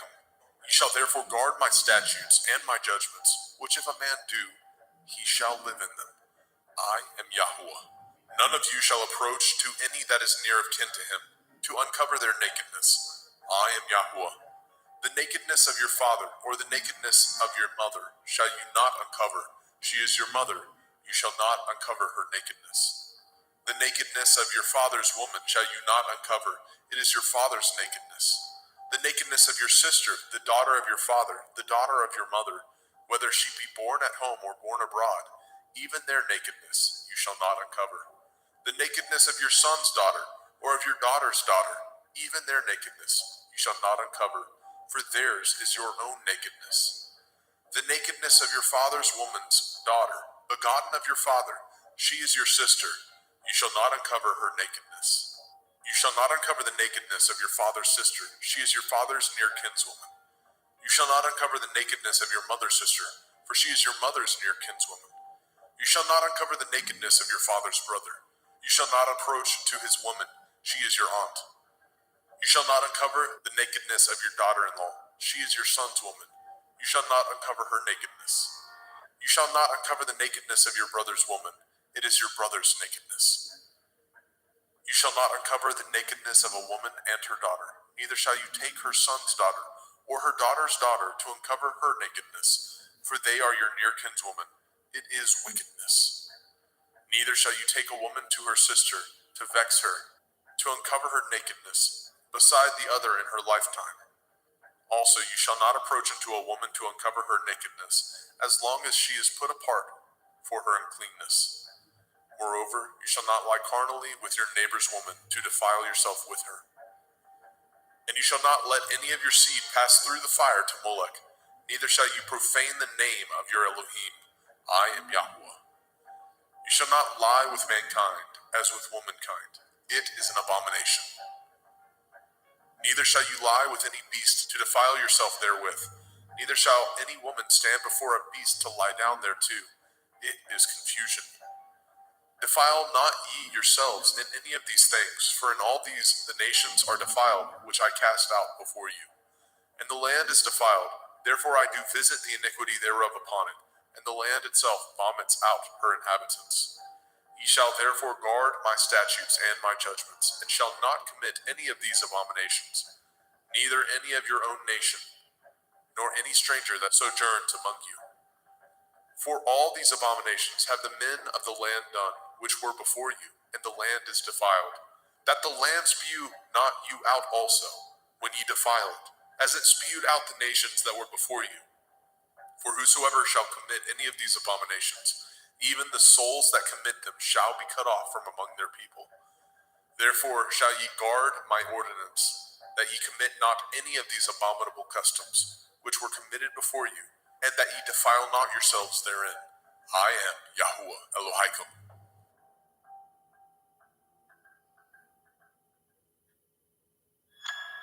Vaikra, Leviticus chapter 19. And Yahuwah spoke unto Moshe, saying, Speak unto all the assembly of the children of Yasharel, and say unto them, Ye shall be holy, for I, Yahuwah Elohaikum, am holy. Ye shall fear every man his mother and his father, and guard my Shabbathot. I am Yahuwah Elohaikum. Turn ye not unto idols, nor make to yourselves molten Elohim. I am Yahuwah Elohaikum. And if ye offer a sacrifice of peace offerings unto Yahuwah, ye shall offer it at your own will. It shall be eaten the same day ye offer it, and on the morrow. And if aught remain unto the third day, it shall be burnt in the fire. And if it be eaten at all on the third day, it is abominable. It shall not be accepted. Therefore everyone that eats it shall bear his iniquity, because he has profaned the hallowed thing of Yahuwah, and that soul shall be cut off from among his people. And when ye reap the harvest of your land, ye shall not wholly reap the corners of your field, neither shall you gather the gleanings of your harvest. And you shall not glean your vineyard, neither shall you gather every grape of your vineyard. You shall leave them for the poor and stranger. I am Yahuwah Elohaikum. Ye shall not steal, neither deal falsely, neither lie one to another. And ye shall not swear by my name falsely, neither shall you profane the name of your Elohim. I am Yahuwah. You shall not defraud your neighbor, neither rob him. The wages of him that is hired shall not abide with you all night until the morning. You shall not curse the deaf, nor put a stumbling block before the blind, but shall fear your Elohim. I am Yahuwah. Ye shall do no unrighteousness in judgment. You shall not respect the person of the poor, nor honor the person of the mighty, but in righteousness shall you judge your neighbor. You shall not go up and down as a talebearer among your people, neither shall you stand against the blood of your neighbor. I am Yahuwah. You shall not hate your brother in your heart. You shall in any wise rebuke your neighbor, and not suffer sin upon him. You shall not avenge, nor bear any grudge against the children of your people, but you shall love your neighbor as yourself. I am Yahuwah. Ye shall guard my statutes. You shall not let your cattle gender with a diverse kind. You shall not sow your field with mingled seed, neither shall a garment mingled of linen and woolen come upon you. And whosoever lies carnally with a woman that is a bondmaid, betrothed to a man, and not at all redeemed, nor freedom given her, she shall be scourged. They shall not be put to death, because she was not free. And he shall bring his trespass offering unto Yahuwah, unto the door of the tabernacle of the assembly, even a ram for a trespass offering. And the priest shall make an atonement for him with the ram of the trespass offering before Yahuwah, for his sin which he has done, and the sin which he has done shall be forgiven him. And when ye come into the land, and shall have planted all manner of trees for food, then ye shall count the fruit thereof as uncircumcised. 3 years shall it be as uncircumcised unto you. It shall not be eaten of. But in the 4th year all the fruit thereof shall be holy to praise Yahweh withal. And in the 5th year shall ye eat of the fruit thereof, that it may yield unto you the increase thereof. I am Yahweh Elohim. Ye shall not eat anything with the blood, neither shall ye use enchantment, nor practice sorcery. You shall not round the corners of your heads, neither shall you mar the corners of your beard. You shall not make any cuttings in your flesh for the dead, nor print any marks upon you. I am Yahweh. Do not prostitute your daughter, to cause her to be a whore, lest the land fall to whoredom, and the land become full of wickedness. Ye shall guard my Shabbathot, and reverence my sanctuary. I am Yahweh. Regard not them that have familiar spirits, neither seek after wizards to be defiled by them. I am Yahweh Elohim. You shall rise up before the gray head, and honor the face of the old man, and fear your Elohim. I am Yahweh. And if a stranger sojourn with you in your land, ye shall not vex him. But the stranger that dwells with you shall be unto you as one born among you, and you shall love him as yourself. For ye were strangers in the land of Mitzrayim. I am Yahweh Elohim. Ye shall do no unrighteousness in judgment, in meat yard, in weight, or in measure. Just balances, just weights, a just ephah, and a just hin shall ye have. I am Yahweh Elohim, which brought you out of the land of Mitzrayim. Therefore shall ye guard all my statutes, and all my judgments, and do them. I am Yahweh.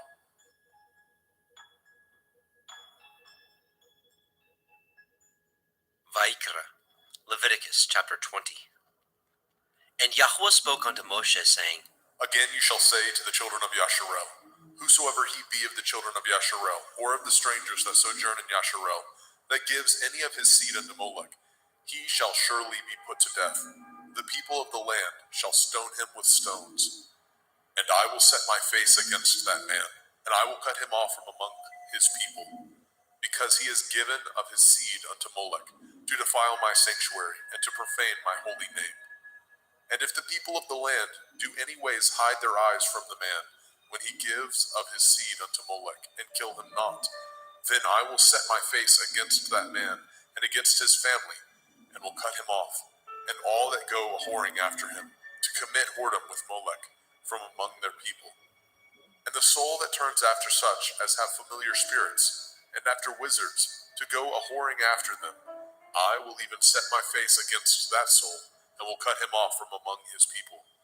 Sanctify yourselves, therefore, and be ye holy, for I am Yahweh Elohim, and ye shall guard my statutes, and do them. I am Yahweh Mekodishkim. For everyone that curses his father or his mother shall surely be put to death. He has cursed his father or his mother, his blood shall be upon him. And the man that breaks wedlock with another man's woman, even he that breaks wedlock with his neighbor's woman, the man and the woman that breaks wedlock shall surely be put to death. And the man that lies with his father's woman has uncovered his father's nakedness. Both of them shall surely be put to death. Their blood shall be upon them. And if a man lie with his daughter-in-law, both of them shall surely be put to death. They have wrought confusion. Their blood shall be upon them. If a man also lie with mankind, as he lies with a woman, both of them have committed an abomination. They shall surely be put to death. Their blood shall be upon them. And if a man take a woman and her mother, it is wickedness. They shall be burnt with fire, both he and they, that there be no wickedness among you. And if a man lie with a beast, he shall surely be put to death, and ye shall slay the beast. And if a woman approach unto any beast and lie down thereto, you shall kill the woman and the beast. They shall surely be put to death. Their blood shall be upon them. And if a man shall take his sister, his father's daughter, or his mother's daughter, and see her nakedness, and she see his nakedness, it is a wicked thing, and they shall be cut off in the sight of their people. He has uncovered his sister's nakedness. He shall bear his iniquity. And if a man shall lie with a woman having her sickness, and shall uncover her nakedness, he has discovered her fountain, and she has uncovered the fountain of her blood, and both of them shall be cut off from among their people. And you shall not uncover the nakedness of your mother's sister, nor of your father's sister, for he uncovers his near kin. They shall bear their iniquity. And if a man shall lie with his uncle's woman, he has uncovered his uncle's nakedness. They shall bear their sin. They shall die childless. And if a man shall take his brother's woman, it is an unclean thing. He has uncovered his brother's nakedness. They shall be childless. Ye shall therefore guard all my statutes and all my judgments, and do them, that the land whither I bring you to dwell therein spew you not out. And ye shall not walk in the manner of the nation which I cast out before you. For they committed all these things, and therefore I abhorred them. But I have said unto you, ye shall inherit their land, and I will give unto you to possess it, a land that flows with milk and honey. I am Yahweh Elohim, which have separated you from other people. Ye shall therefore put difference between clean beasts and unclean, and between unclean fowls and clean. And ye shall not make your souls abominable by beast, or by fowl, or by any manner of living thing that creeps on the ground, which I have separated from you as unclean. And ye shall be holy unto me, for I, Yahweh, am holy, and have severed you from other people, that ye should be mine. A man also, or a woman that has a familiar spirit, or that is a wizard, shall surely be put to death. They shall stone them with stones. Their blood shall be upon them. Vayikra, Leviticus chapter 21. And Yahweh said unto Moshe, Speak unto the priests, the sons of Aharon, and say unto them, There shall none be defiled for the dead among his people, but for his kin that is near unto him, that is, for his mother, and for his father, and for his son, and for his daughter, and for his brother, and for his sister a virgin, that is nigh unto him, which has had no man, for her may he be defiled. But he shall not defile himself, being a chief among his people, to profane himself. They shall not make baldness upon their head, neither shall they shave off the corners of their beard, nor make any cuttings in their flesh.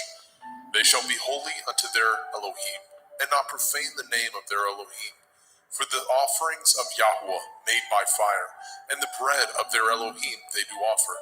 Therefore they shall be holy.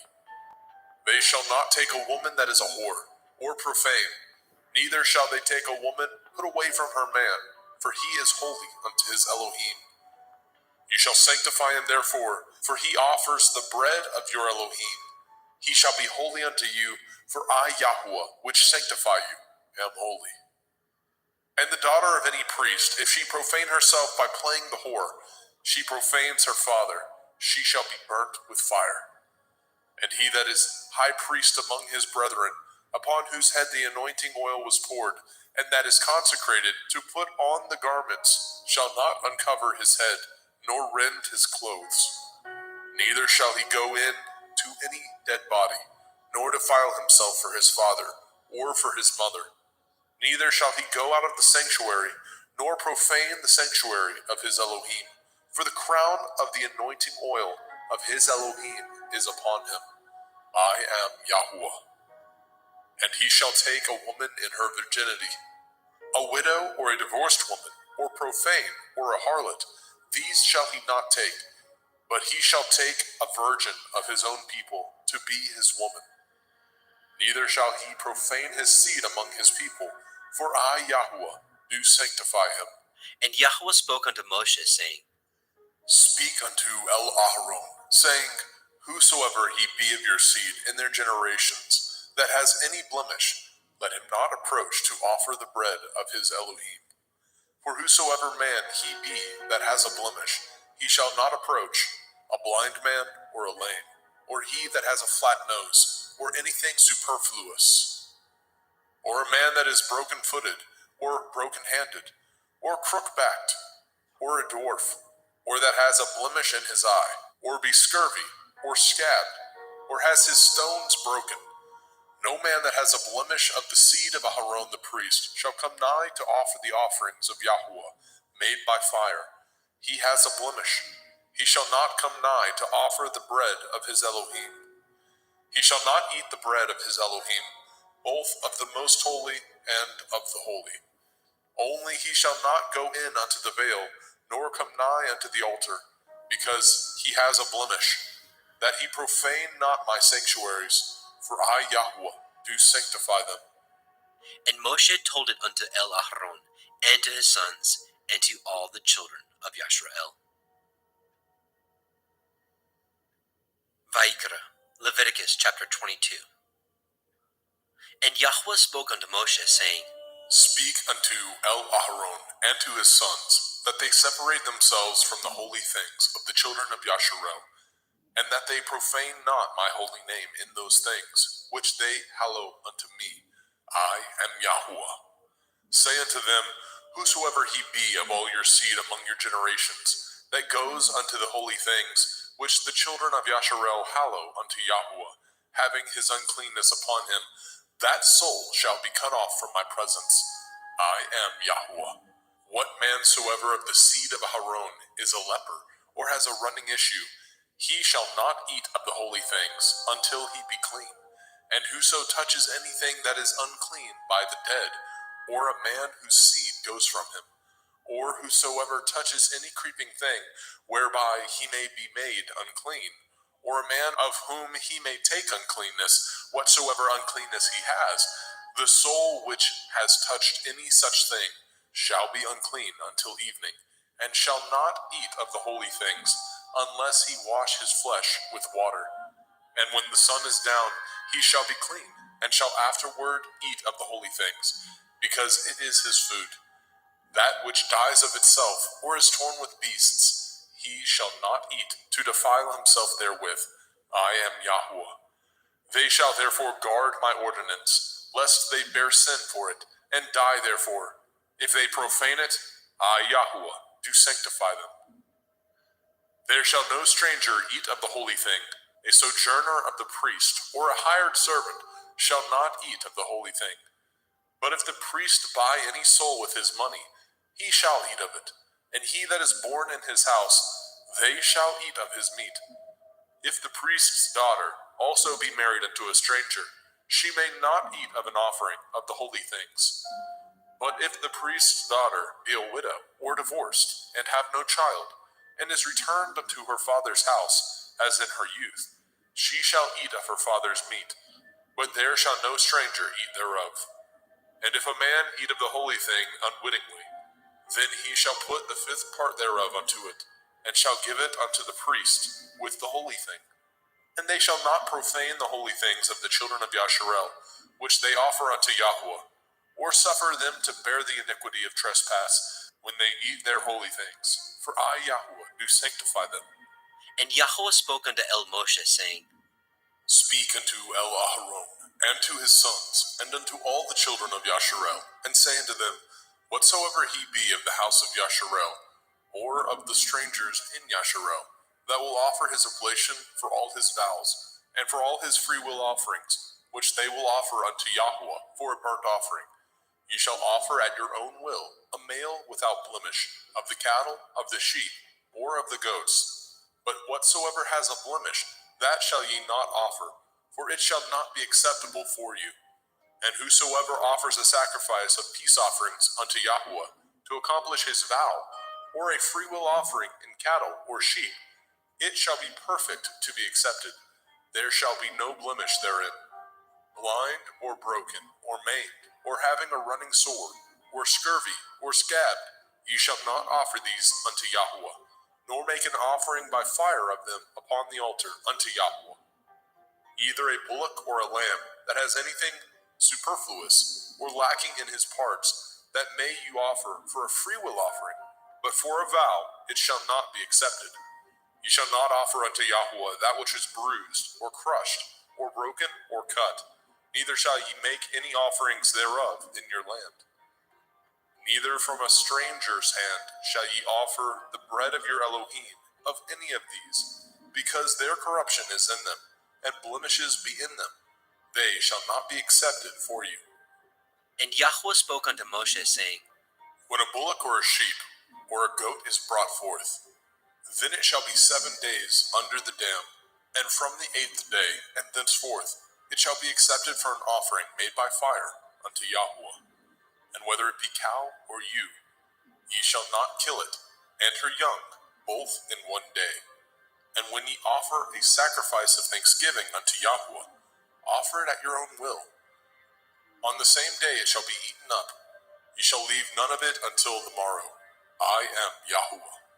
Therefore shall ye guard my commandments, and do them. I am Yahweh. Neither shall ye profane my holy name, but I will be hallowed among the children of Yasharel. I am Yahweh, which hallow you, that brought you out of the land of Mizraim, to be your Elohim.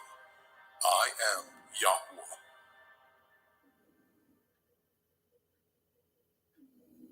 Vayikra, Leviticus chapter 23.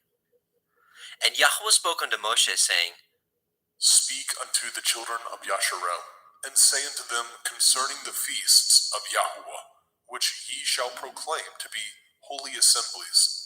Even these are my feasts. 6 days shall work be done, but the 7th day is the Sabbath of rest, a holy assembly. Ye shall do no work therein. It is the Sabbath of Yahweh in all your dwellings. These are the feasts of Yahweh, even holy assemblies, which ye shall proclaim in their appointed times. In the 14th day of the 1st month, at evening, is Yahweh's Pesach. And on the 15th day of the same month is the feast of Matzah unto Yahweh. 7 days ye must eat matzah, unleavened bread. In the 1st day ye shall have a holy assembly. Ye shall do no servile work therein, but ye shall offer an offering made by fire unto Yahweh 7 days. In the 7th day is a holy assembly. Ye shall do no servile work therein. And Yahweh spoke unto Moshe, saying, Speak unto the children of Yasharel, and say unto them, When ye are come into the land which I give unto you, and shall reap the harvest thereof, then ye shall bring a sheaf of the first fruits of your harvest unto the priest. And he shall wave the sheaf before Yahweh, to be accepted for you. On the morrow after the Sabbath, the priest shall wave it. And ye shall offer that day, when ye wave the sheaf, a he-lamb without blemish, of the 1st year, for a burnt offering unto Yahweh. And the meat offering thereof shall be 2/10 deals of fine flour mingled with oil, an offering made by fire unto Yahweh, for a sweet savor. And the drink offering thereof shall be of wine, the 4th part of a hin. And ye shall eat neither bread, nor parched grain, nor green ears, until the selfsame day that ye have brought an offering unto your Elohim. It shall be a statute forever throughout your generations, in all your dwellings. And ye shall count unto you from the morrow after the Sabbath, from the day that ye brought the sheaf of the wave offering, 7 Shavuot. Sabbaths shall be complete. Even unto the morrow after the 7th Sabbath shall ye number 50 days, and ye shall offer a new meat offering unto Yahweh. Ye shall bring out of your habitations 2 wave loaves of 2/10 deals. They shall be of fine flour. They shall be baken with leaven. They are the first fruits unto Yahweh. And ye shall offer with the bread 7 lambs, without blemish of the 1st year, and 1 bullock, and 2 rams. They shall be for a burnt offering unto Yahweh, with their meat offering, and their drink offerings, even an offering made by fire of sweet savor unto Yahweh. Then ye shall sacrifice 1 kid of the goats for a sin offering, and 2 lambs of the 1st year for a sacrifice of peace offerings. And the priest shall wave them with the bread of the first fruits for a wave offering before Yahweh. With the 2 lambs, they shall be holy to Yahweh for the priest. And ye shall proclaim on the selfsame day that it may be a holy assembly unto you. Ye shall do no servile work therein. It shall be a statute forever in your dwellings throughout your generations. And when ye reap the harvest of your land, you shall not make clean riddance of the corners of your field when you reap. Neither shall you gather any gleanings of your harvest. You shall leave them unto the poor and to the stranger. I am Yahweh Elohim. And Yahweh spoke unto Moshe, saying, Speak unto the children of Yasharel, saying, In the 7th month, on the 1st day of the month, shall ye have a Sabbath, a memorial of blowing of shofarot, Yom Teruah, the feast of trumpets, the day of the awakening blast, a holy assembly. Ye shall do no servile work therein, but ye shall offer an offering made by fire unto Yahuwah. And Yahweh spoke unto Moshe, saying, Also on the 10th day of this 7th month is Yom Kippurim, the day of atonement. It shall be a holy assembly unto you, and ye shall afflict your souls, and offer an offering made by fire unto Yahuwah. And ye shall do no work in that same day, for it is Yom Kippurim, to make an atonement for you before Yahuwah Elohaikum. For whatsoever soul it be that shall not be afflicted in that same day, he shall be cut off from among his people. And whatsoever soul it be that does any work in that same day, the same soul will I destroy from among his people. Ye shall do no manner of work. It shall be a statute forever throughout your generations in all your dwellings. It shall be unto you a Sabbath of rest, and ye shall afflict your souls in the 9th day of the month at evening. From evening unto evening shall ye celebrate your Sabbath. And Yahweh spoke unto Moshe, saying, Speak unto the children of Yasharel, saying, The 15th day of this 7th month shall be the feast of Sukkot, tabernacles, for 7 days unto Yahuwah. On the first day shall be a holy assembly. Ye shall do no servile work therein. 7 days ye shall offer an offering made by fire unto Yahuwah. On the 8th day shall be a holy assembly unto you, and ye shall offer an offering made by fire unto Yahuwah. It is a solemn assembly, and ye shall do no servile work therein. These are the feasts of Yahuwah, which ye shall proclaim to be holy assemblies, to offer an offering made by fire unto Yahuwah, a burnt offering and a meat offering, a sacrifice and drink offerings, everything upon his day. Besides the Shavuot, Sabbaths of Yahuwah, and beside your gifts, and beside all your vows, and beside all your freewill offerings, which ye give unto Yahuwah. Also in the 15th day of the 7th month, when ye have gathered in the fruit of the land, ye shall keep a feast unto Yahuwah 7 days. On the first day shall be a Sabbath, and on the 8th day shall be a Sabbath. And ye shall take you on the first day the boughs of goodly trees, branches of palm trees, and the boughs of thick trees, and willows of the brook. And ye shall rejoice before Yahuwah Elohaikum 7 days. And ye shall keep it a feast unto Yahuwah 7 days in the year. It shall be a statute forever in your generations. Ye shall celebrate it in the 7th month. Ye shall dwell in sukkahs, booths, 7 days. All that are Yasharel born shall dwell in sukkahs. That your generations may know that I made the children of Yasharel to dwell in sukkahs, when I brought them out of the land of Mitzrayim. I am Yahuwah Elohaikum. And Moshe declared unto the children of Yasharel the feasts of Yahuwah.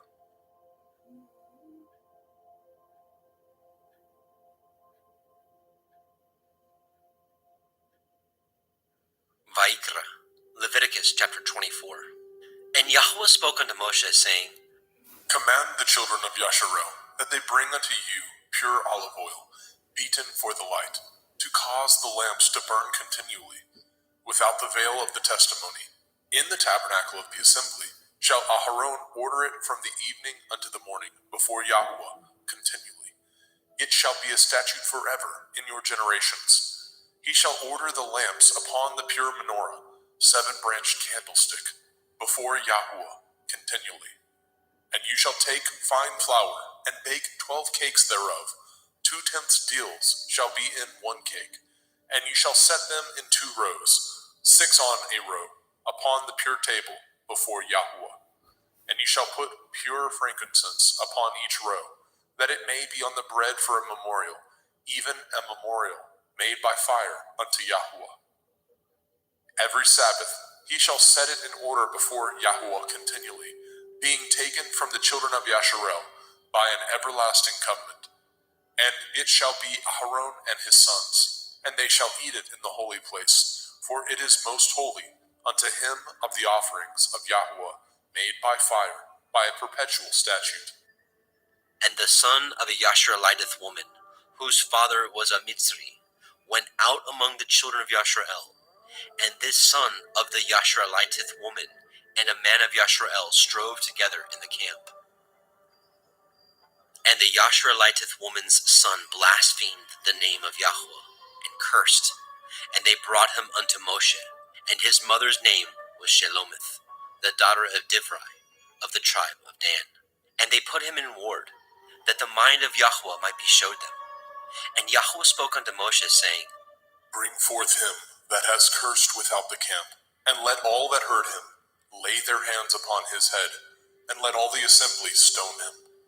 And you shall speak unto the children of Yasharel, saying, Whosoever curses his Elohim shall bear his sin. And he that blasphemes the name of Yahweh, he shall surely be put to death. And all the assembly shall certainly stone him, as well the stranger, as he that is born in the land, when he blasphemes the name of Yahweh, shall be put to death. And he that kills any man shall surely be put to death.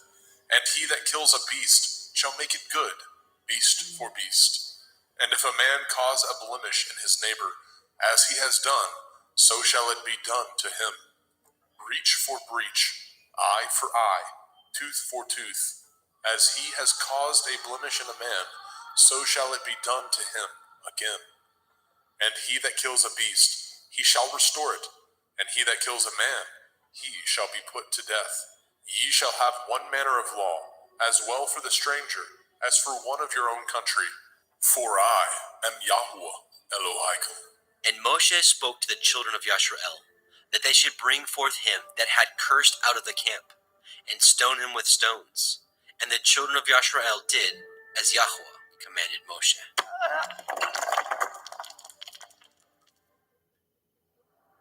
Vayikra, Leviticus chapter 25. And Yahweh spoke unto Moshe in Mount Sinai, saying, Speak unto the children of Yasharel, and say unto them, When ye come into the land which I give you, then shall the land keep a Sabbath unto Yahweh. 6 years you shall sow your field, and 6 years you shall prune your vineyard, and gather in the fruit thereof. But in the 7th year shall be a Sabbath of rest unto the land, a Sabbath for Yahweh. You shall neither sow your field, nor prune your vineyard. That which grows of its own accord of your harvest you shall not reap, neither gather the grapes of your vine undressed, for it is a year of rest unto the land. And the Sabbath of the land shall be food for you and for your servant, and for your maid, and for your hired servant, and for your stranger that sojourns with you, and for your cattle, and for the beasts that are in your land, shall all the increase thereof be meat. And you shall number 7 Shabbathot, Sabbaths of years unto you, 7 times 7 years, and the space of the 7 Shabbathot of years shall be unto you 49 years. Then shall you cause the shofar of the Jubilee to sound on the 10th day of the 7th month, in Yom Kippurim, the day of atonement, shall ye make the shofar sound throughout all your land.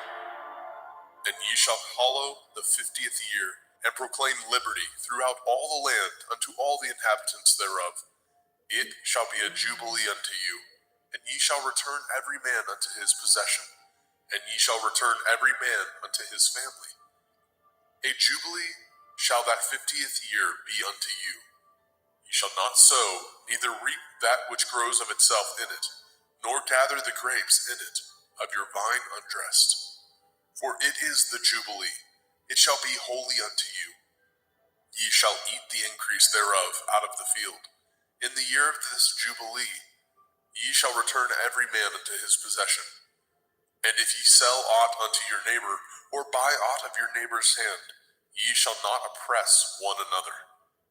According to the number of years after the Jubilee, you shall buy of your neighbor, and according unto the number of years of the fruits, he shall sell unto you. According to the multitude of years, you shall increase the price thereof, and according to the fewness of years, you shall diminish the price of it. For according to the number of the years of the fruits, he sells unto you. Ye shall not therefore oppress one another, but you shall fear your Elohim, for I am Yahweh Elohim. Wherefore ye shall do my statutes, and guard my judgments, and do them, and ye shall dwell in the land in safety. And the land shall yield her fruit, and ye shall eat your fill, and dwell therein in safety. And if ye say, what shall we eat the 7th year? Behold, we shall not sow, nor gather in our increase. Then I will command my blessing upon you in the 6th year, and it shall bring forth fruit for 3 years. And ye shall sow the 8th year, and eat yet of old fruit until the 9th year. Until her fruits come in, ye shall eat of the old store. The land shall not be sold forever, for the land is mine, and ye are strangers and sojourners with me. And in all the land of your possession ye shall grant a redemption for the land. If your brother be waxen poor, and has sold away some of his possession, and if any of his kin come to redeem it, then shall he redeem that which his brother sold. And if the man have not to redeem it, and himself be able to redeem it, then let him count the years of the sale thereof, and restore the overplus unto the man whom he sold it, that he may return unto his possession. But if he be not able to restore it to him, then that which is sold shall remain in the hand of him that has bought it until the year of Jubilee. And in the Jubilee it shall go out, and he shall return unto his possession. And if a man sell a dwelling house in a walled city, then he may redeem it within a whole year after it is sold. Within a full year may he redeem it. And if it be not redeemed within the space of a full year, then the house that is in the walled city shall be established forever to him, that brought it throughout his generations. It shall not go out in the Jubilee. But the houses of the villages which have no wall round about them shall be counted as the fields of the country. They may be redeemed, and they shall go out in the Jubilee. Notwithstanding, the cities of the Leviim, of the houses of the cities of their possession, may the Leviim redeem at any time. And if a man purchases of the Leviim, then the house that was sold, and the city of his possession, shall go out in the year of Jubilee.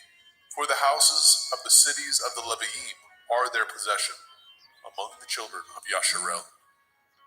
But the field of the suburbs of their cities may not be sold, for it is their perpetual possession. And if your brother be waxen poor, and fallen in decay with you, then you shall relieve him, yea, though he be a stranger or a sojourner, that he may live with you.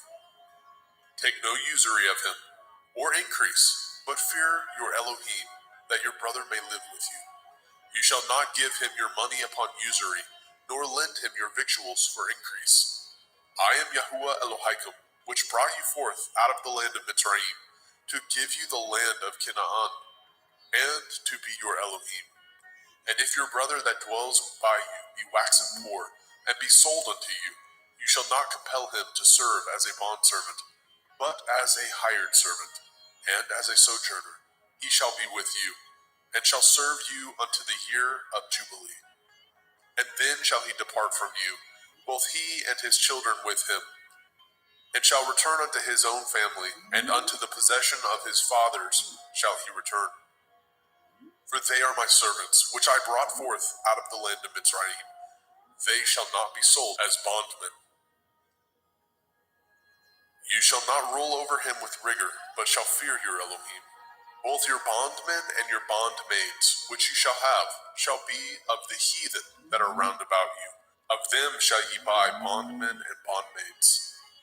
Moreover, of the children of the strangers that do sojourn among you, of them shall ye buy, and of their families that are with you, which they begat in your land, and they shall be your possession. And ye shall take them as an inheritance for your children after you, to inherit them for a possession. They shall be your bondmen forever. But over your brethren, the children of Yasharel, you shall not rule one over another with rigor. And if a sojourner or a stranger wax rich by you, and your brother that dwells by him wax poor, and sell himself unto the stranger or sojourner by you, or to the stock of the stranger's family, after that he is sold, he may be redeemed again. One of his brethren may redeem him. Either his uncle or his uncle's son may redeem him, or any that is nigh of kin unto him, of his family, may redeem him, or if he be able, he may redeem himself. And he shall reckon with him that bought him from the year that he was sold unto him, unto the year of Jubilee. And the price of his sale shall be according to the number of years, according to the time of a hired servant shall it be with him. If there be yet many years behind, according unto them he shall give again the price of his redemption, out of the money that he was bought for. And if there remain but few years unto the year of Jubilee, then he shall count with him, and according unto his years shall he give him again the price of his redemption. And as a yearly hired servant shall be with him, and the other shall not rule with rigor over him in your sight. And if he be not redeemed in these years, then he shall go out in the year of Jubilee, both he and his children with him. For unto me the children of Yasharel are servants. They are my servants, whom I brought forth out of the land of Mitzrayim.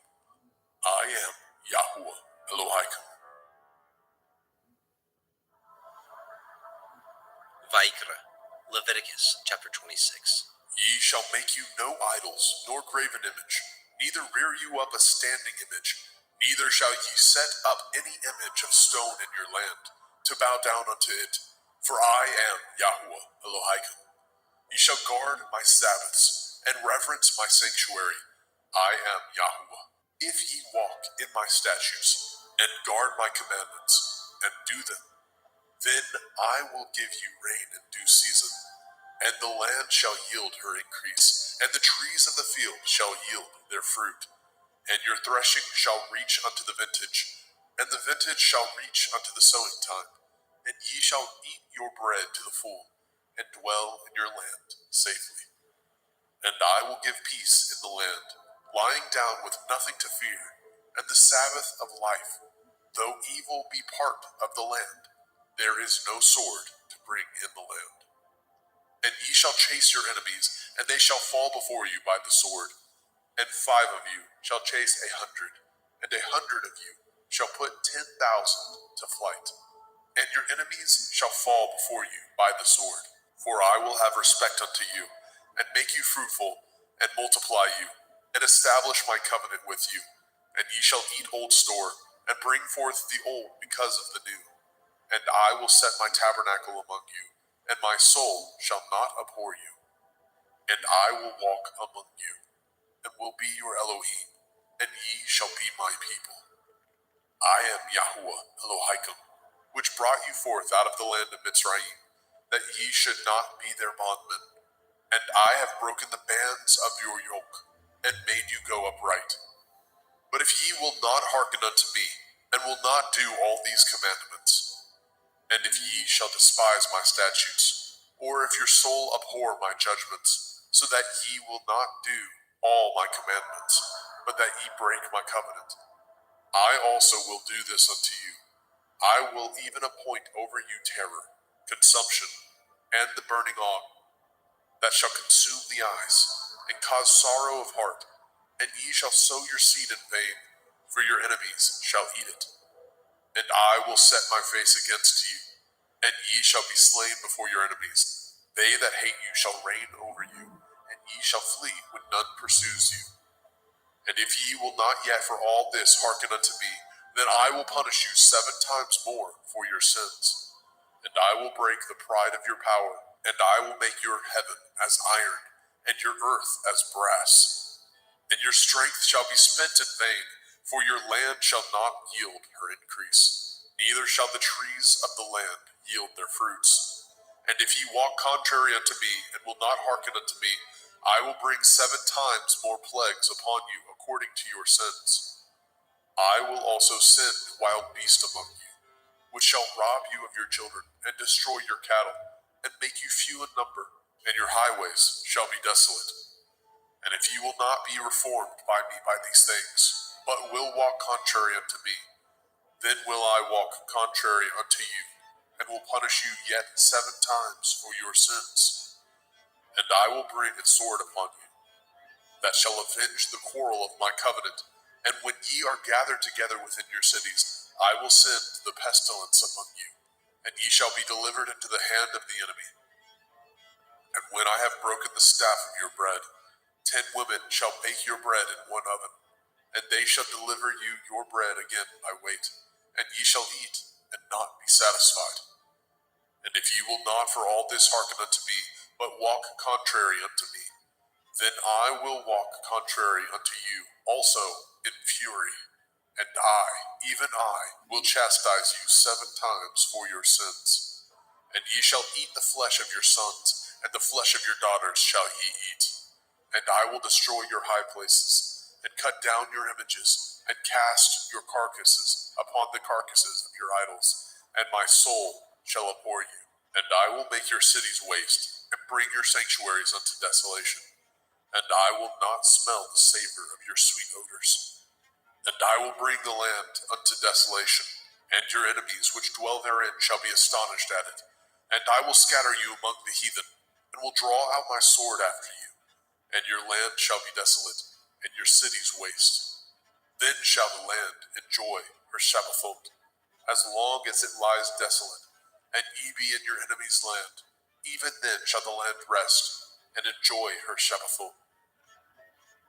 As long as it lies desolate, it shall rest, because it did not rest in your Shabbathot, when ye dwelt upon it. And upon them that are left alive of you, I will send a faintness into their hearts, in the land of their enemies, and the sound of a shaken leaf shall chase them, and they shall flee as fleeing from a sword, and they shall fall when none pursues. And they shall fall one upon another, as it were before a sword, when none pursues, and ye have no power to stand before your enemies. And ye shall perish among the heathen, and the land of your enemies shall eat you up. And they that are left of you shall pine away in their iniquity, in your enemies' lands, and also in the iniquities of their fathers shall they pine away with them.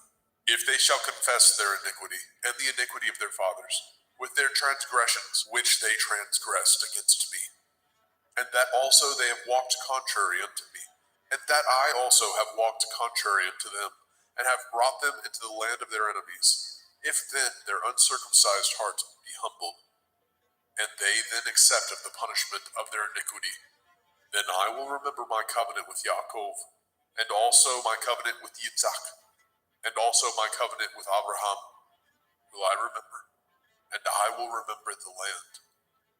The land also shall be left of them, and shall enjoy her Shabbathot, while she lies desolate without them. And they shall accept of the punishment of their iniquity, because they despised my judgments, and because their soul abhorred my statutes.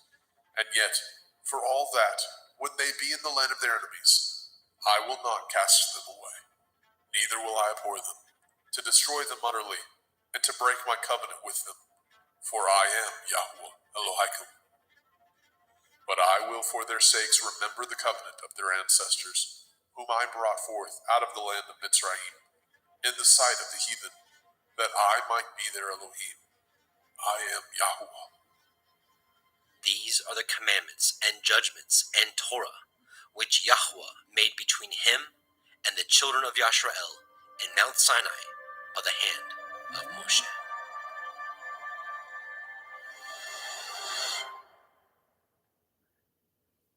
Vayikra, Leviticus chapter 27. And Yahweh spoke unto Moshe, saying, Speak unto the children of Yasharel, and say unto them, When a man shall make a singular vow, the persons shall be for Yahuwah by your estimation.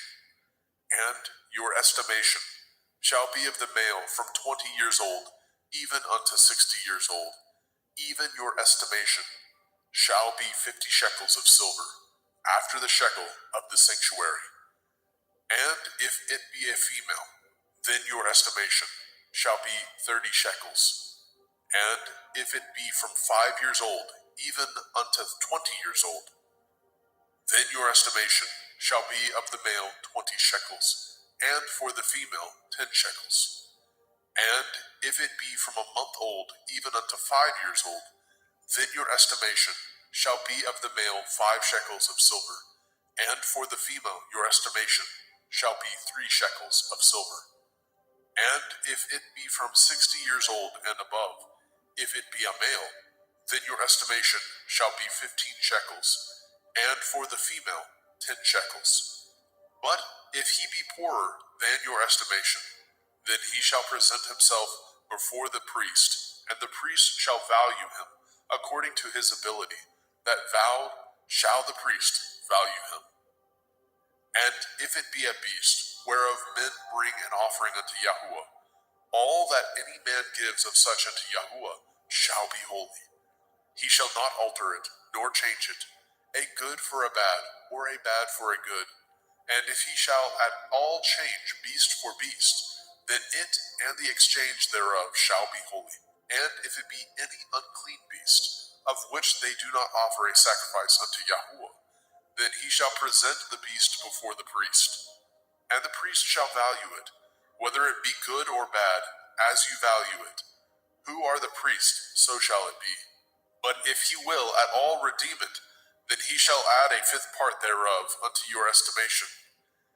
And when a man shall sanctify his house to be holy unto Yahuwah, then the priest shall estimate it, whether it be good or bad.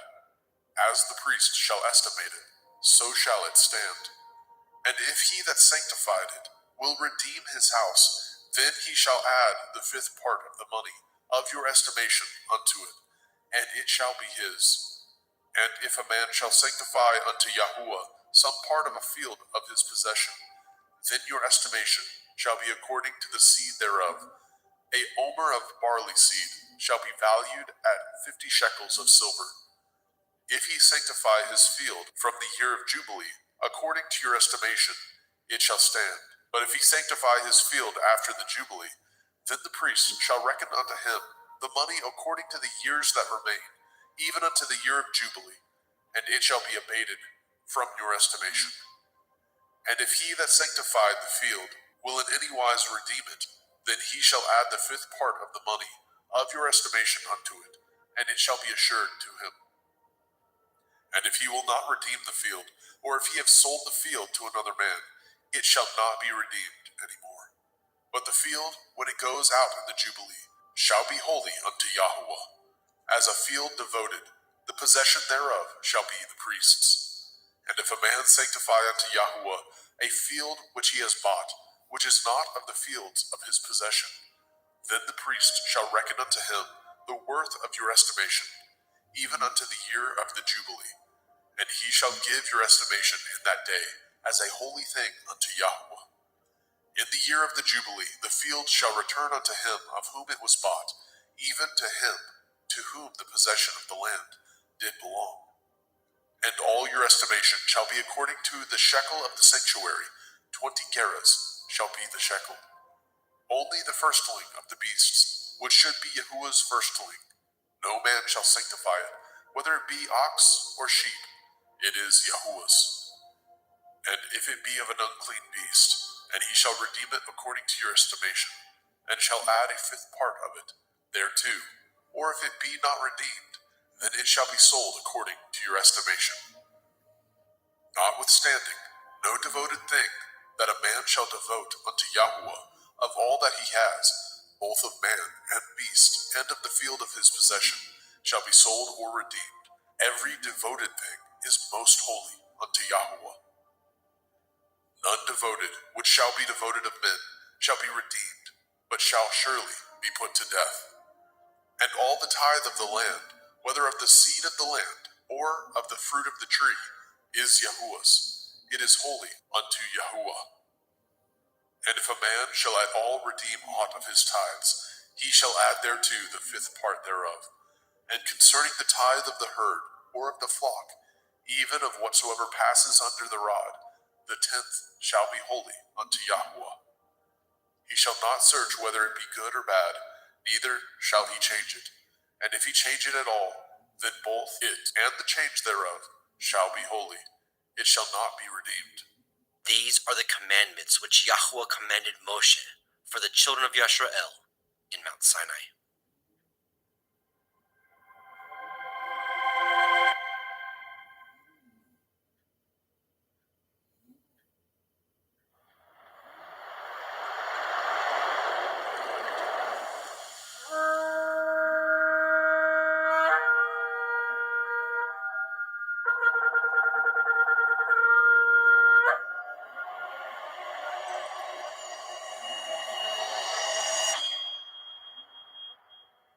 The Book of Shemot, Exodus, Chapter 1. Now these are the names of the children of Yasharel, which came into Mitzrayim. Every man and his household came with Jacob: Reuben, Shimon, Levi, Yehudah, Issachar, Zebulun, and Benjamin, Dan, Naphtali, Gad, and Asher. And all the souls that came out of the loins of Jacob were 70 souls, for Joseph was in Mitzrayim already. And Joseph died, and all his brethren, and all that generation. And the children of Yasharel were fruitful, and increased abundantly, and multiplied, and waxed exceeding mighty, and the land was filled with them. Now there arose up a new king over Mitzrayim, which knew not Joseph. And he said unto his people, Behold, the people of the children of Yasharel are more and mightier than we. Come on, let us deal wisely with them, lest they multiply, and it come to pass, that when there falls out any war, they join also unto our enemies, and fight against us, and so get them up out of the land. Therefore they did set over them taskmasters, to afflict them with their burdens. And they built for Pharaoh treasure cities, Pithom and Ramesses. But the more they afflicted them, the more they multiplied and grew, and they were grieved because of the children of Yasharel. And the Mitzrayim made the children of Yasharel to serve with rigor, and they made their lives bitter with hard bondage, in mortar, and in brick, and in all manner of service in the field. All their service, wherein they made them to serve, was with rigor. And the king of Mitzrayim spoke to the Ivri midwives, of which the name of the one was Shiphrah, and the name of the other Puah. And he said, When ye do the office of a midwife to the Ivrith woman, and see them upon the stools, if it be a son, then ye shall kill him. But if it be a daughter, then she shall live. But the midwives feared Elohim, and did not as the king of Mitzrayim commanded them, but saved the men children alive. And the king of Mitzrayim called for the midwives, and said unto them, Why have you done this thing, and have saved the men children alive? And the midwives said unto Pharaoh, Because the Ivrith women are not as the Mitzrayim women, for they are lively, and are delivered ere the midwives come in unto them. Therefore Elohim dealt well with the midwives, and the people multiplied, and waxed very mighty. And it came to pass, because the midwives feared Elohim, that he made them houses. And Pharaoh charged all his people, saying, Every son that is born ye shall cast into the river, and every daughter ye shall save alive. Shemot, Exodus, chapter 2. And there went a man of the house of Levi, and took to be his woman a daughter of Levi. And the woman conceived, and bore a son. And when she saw him that he was a goodly child, she hid him 3 months. And when she could no longer hide him, she took for him an ark of bulrushes, and daubed it with slime and with pitch, and put the child therein, and she laid it in the reeds by the river's brink. And his sister stood afar off, to wit what would be done to him. And the daughter of Pharaoh came down to wash herself at the river, and her maidens walked along by the river's side. And when she saw the ark among the reeds, she sent her maid to fetch it. And when she had opened it, she saw the child, and behold, the babe wept. And she had compassion on him, and said, This is one of the Ephraim children.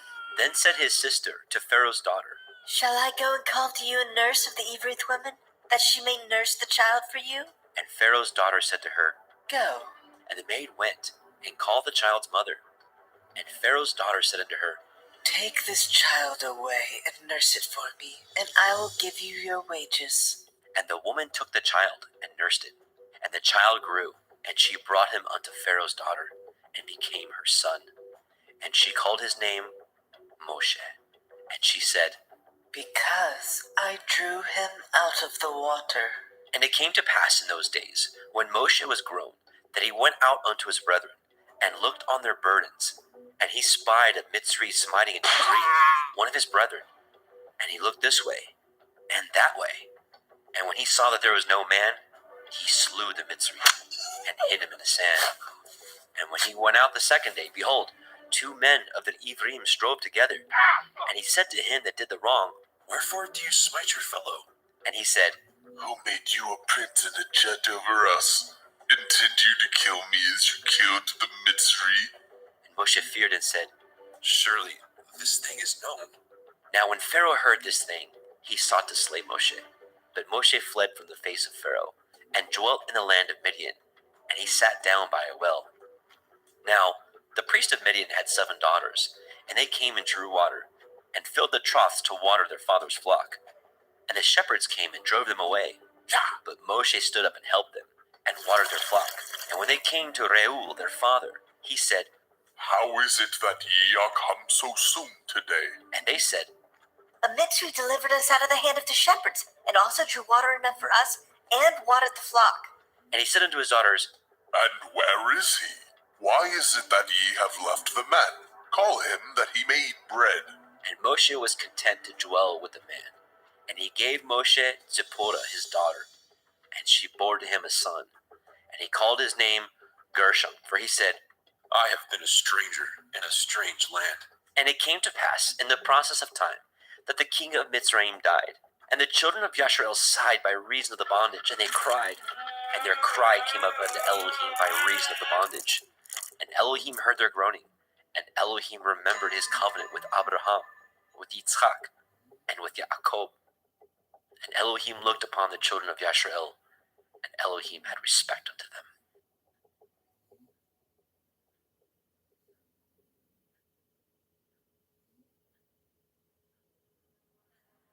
Shemot, Exodus, chapter 3. Now Moshe kept the flock of Yitro his father-in-law, the priest of Midian, and he led the flock to the backside of the desert, and came to the mountain of Elohim, even to Horeb. And the angel of Yahweh appeared unto him in a flame of fire, out of the midst of a thorn bush. And he looked, and behold, the thorn bush burned with fire, and the thorn bush was not consumed. And Moshe said, I will now turn aside and see this great sight, why the thorn bush is not burnt.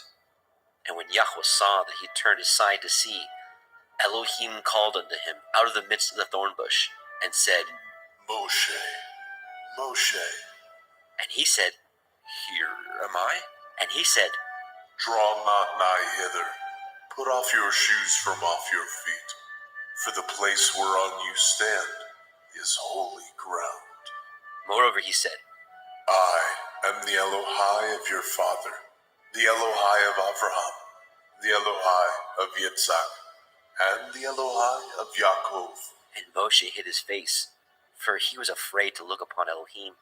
And Yahweh said, I have surely seen the affliction of my people, which are in Mitzrayim, and have heard their cry by reason of their taskmasters. For I know their sorrows, and I am come down to deliver them out of the hand of the Mitzrayim, and to bring them up out of that land unto a good land, and a large, unto a land flowing with milk and honey, unto the place of the Canaanim, and the Hittim, and the Amorim, and the Perizim, and the Hivim, and the Yevusim.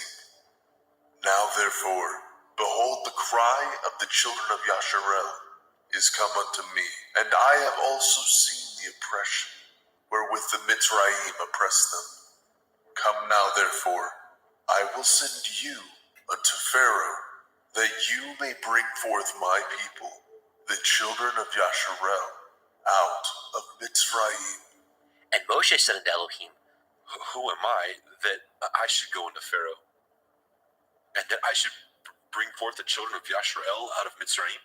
And he said, Certainly I will be with you, and this shall be a sign unto you that I have sent you. When you have brought forth the people out of Mitzrayim, ye shall serve Elohim upon this mountain. And Moshe said unto Elohim, Behold, when I come unto the children of Yasharel, and say unto them, The Elohai of your fathers has sent me unto you, and they shall say unto me, What is his name? What shall I say unto them? And Elohim said unto El Moshe, Ahaya Asher Ahaya, I am that I am. And he said, Thus shall you say unto the children of Yasharel, Ahaya I am has sent me unto you. And Elohim said moreover unto El Moshe, Thus shall you say unto the children of Yasharel, Yahuwah Elohai of your fathers, the Elohai of Abraham, the Elohai of Yitzhak, and the Elohai of Yaakov, has sent me unto you. This is my name forever, and this is my mention unto all generations. Go and gather the elders of Yasharel together, and say unto them, Yahuwah Elohai of your fathers, the Elohai of Abraham, of Yitzhak, and the Elohai of Yaakov, appeared unto me, saying, I have surely visited you, and seen that which is done to you in Mitzrayim. And I have said, I will bring you up out of the affliction of Mitzrayim, unto the land of the Canaanite, and the Hittim, and the Amorim, and the Perizim, and the Hivim, and the Yebusim, unto a land flowing with milk and honey. And they shall hearken to your voice, and you shall come, you and the elders of Yasharel, unto the king of Mitzrayim, and you shall say unto him, Yahuwah Elohai of the Ephraim has met us, and now let us go, we beseech you, 3 days' journey into the wilderness, that we may sacrifice to Yahuwah Eloheinu. And I am sure that the king of Mitzrayim will not let you go, no, not by a mighty hand. And I will stretch out my hand, and smite Mitzrayim with all my wonders, which I will do in the midst thereof. And after that he will let you go, and I will give this people favor in the sight of the Mitzrayim. And it shall come to pass that when ye go, ye shall not go empty. But every woman shall borrow of her neighbor, and of her that sojourns in her house, jewels of silver, and jewels of gold, and raiment. And ye shall put them upon your sons, and upon your daughters, and ye shall spoil the Mitzrayim.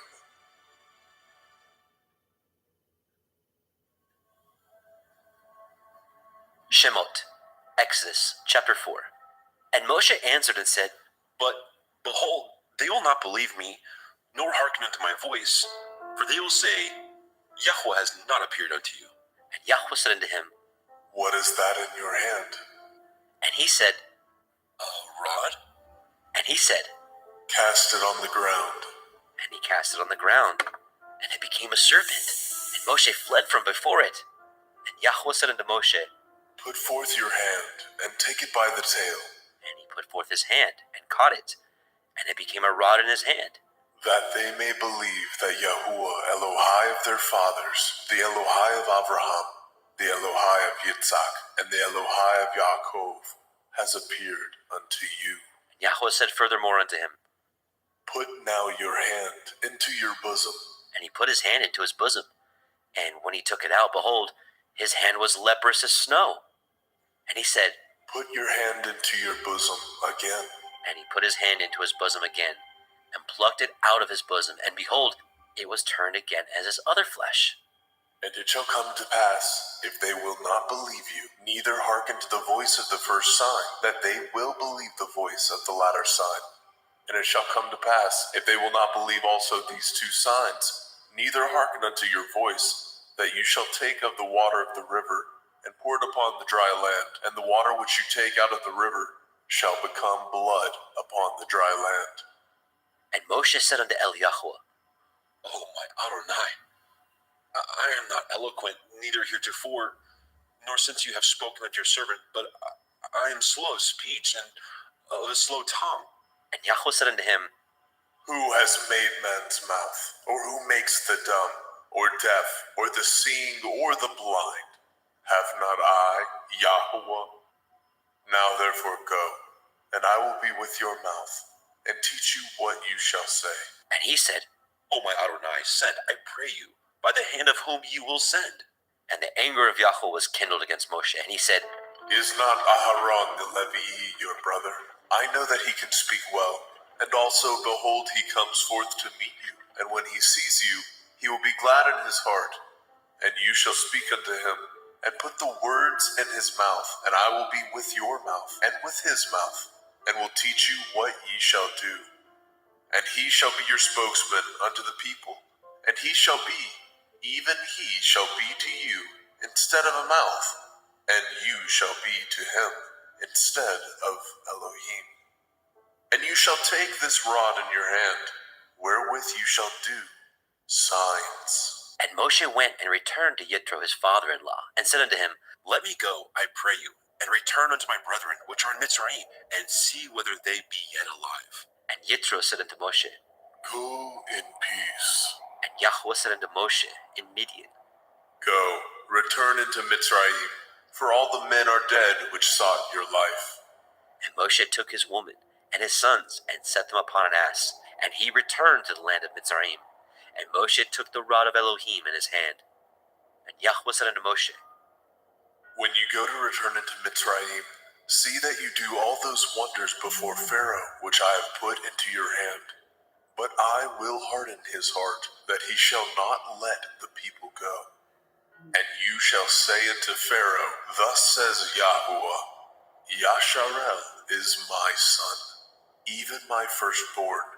And I say unto you, Let my son go, that he may serve me. And if you refuse to let him go, behold, I will slay your son, even your firstborn. And it came to pass by the way in the inn that Yahweh met him, and sought to kill him. Then Zipporah took a sharp stone, and cut off the foreskin of her son, and cast it at his feet, and said, Surely a bloody man are you to me. So he let him go.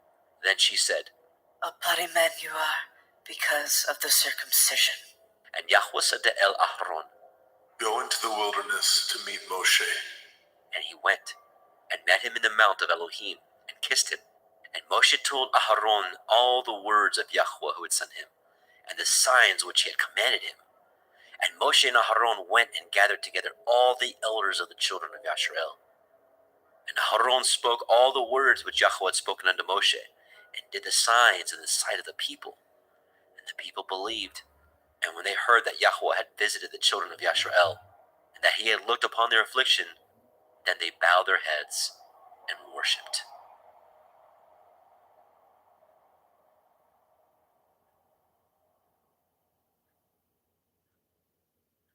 Shemot, Exodus, chapter 5. And afterward, Moshe and Aharon went in, and told Pharaoh, Thus says Yahweh Elohai of Yasharel, Let my people go, that they may hold a feast unto me in the wilderness. And Pharaoh said, Who is Yahuwah that I should obey his voice, to let Yasharel go? I know not Yahuwah, neither will I let Yasharel go.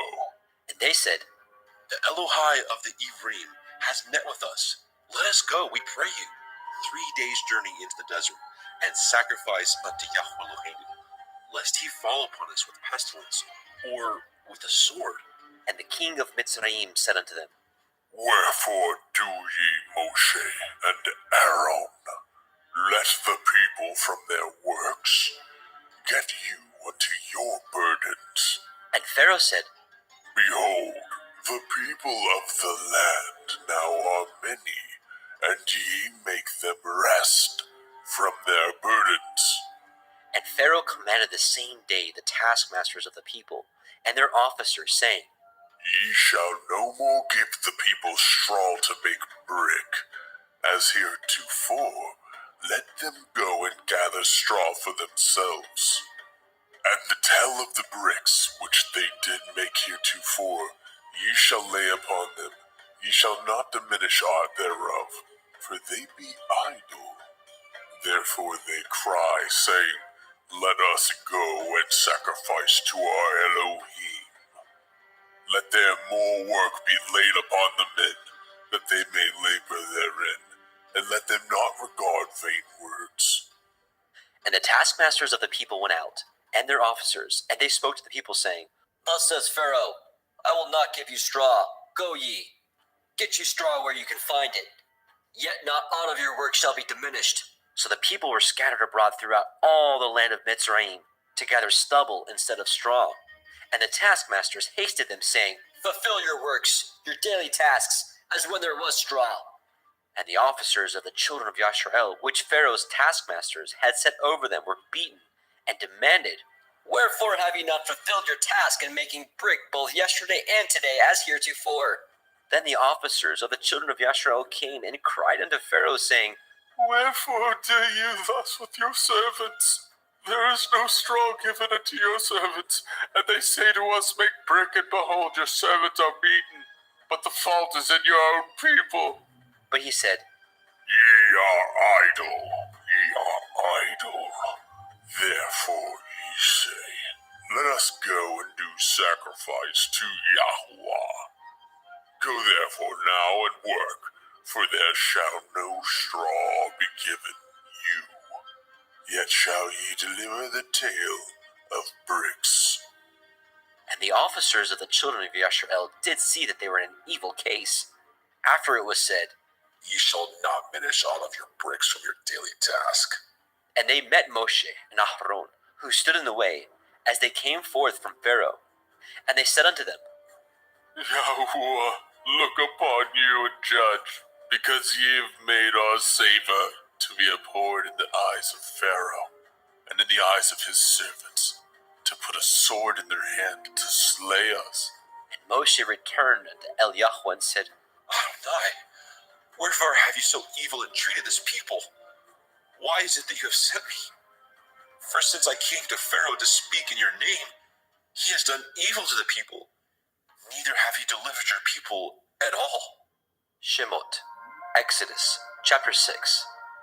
Then Yahweh said unto Moshe, Now shall you see what I will do to Pharaoh, for with a strong hand shall he let them go, and with a strong hand shall he drive them out of his land. And Elohim spoke unto Moshe, and said unto him, I am Yahuwah, and I appeared unto El Abraham, unto El Yitzhak, and unto El Yaakov, by El Shaddai.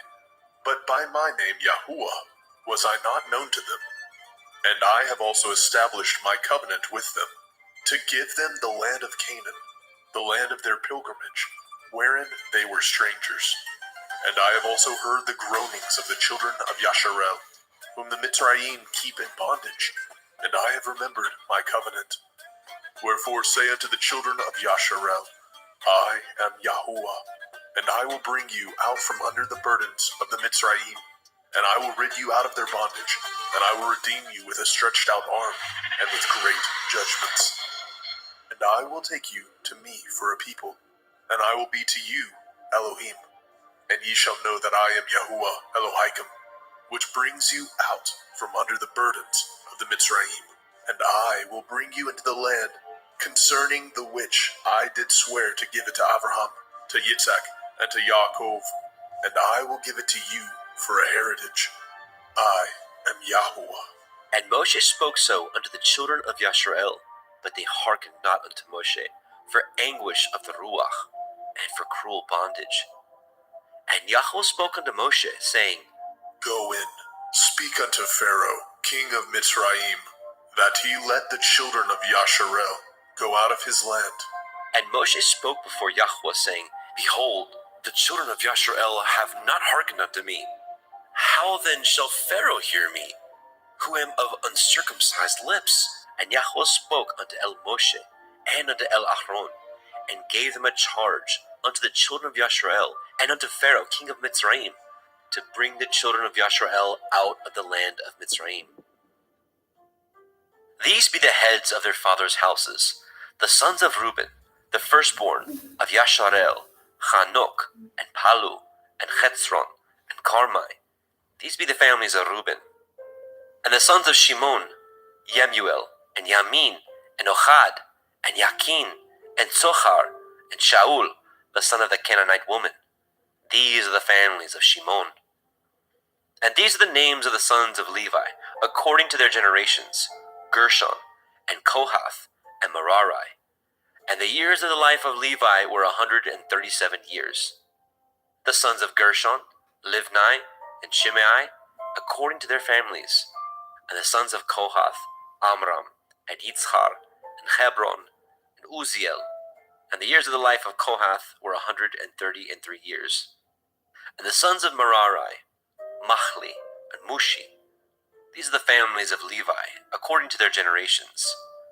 And Amram took Jochebed, his father's sister, to be his woman, and she bore him Aharon and Moshe. And the years of the life of Amram were were 137 years. And the sons of Yitzchar, Korach, and Nepheg, and Zikri. And the sons of Uziel, Mishael, and Elishaphan, and Chitrai.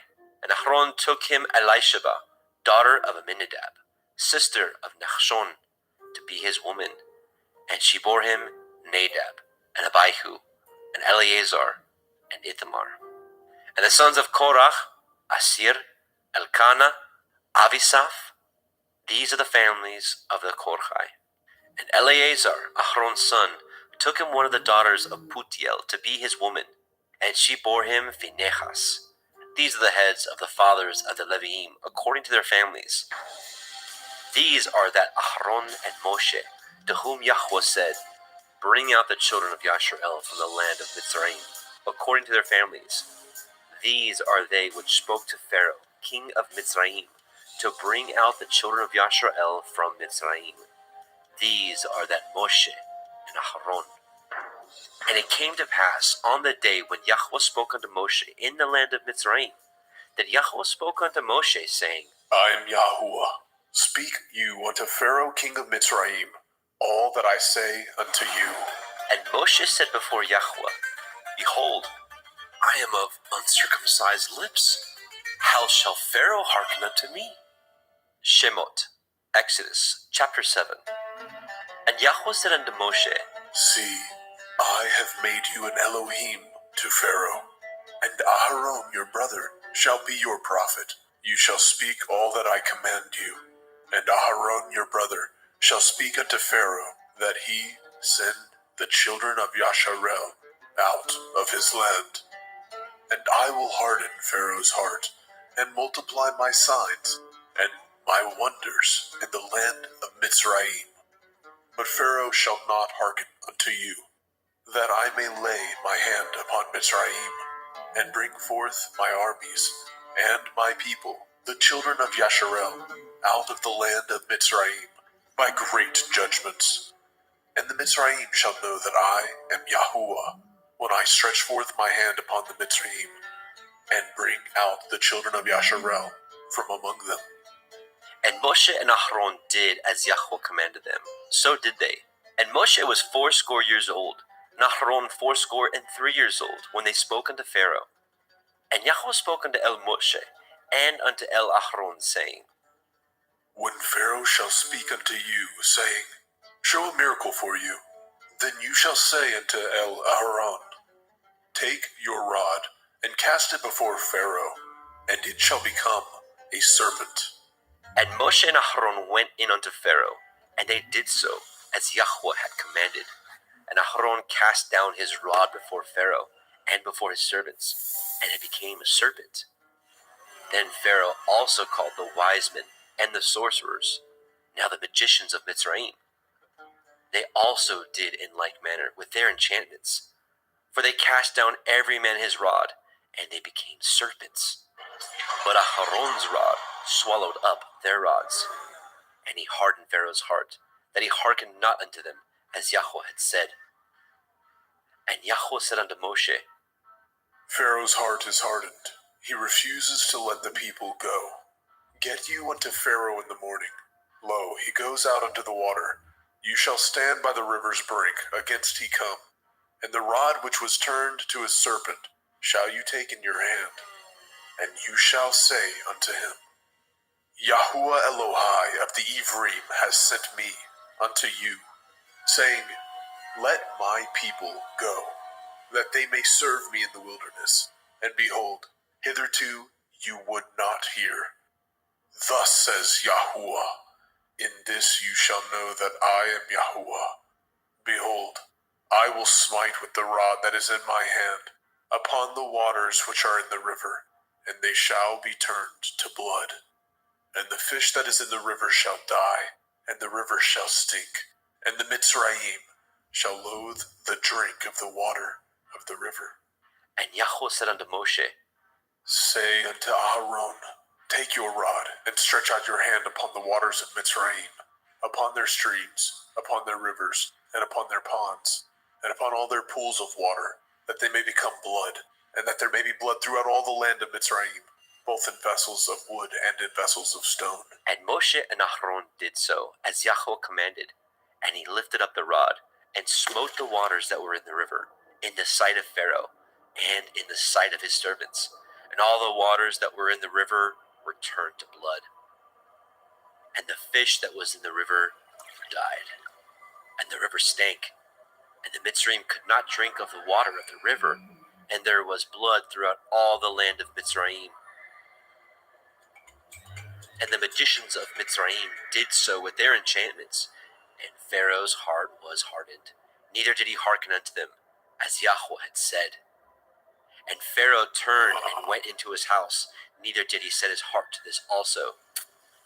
And all the Mitzrayim dug round about the river for water to drink, for they could not drink of the water of the river. And 7 days were fulfilled after that Yahweh had smitten the river.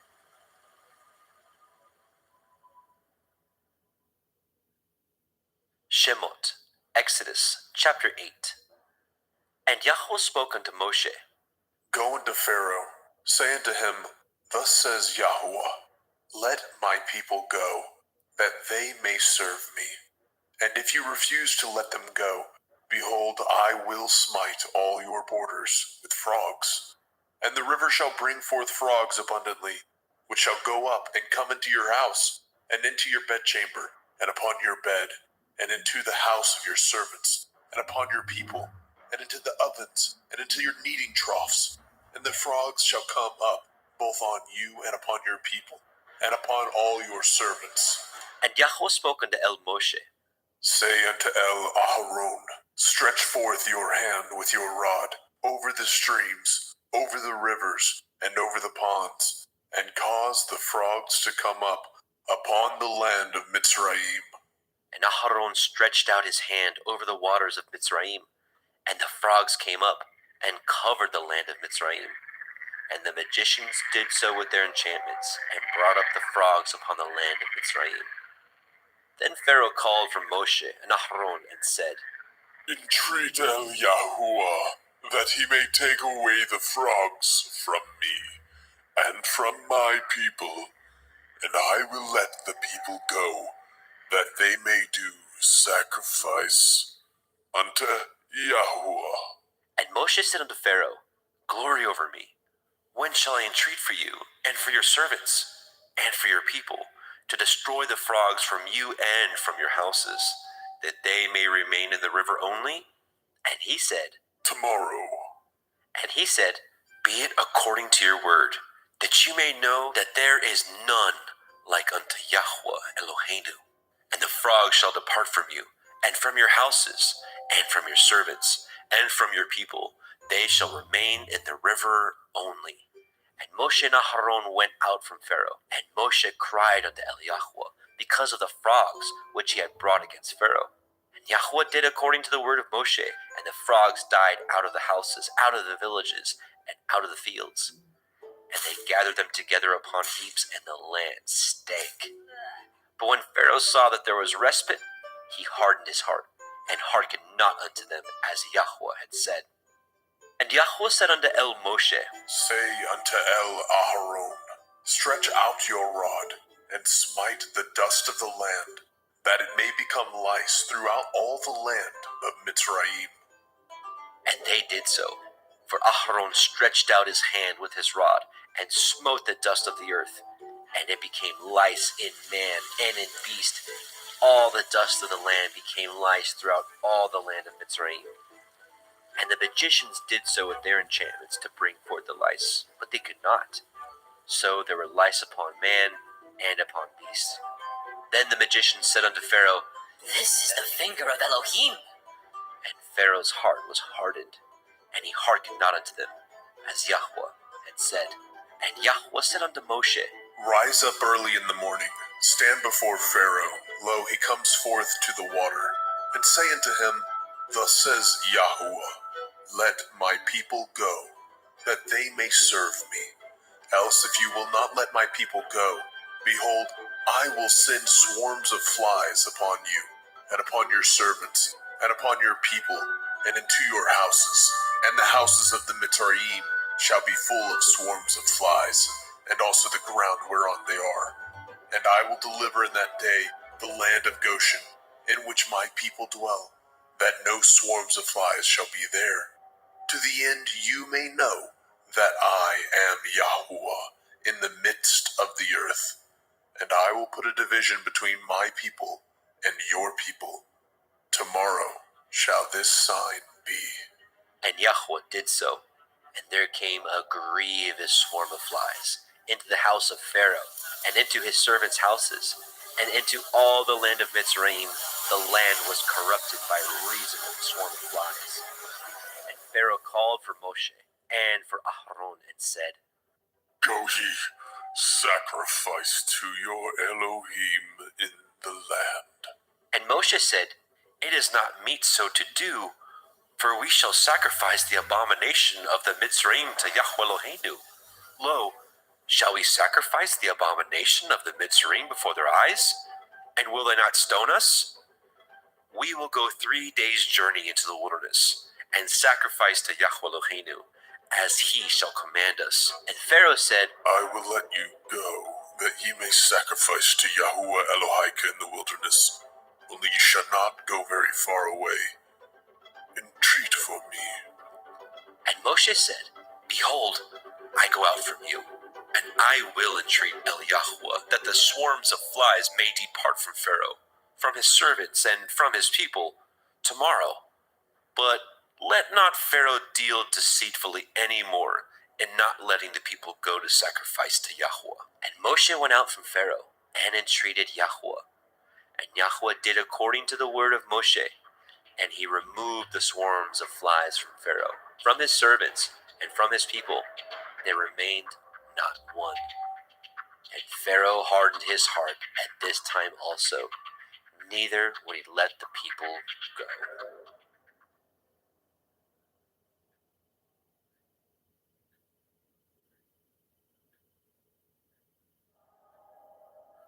Shemot, Exodus, chapter 9. Then Yahweh said unto El Moshe, Go in unto Pharaoh, and tell him, Thus says Yahuwah Elohai of the Ephraim, Let my people go, that they may serve me. For if you refuse to let them go, and will hold them still, behold, the hand of Yahuwah is upon your cattle, which is in the field, upon the horses, upon the asses, upon the camels, upon the oxen, upon the sheep. There shall be a very grievous pestilence, and Yahuwah shall sever between the cattle of Yasharel and the cattle of Mitzrayim, and there shall nothing die of all that is the children's of Yasharel. And Yahweh appointed a set time, saying, Tomorrow Yahuwah shall do this thing in the land. And Yahweh did that thing on the morrow, and all the cattle of Mitzrayim died, but of the cattle of the children of Yasharel died not one. And Pharaoh sent, and behold, there was not one of the cattle of Yasharel dead. And the heart of Pharaoh was hardened, and he did not let the people go. And Yahweh said unto El Moshe and unto El Aharon, Take to you handfuls of ashes of the furnace, and let Moshe sprinkle it towards the heavens in the sight of Pharaoh. And it shall become small dust in all the land of Mitzrayim, and shall be a boil breaking forth with blains upon man, and upon beast throughout all the land of Mitzrayim. And they took the ashes of the furnace, and stood before Pharaoh. And Moshe sprinkled it up toward the heavens, and it became a boil, breaking forth with blains upon man, and upon beast. And the magicians could not stand before Moshe because of the boils, for the boil was upon the magicians, and upon all the Mitzrayim. And Yahweh hardened the heart of Pharaoh, and he hearkened not unto them, as Yahweh had spoken unto El Moshe.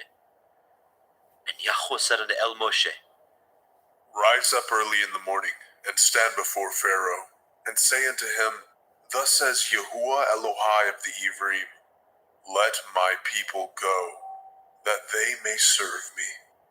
For I will at this time send all my plagues upon your heart, and upon your servants, and upon your people, that you may know that there is none like me in all the earth.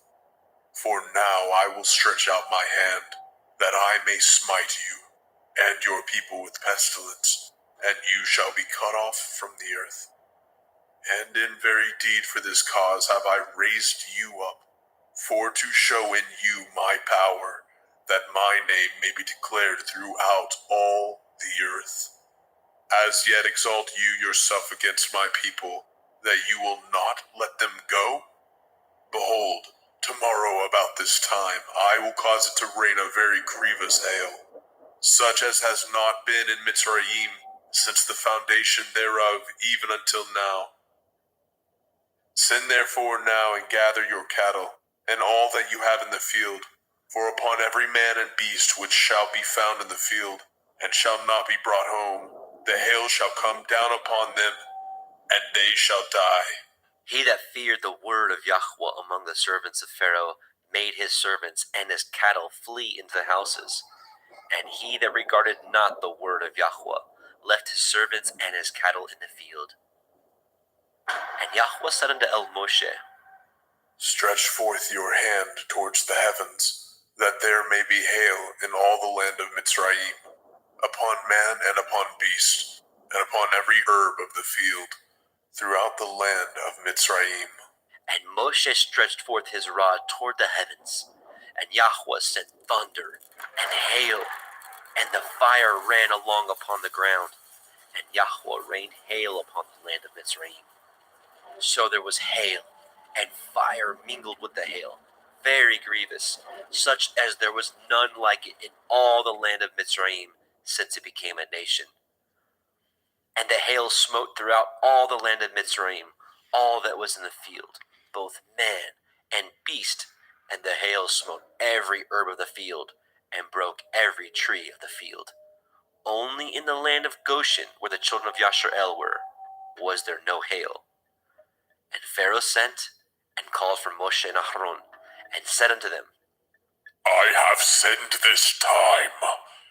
Yahuwah is righteous, and I and my people are wicked. Entreat Yahuwah, for it is enough that there be no more mighty thunderings and hail, for I will let you go. Ye shall stay no longer. And Moshe said unto him, As soon as I am gone out of the city, I will spread abroad my hands unto Yahweh, and the thunder shall cease, neither shall there be any more hail, that you may know how that the earth is Yahweh's. But as for you and your servants, I know that you will not fear Yahweh Elohim. And the flax and the barley was smitten, for the barley was in the ear, and the flax was bold. But the wheat and the rye were not smitten, for they were not grown up. And Moshe went out of the city from Pharaoh, and spread abroad his hands unto Yahweh, and the thunders and the hail ceased, and the rain was not poured upon the earth. And when Pharaoh saw that the rain and the hail and the thunders were ceased, he sinned yet more, and hardened his heart, he and his servants. And the heart of Pharaoh was hardened, neither would he let the children of Yashar'el go, as Yahweh had spoken by Moshe. Shemot, Exodus, chapter 10. And Yahweh said unto Moshe, Go in unto Pharaoh, for I have hardened his heart, and the heart of his servants, that I might show these my signs before him, and that you may tell in the ears of your son, and of your son's son, what things I have wrought in Mitzrayim, and my signs which I have done among them, that ye may know how that I am Yahuwah. And Moshe and Aharon came in unto Pharaoh, and said unto him, Thus says Yahweh Elohai of the Ephraim, How long will you refuse to humble yourselves before me? Let my people go, that they may serve me. Else, if you refuse to let my people go, behold, tomorrow I will bring the locusts into your coast, and they shall cover the face of the earth, that one cannot be able to see the earth, and they shall eat the remnant of that which is escaped, which remains unto you from the hail. and shall eat every tree which grows for you out of the field. And they shall fill your houses, and the houses of all your servants, and the houses of all the Mitzrayim, which neither your fathers nor your fathers' fathers have seen, since the day that they were upon the earth unto this day. And he turned himself and went out from Pharaoh. And Pharaoh's servants said unto him, How long shall this man be a snare unto us? Let the men go, that they may serve Yahweh Elohim. Know you not that Mizraim is destroyed? And Moshe and Aharon were brought again unto Pharaoh. And he said unto them, Go, serve Yahweh Elohim. But who are they that shall go? And Moshe said, We will go with our young and with our old, with our sons and with our daughters, with our flocks and with our herds. We will go. For we must hold a feast unto Yahweh. And he said unto them, Let Yahweh be so with you, as I will let you go, and your little ones. Look to it, for evil is before you. Not so. Go now, ye that are men, and serve Yahweh, for that ye did desire. And they were driven out from Pharaoh's presence. And Yahweh said unto Moshe, Stretch out your hand over the land of Mizraim for the locusts, that they may come up upon the land of Mizraim, and eat every herb of the land, even all that the hail has left. And Moshe stretched forth his rod over the land of Mitzrayim. And Yahweh brought an east wind upon the land all that day and all that night. And when it was morning, the east wind brought the locusts. And the locusts went up over all the land of Mitzrayim, and rested in all the coast of Mitzrayim.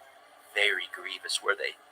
Before them there were no such locust as they, neither after them shall be such.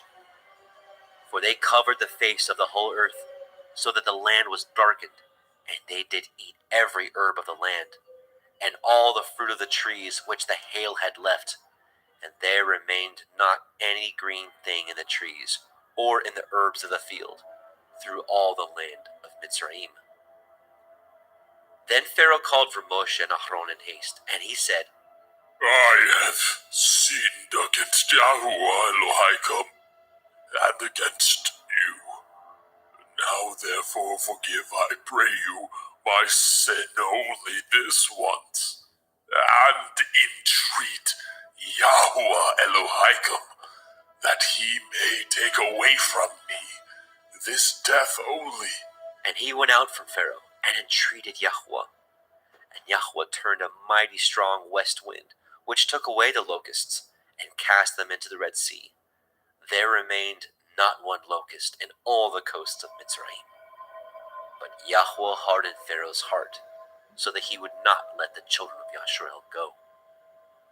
And Yahweh said unto Moshe, Stretch out your hand towards the heavens, that there may be darkness over the land of Mitzrayim, even darkness which may be felt. And Moshe stretched forth his hand toward the heavens, and there was a thick darkness in all the land of Mitzrayim 3 days. They saw not one another, neither rose any from his place for 3 days. But all the children of Yashrael had light in their dwellings. And Pharaoh called unto Moshe and said, Go ye, serve Yahweh, only let your flocks and your herds be stayed. Let your little ones also go with you. And Moshe said, You must give us also sacrifices and burnt offerings, that we may sacrifice unto Yahweh Elohim. Our cattle also shall go with us. There shall not a hoof be left behind. For thereof must we take to serve Yahweh Elohim. And we know not with what we must serve Yahweh until we come thither. But Yahweh hardened Pharaoh's heart, and he would not let them go. And Pharaoh said unto him, Get you from me, take heed to yourself, see my face no more. For in that day you see my face, you shall die. And Moshe said, You have spoken well. will see your face again no more.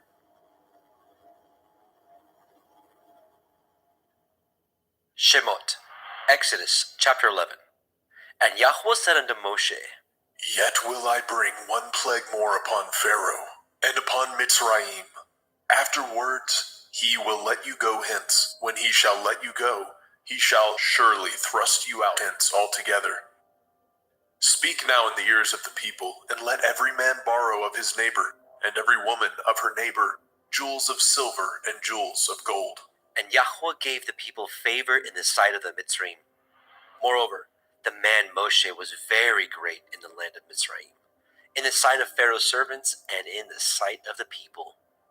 And Moshe said, Thus says Yahweh, about midnight will I go out into the midst of Mitzrayim, and all the firstborn in the land of Mitzrayim shall die, from the firstborn of Pharaoh that sits upon his throne, even unto the firstborn of the maidservant that is behind the mill, and all the firstborn of beasts.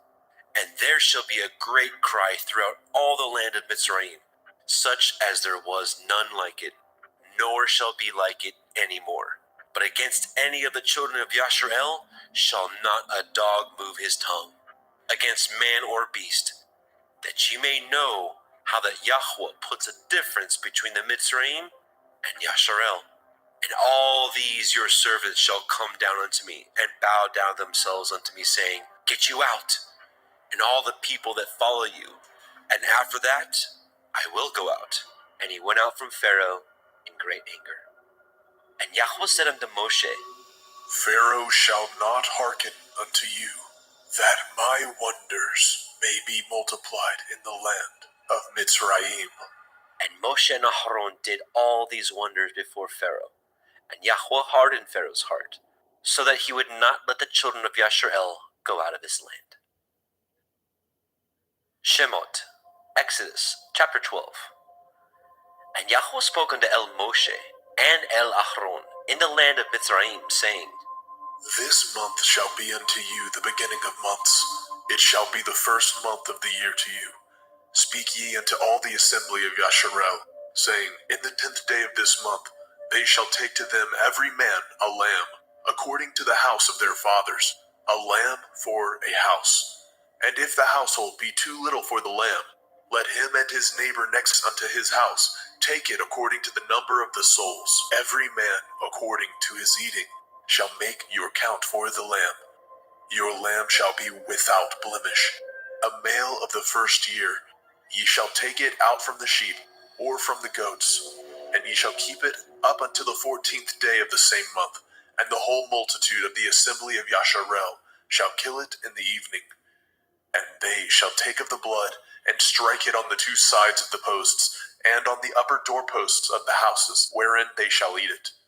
And they shall eat the flesh in that night, roast with fire, and matzah, unleavened bread. And with bitter herbs they shall eat it. Eat not of it raw, nor sodden at all with water, but roast with fire, his head with his legs, and with the purtenance thereof. And ye shall let nothing of it remain unto the morning, and that which remains of it until the morning ye shall burn with fire. And thus shall ye eat it, with your loins girded, your shoes on your feet, and your staff in your hand. And ye shall eat it in haste. It is Yahuwah's Pesach. For I will pass through the land of Mitzrayim this night, and will smite all the firstborn in the land of Mitzrayim, both man and beast. And against all the Elohai of Mitzrayim I will execute judgment. I am Yahuwah. And the blood shall be to you for a mark upon the houses where ye are. And when I see the blood, I will pass over you. And the plague shall not be upon you to destroy you, when I smite the land of Mitzrayim. And this day shall be unto you for a memorial, and ye shall keep it a feast to Yahuwah throughout your generations. Ye shall keep it a feast by an ordinance forever. 7 days shall ye eat matzah. Even the first day ye shall put away leaven out of your houses. For whoever eats hametz, leavened bread, from the first day unto the 7th day, that soul shall be cut off from Yasharel. And in the first day there shall be a holy assembly, and in the 7th day there shall be a holy assembly to you. No manner of work shall be done in them, save that which every man must eat, that only may be done of you. And ye shall guard the feast of matzah, unleavened bread. For in this selfsame day have I brought your armies out of the land of Mitzrayim. Therefore shall ye guard this day in your generations by an ordinance forever. In the first day, on the 14th day of the month at evening, ye shall eat matzah, until the 21st day of the month at evening. 7 days shall there be no hametz found in your houses, for whosoever eats that which is with hametz, leaven, even that soul shall be cut off from the assembly of Yasharel, whether he be a stranger or born in the land. Ye shall eat nothing with hametz. In all your habitations shall ye eat matzah. Then Moshe called for all the elders of Yasharel, and said unto them, Draw out, and take you a lamb according to your families, and kill the Pesach. And ye shall take a bunch of hyssop, and dip it in the blood that is in the basin, and strike the lintel and the 2 side posts with the blood that is in the basin. And none of you shall go out at the door of his house until the morning. For Yahweh will pass through to smite the Mitzrayim. And when he sees the blood upon the lintel and on the 2 side posts, Yahweh will pass over the door, and will not suffer the destroyer to come in unto your houses to smite you. And ye shall guard this thing for an ordinance to you and to your sons forever. And it shall come to pass, when ye are come to the land which Yahweh will give you, according as he has promised, that ye shall guard this service. And it shall come to pass, when your children shall say unto you, What mean ye by this service? That ye shall say, It is the sacrifice of Yahweh's Pesach, who passed over the houses of the children of Yasharel in Mitzrayim, when he smote the Mitzrayim and delivered our houses. And the people bowed the head and worshipped. And the children of Yasharel went away, and did as Yahweh had commanded Moshe and Aharon. So did they. And it came to pass that at midnight Yahweh smote all the firstborn in the land of Mitzrayim, from the firstborn of Pharaoh that sat on his throne unto the firstborn of the captive that was in the dungeon, and all the firstborn of cattle. And Pharaoh rose up in the night, he and all his servants, and all the Mitzrayim, and there was a great cry in Mitzrayim, for there was not a house where there was not one dead. And he called for Moshe and Aharon by night, and said, Rise up, and get ye forth from among my people, both ye and the children of Yasharel, and go, serve Yahweh, as ye have said, and take your flocks and your herds, as ye have said, and be gone, and bless me also. And the Mitzrayim were urgent upon the people, that they might send them out of the land in haste. For they said, We be all dead men. And the people took their dough before it was leavened, and their kneading troughs being bound up in their clothes upon their shoulders. And the children of Yasharel did according to the word of Moshe. And they borrowed of the Mitzrayim jewels of silver, and jewels of gold, and raiment. And Yahweh gave the people favor in the sight of the Mitzrayim, so that they lent unto them such things as they required. And they spoiled the Mitzrayim. And the children of Yasharel journeyed from Ramesses to Sukkot, about 600,000 on foot that were men, beside children. And a mixed multitude went up also with him, and flocks, and herds, even very much cattle. And they baked matzah cakes of the dough which they brought forth out of Mitzrayim, for it was not leavened, because they were thrust out of Mitzrayim, and could not tarry, neither had they prepared for themselves any victual. Now the sojourning of the children of Yasharel, who dwelt in the land of Mitzrayim, and in the land of Canaan, they and their fathers, was 430 years. And it came to pass at the end of the 430 years, even the selfsame day it came to pass, that all the hosts of Yahweh went out from the land of Mitzrayim. It is a night to be much observed unto Yahweh, for bringing them out of the land of Mitzrayim. This is that night of Yahweh, to be observed of all the children of Yasharel in their generations. And Yahweh said unto Moshe and Aharon, This is the ordinance of the Pesach. There shall no stranger eat thereof. But every manservant that is bought for money, when you have circumcised him, then he shall eat thereof. A foreigner and a hired servant shall not eat thereof. In one house shall it be eaten. You shall not carry forth aught of the flesh abroad out of the house, neither shall ye break a bone thereof. All the assembly of Yasharel shall keep it. And when a stranger shall sojourn with you, and will keep the Pesach to Yahuwah, let all his males be circumcised, and then let him come near and keep it. And he shall be as one that is born in the land.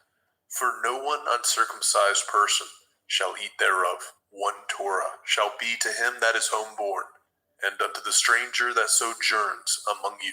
Thus did all the children of Yasharel, as Yahweh commanded Moshe and Aharon, so did they. And it came to pass at the selfsame day that Yahweh did bring the children of Yasharel out of the land of Mitzrayim by their armies.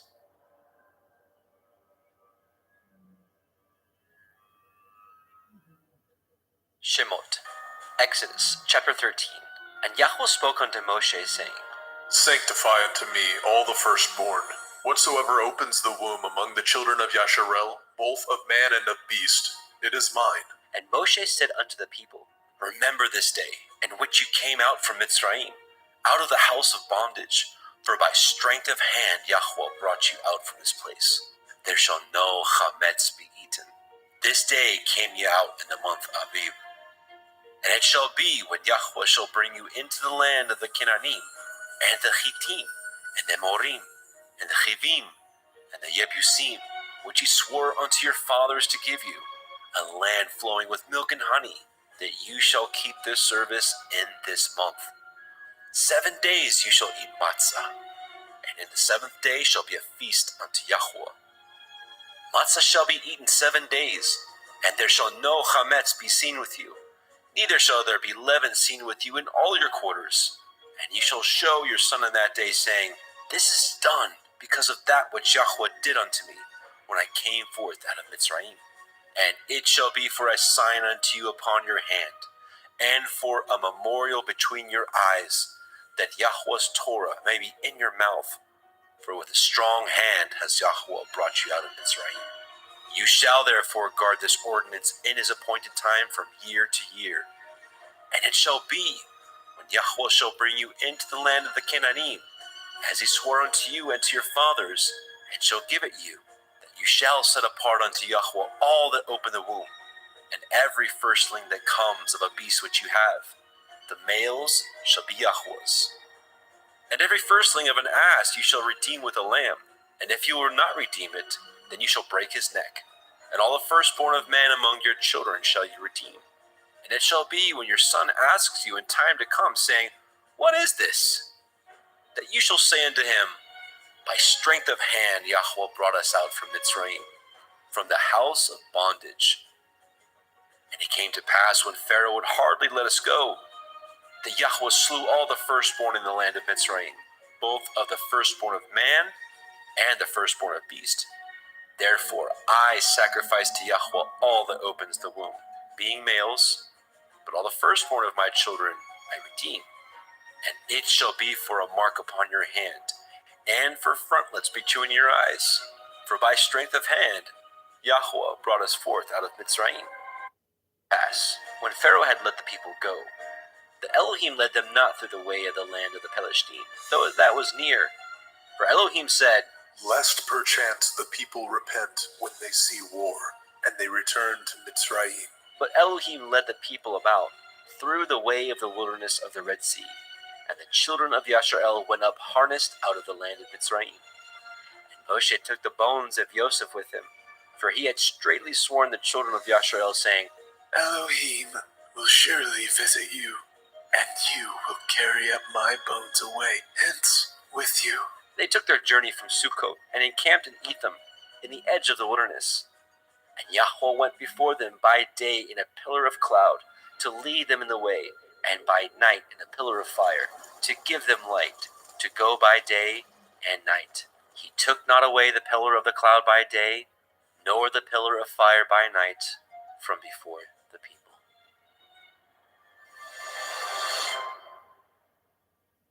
Shemot, Exodus chapter 14. And Yahweh spoke unto Moshe, saying, Speak unto the children of Yasharel, that they turn and encamp before Pi Hachiron, between Migdol and the sea, over against Baal Zephon. Before it shall ye encamp by the sea. For Pharaoh will say of the children of Yasharel, they are entangled in the land, the wilderness has shut them in. And I will harden Pharaoh's heart, that he shall follow after them, and I will be honored upon Pharaoh, and upon all his host, that the Mitzrayim may know that I am Yahuwah. And they did so. And it was told the king of Mitzrayim that the people fled, and the heart of Pharaoh and his servants was turned against the people. And they said, Why have we done this, that we have let Yasharel go from serving us? And he made ready his chariot, and took his people with him. And he took 600 chosen chariots, and all the chariots of Mitzrayim, and captains over every one of them. And Yahweh hardened the heart of Pharaoh, king of Mitzrayim, and he pursued after the children of Yasharel. And the children of Yasharel went out with a high hand. But the Mitzrayim pursued after them, all the horses and chariots of Pharaoh, and his horsemen, and his army, and overtook them encamping by the sea, beside Pi Hachiroth, before Baal Zephon. And when Pharaoh drew nigh, the children of Yasharel lifted up their eyes, and behold, the Mitzrayim marched after them, and they were sore afraid. And the children of Yasharel cried out unto Yahweh. And they said unto Moshe, Because there were no graves in Mitzrayim, have ye taken us away to die in the wilderness? Wherefore have you dealt thus with us, to carry us forth out of Mitzrayim? Is not this the word that we did tell you in Mitzrayim, saying, Let us alone, that we may serve the Mitzrayim? For it had been better for us to serve the Mitzrayim, than that we should die in the wilderness. And Moshe said unto the people, Fear ye not, stand still, and see the Yeshua of Yahuwah, which he will show you today. For the Mitzrayim who ye have seen today, ye shall see them again no more forever. Yahuwah shall fight for you, and ye shall hold your peace. And Yahuwah said unto Moshe, Wherefore cry you unto me? Speak unto the children of Yasharel, that they go forward. But lift up your rod, and stretch out your hand over the sea, and divide it. And the children of Yasharel shall go on dry ground through the midst of the sea.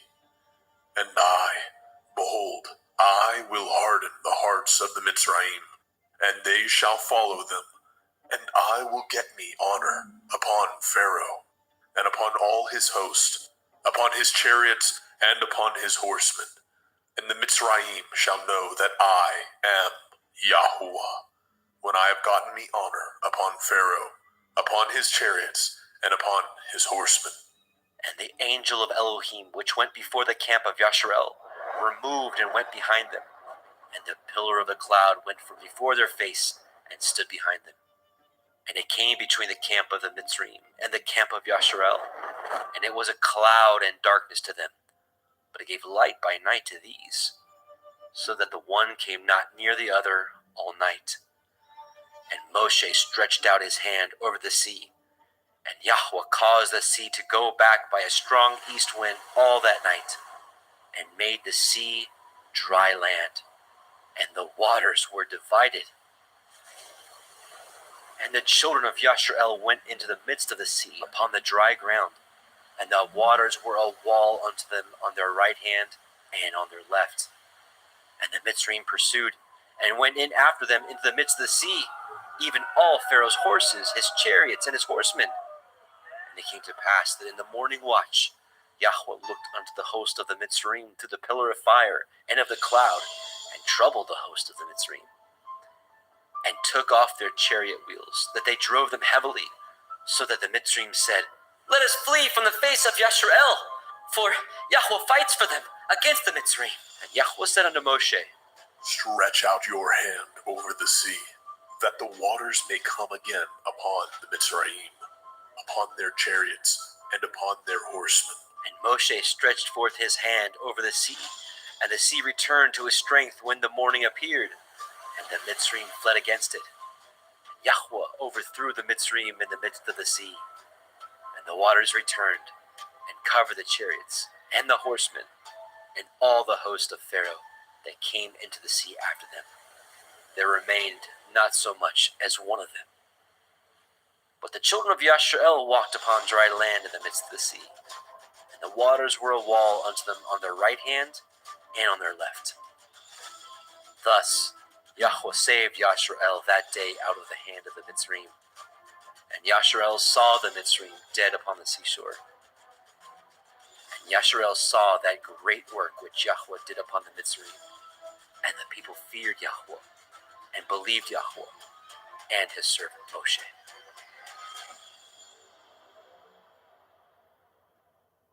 Shemot, Exodus, chapter 15. Then sang Moshe and the children of Yashrael this song unto Yahweh, saying, I will sing unto Yahweh, for he has triumphed gloriously. The horse and the rider has he thrown into the sea. Yah is my strength and song, and he has become my Yeshua. He is my El, and I will prepare him a habitation. My father's Elohai, and I will exalt him. Yahweh is a man of war. Yahweh is his name. Pharaoh's chariots and his host has he cast into the sea. His chosen captains also are drowned in the Red Sea. The depths have covered them. They sank into the bottom as a stone. Your right hand, O Yahweh, is become glorious in power. Your right hand, O Yahweh, has dashed in pieces the enemy, and in the greatness of your excellency, you have overthrown them that rose up against you. You sent forth your wrath, which consumed them as stubble. And with the blast of your nostrils, the waters were gathered together. The flood stood upright as a heap, and the depths were congealed in the heart of the sea. The enemy said, I will pursue, I will overtake, I will divide the spoil. My lust shall be satisfied upon them. I will draw my sword, my hand shall destroy them. You blew with your ruach, the sea covered them. They sank as lead in the mighty waters. Who is like unto you, O Yahweh, among the Elohim? Who is like you, glorious in holiness, fearful in praises, doing wonders? You stretched out your right hand, the earth swallowed them. You and your mercy have led forth the people which you have redeemed. You have guided them in your strength unto your holy habitation. The people shall hear and be afraid. Sorrow shall take hold on the inhabitants of Pelesheth. Then the dukes of Edom shall be amazed, the mighty men of Moab, trembling shall take hold upon them. All the inhabitants of Canaan shall melt away. Fear and dread shall fall upon them by the greatness of your arm. They shall be as still as a stone, till your people pass over, O Yahweh, till the people pass over which you have purchased. You shall bring them in and plant them in the mountain of your inheritance, in the place, O Yahweh, which you have made for you to dwell in the sanctuary, O Adonai, which your hands have established. Yahweh shall reign forever and ever. For the horse of Pharaoh went in with his chariots and with his horsemen into the sea, and Yahweh brought again the waters of the sea upon them.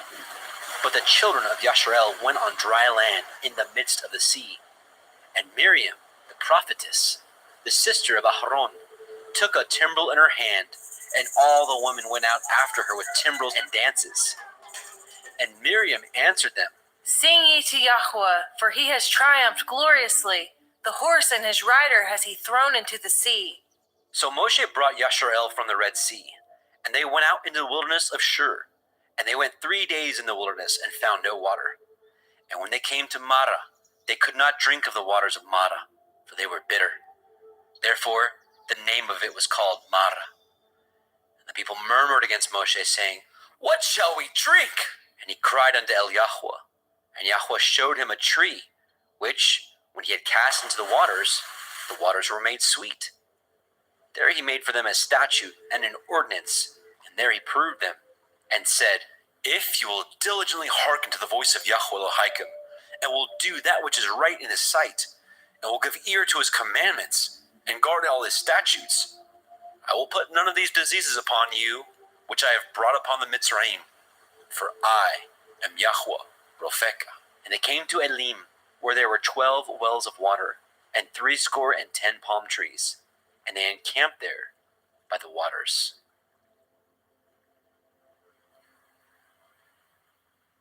Shemot, Exodus, chapter 16. And they took their journey from Elim, and all the assembly of the children of Yashrael came unto the wilderness of Sin, which is between Elim and Sinai, on the 15th day of the 2nd month after their departing out of the land of Mitzrayim. And the whole assembly of the children of Yashrael murmured against Moshe and Aharon in the wilderness.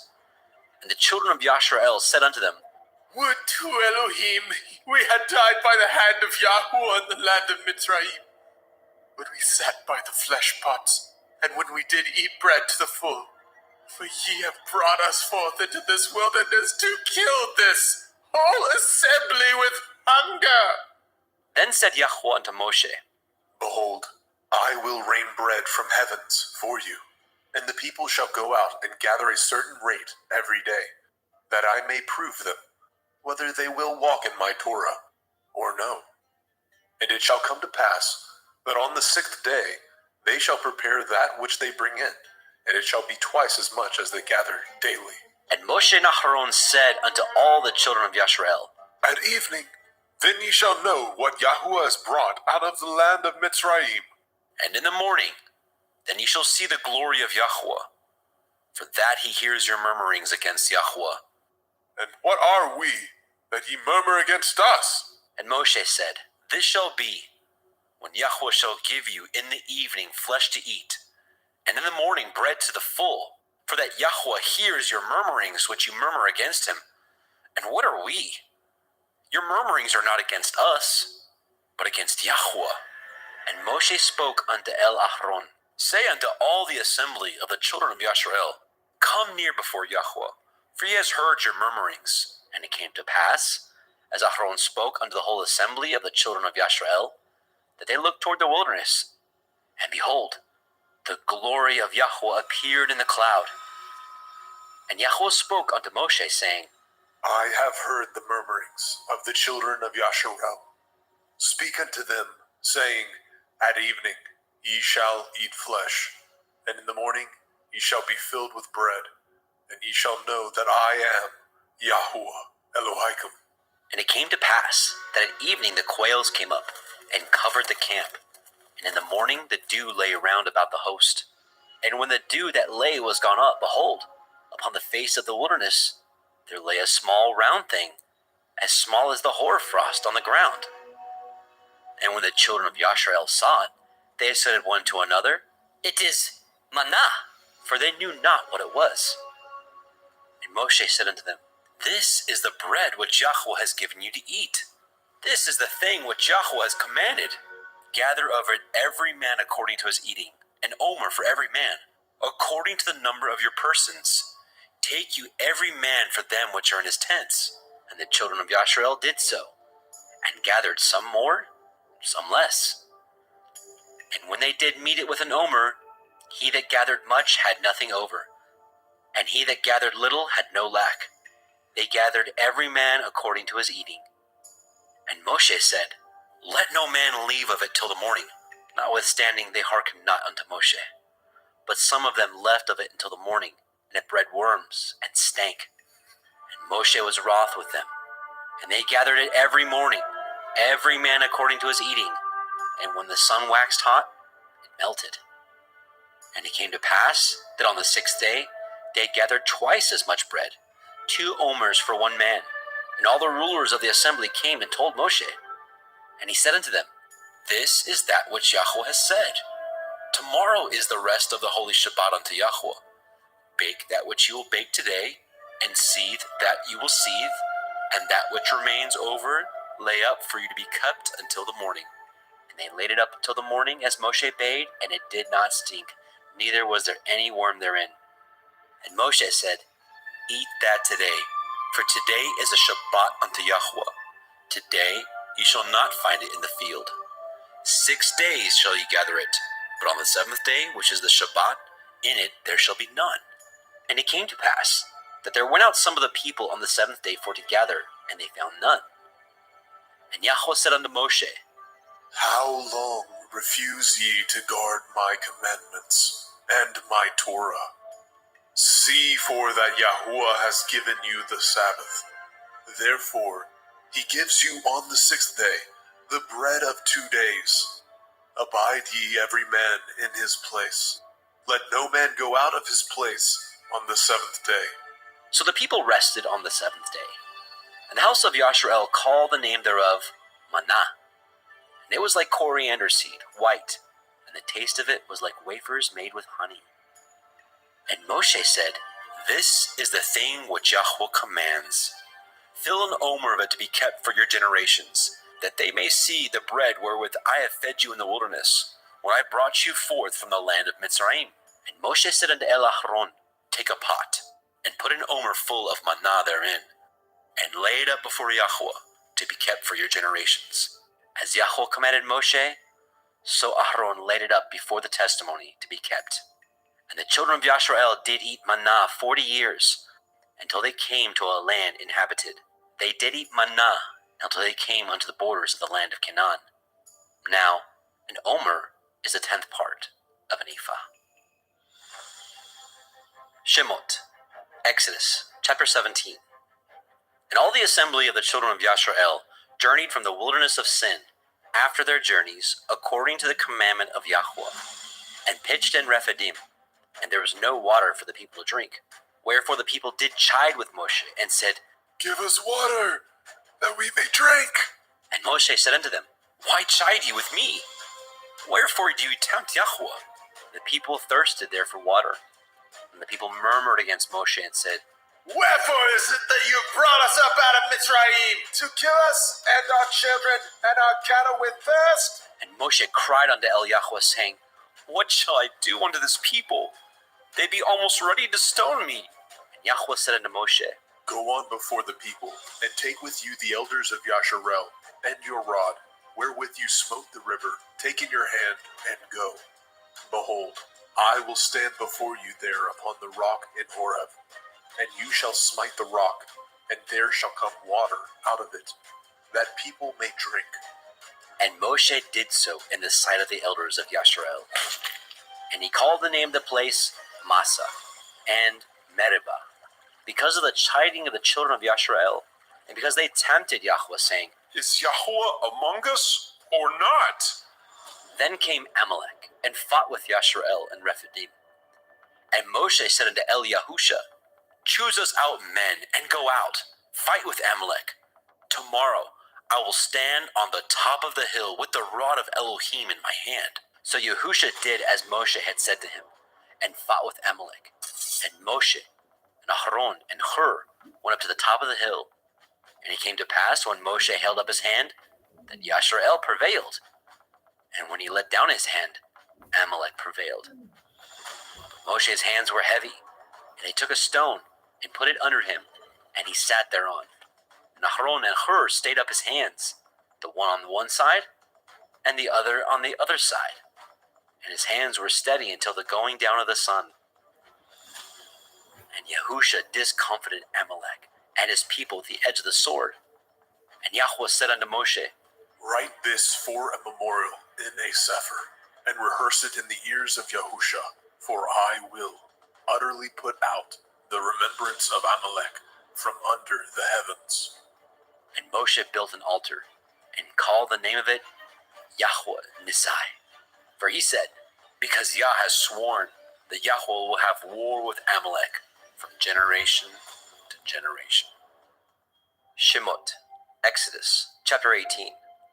When Yitro, the priest of Midian, Moshe's father-in-law, heard all that Elohim had done for Moshe, and for Yasharel his people, and that Yahweh had brought Yasharel out of Mitzrayim, then Yitro, Moshe's father-in-law, took Zipporah, Moshe's woman, after he had sent her back, and her 2 sons, of which the name of the one was Gershom, for he said, I have been an alien in a strange land. And the name of the other was Eleazar, for the Elohai of my father, said he, was my help and delivered me from the sword of Pharaoh. And Yitro, Moshe's father-in-law, came with his sons and woman unto Moshe in the wilderness, where he encamped at the mount of Elohim. And he said unto Moshe, I, your father-in-law Yithro, am come unto you, and your woman, and her 2 sons with her. And Moshe went out to meet his father-in-law, and did obeisance, and kissed him, and they asked each other of their welfare, and they came into the tent. And Moshe told his father-in-law all that Yahweh had done unto Pharaoh, and unto the Mitzrayim for Yasharel's sake, and all the travail that had come upon them by the way, and how Yahweh delivered them. And Yitro rejoiced for all the goodness which Yahweh had done unto Yasharel, whom he had delivered out of the hand of the Mitzrayim. And Yitro said, Blessed be Yahweh, who has delivered you out of the hand of the Mitzrayim, and out of the hand of Pharaoh, who has delivered the people from under the hand of the Mitzrayim. Now I know that Yahweh is greater than all Elohim, for in the thing wherein they dealt proudly, he was above them. And Yitro, Moshe's father-in-law, took a burnt offering and sacrifices for Elohim. Naharon came, and all the elders of Yasharel, to eat bread with Moshe's father-in-law before Elohim. And it came to pass on the morrow that Moshe sat to judge the people, and the people stood by Moshe from the morning unto the evening. And when Moshe's father-in-law saw all that he did to the people, he said, What is this that you do to the people? Why sit you yourself alone, and all the people stand by you from morning unto evening? And Moshe said unto his father-in-law, Because the people come unto me to inquire of Elohim. When they have a matter, they come unto me, and I judge between one and another. And I do make them know the statutes of Elohim and his Torah. And Moshe's father-in-law said unto him, The thing you do is not good. You will surely wear away, both you and this people that is with you, for this thing is too heavy for you. You are not able to perform it yourself alone. Hearken now unto my voice. I will give you counsel, and Elohim shall be with you. Be for the people to Elohimward, that you may bring the causes unto Elohim. And you shall teach them ordinances and Torah, and shall show them the way wherein they must walk, and the work that they must do. Moreover, you shall provide out of all the people able men, such as fear Elohim, men of truth, hating covetousness, and place such over them to be rulers of thousands, and rulers of hundreds, rulers of 50s, and rulers of 10s. And let them judge the people at all seasons, and it shall be that every great matter they shall bring unto you, but every small matter they shall judge. So shall it be easier for you, and they shall bear the burden with you. If you shall do this thing, and Elohim command you so, then you shall be able to endure, and all this people shall also go to their place in peace. So Moshe hearkened to the voice of his father-in-law, and did all that he had said. And Moshe chose able men out of all Yasharel, and made them heads over the people, rulers of thousands, rulers of hundreds, rulers of 50s, and rulers of 10s. And they judged the people at all seasons. The hard causes they brought unto Moshe, but every small matter they judged themselves. And Moshe let his father-in-law depart, and he went his way into his own land. Shemot, Exodus, chapter 19. In the 3rd month, when the children of Yasharel were gone forth out of the land of Mitzrayim, the same day came they into the wilderness of Sinai. For they were departed from Rephidim, and were come to the desert of Sinai, and had pitched in the wilderness. And there Yasharel camped before the mount. And Moshe went up unto Elohim, and Yahweh called unto him out of the mountain, saying, Thus shall you say to the house of Yaakov, and tell the children of Yasharel, Ye have seen what I did unto the Mitzrayim, and how I bore you on eagle's wings, and brought you unto myself. Now therefore, if ye will obey my voice indeed, and guard my covenant, then ye shall be a peculiar treasure unto me above all people. For all the earth is mine, and ye shall be unto me a kingdom of priests, and a holy nation. These are the words which you shall speak unto the children of Yasharel. And Moshe came and called for the elders of the people, and laid before their faces all these words which Yahweh commanded him. And all the people answered together and said, All that Yahweh has spoken, we will do. And Moshe returned the words of the people unto Yahweh. And Yahweh said unto Moshe, Lo, I come unto you in a thick cloud, that the people may hear when I speak with you, and believe you forever. And Moshe told the words of the people unto Yahweh. And Yahweh said unto Moshe, Go unto the people, and sanctify them today and tomorrow, and let them wash their clothes, and be ready against the third day. For the third day Yahuwah will come down in the sight of all the people upon Mount Sinai. And you shall set bounds unto the people round about, saying, Take heed to yourselves, that ye go not up unto the mount, or touch the border of it. Whosoever touches the mount shall be surely put to death. There shall not a hand touch it, but he shall surely be stoned or shot through. Whether it be beast or man, it shall not live. When the shofar sounds long, they shall come up to the mount. And Moshe went down from the mount unto the people, and sanctified the people, and they washed their clothes.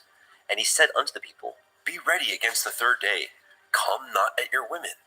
And it came to pass on the third day in the morning, that there were thunders and lightnings, and a thick cloud upon the mount, and the voice of the shofar exceeding loud, so that all the people that was in the camp trembled.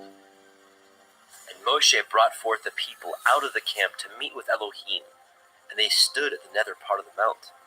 And Mount Sinai was altogether on a smoke, because Yahweh descended upon it in fire, and the smoke thereof ascended as the smoke of a furnace, and the whole mount quaked greatly. And when the voice of the shofar sounded long, and waxed louder and louder, Moshe spoke, and Elohim answered him by a voice. And Yahweh came down upon Mount Sinai, on the top of the mount. And Yahweh called Moshe up to the top of the mount, and Moshe went up. And Yahweh said unto Moshe, Go down, charge the people, lest they break through unto Yahuwah to gaze, and many of them perish. And let the priests also, which come near to Yahuwah, sanctify themselves, lest Yahuwah break forth upon them. And Moshe said unto Yahweh, The people cannot come up unto Mount Sinai, for you charged us, saying, Set bounds about the mount, and sanctify it. And Yahweh said unto him, Away, get you down, and you shall come up you and Aaron with you. But let not the priests and the people break through to come up unto Yahuwah, lest he break forth upon them. So Moshe went down unto the people, and spoke unto them. Shemot, Exodus, chapter 20. And Elohim spoke all these words, saying, I am Yahuwah Elohika, which have brought you out of the land of Mitzrayim, out of the house of bondage. You shall have no other Elohim before me. You shall not make any graven image or any likeness of anything that is in the heavens above, or that is in the earth beneath, or that is in the water under the earth. You shall not bow yourself to them, nor serve them, for I, Yahuwah Elohika, am a jealous El, visiting the iniquity of the fathers upon the children unto the third and fourth generation of them that hate me, and showing mercy unto thousands of them that love me and guard my commandments. You shall not take the name of Yahuwah Elohika in vain, for Yahuwah will not hold him guiltless that takes his name in vain. Remember the day of the Sabbath, to keep it holy. 6 days shall you labor, and do all your work, but the seventh day is the Sabbath of Yahuwah Elohika. In it you shall not do any work, you, nor your son, nor your daughter, your manservant, nor your maidservant, nor your cattle, nor your stranger that is within your gates. For in 6 days Yahuwah made the heavens and the earth, the sea and all that is in them, and rested the seventh day. Wherefore Yahweh blessed the day of the Sabbath, and hallowed it. Honor your father and your mother, that your days may be long upon the land which Yahuwah Elohika gives you. You shall not kill. You shall not break wedlock. You shall not steal. You shall not bear false witness against your neighbor. You shall not lust after your neighbor's house. You shall not lust after your neighbor's woman, nor his manservant, nor his maidservant, nor his ox, nor his ass, nor anything that is your neighbor's. And all the people saw the thunderings and the lightnings and the noise of the shofar and the mountain smoking. And when the people saw it, they removed and stood afar off. And they said unto Moshe, Speak with us, and we will hear, but let not Elohim speak with us, lest we die. And Moshe said unto the people, Fear not, for Elohim is come to prove you, and that his fear may be before your faces, that you sin not. And the people stood afar off, and Moshe drew near unto the thick darkness where Elohim was. And Yahweh said unto Moshe, Thus you shall say unto the children of Yasharel, Ye have seen that I have talked with you from heaven. Ye shall not make with me Elohai of silver, neither shall ye make unto you Elohai of gold. An altar of earth you shall make unto me, and shall sacrifice thereon your burnt offerings, and your peace offerings, your sheep and your oxen. In all places where I record my name, I will come unto you, and I will bless you. And if you will make me an altar of stone, you shall not build it of hewn stone. For if you lift up your tool upon it, you have polluted it. Neither shall you go up by steps unto my altar, that your nakedness be not discovered thereon. Shemot, Exodus chapter 21. Now these are the judgments which you shall set before them. If you obtain an Ivri servant, 6 years he shall serve, and in the 7th he shall go out free for nothing. If he came in by himself, he shall go out by himself. If you are married, then his woman shall go out with him. If his master have given him a woman, and she have borne him sons or daughters, the woman and her children shall be her master's, and he shall go out by himself. And if the servant shall plainly say, I love my master, my woman, and my children, I will not go out free, then his master shall bring him unto the judges. He shall also bring him to the door, or unto the doorpost, and his master shall pierce his ear through with an awl, and he shall serve him forever. And if a man surrenders his daughter to be a maidservant, she shall not go out as the menservants do. If she please not her master, who has betrothed her to himself, then shall he let her be redeemed. To surrender her unto a strange nation, he shall have no power, seeing he has dealt deceitfully with her. If he have betrothed her unto his son, he shall deal with her after the manner of daughters. If he take him another woman, her food, her raiment, and her duty of marriage shall he not diminish. And if he do not these three unto her, then shall she go out free without money. He that smites a man so that he die shall be surely put to death. And if a man lie not in wait, but Elohim deliver him into his hand, then I will appoint you a place whither he shall flee. But if a man come presumptuously upon his neighbor to slay him with guile, you shall take him from my altar, that he may die. And he that smites his father or his mother shall be surely put to death. And he that steals a man and sells him, or if he be found in his hand, he shall surely be put to death.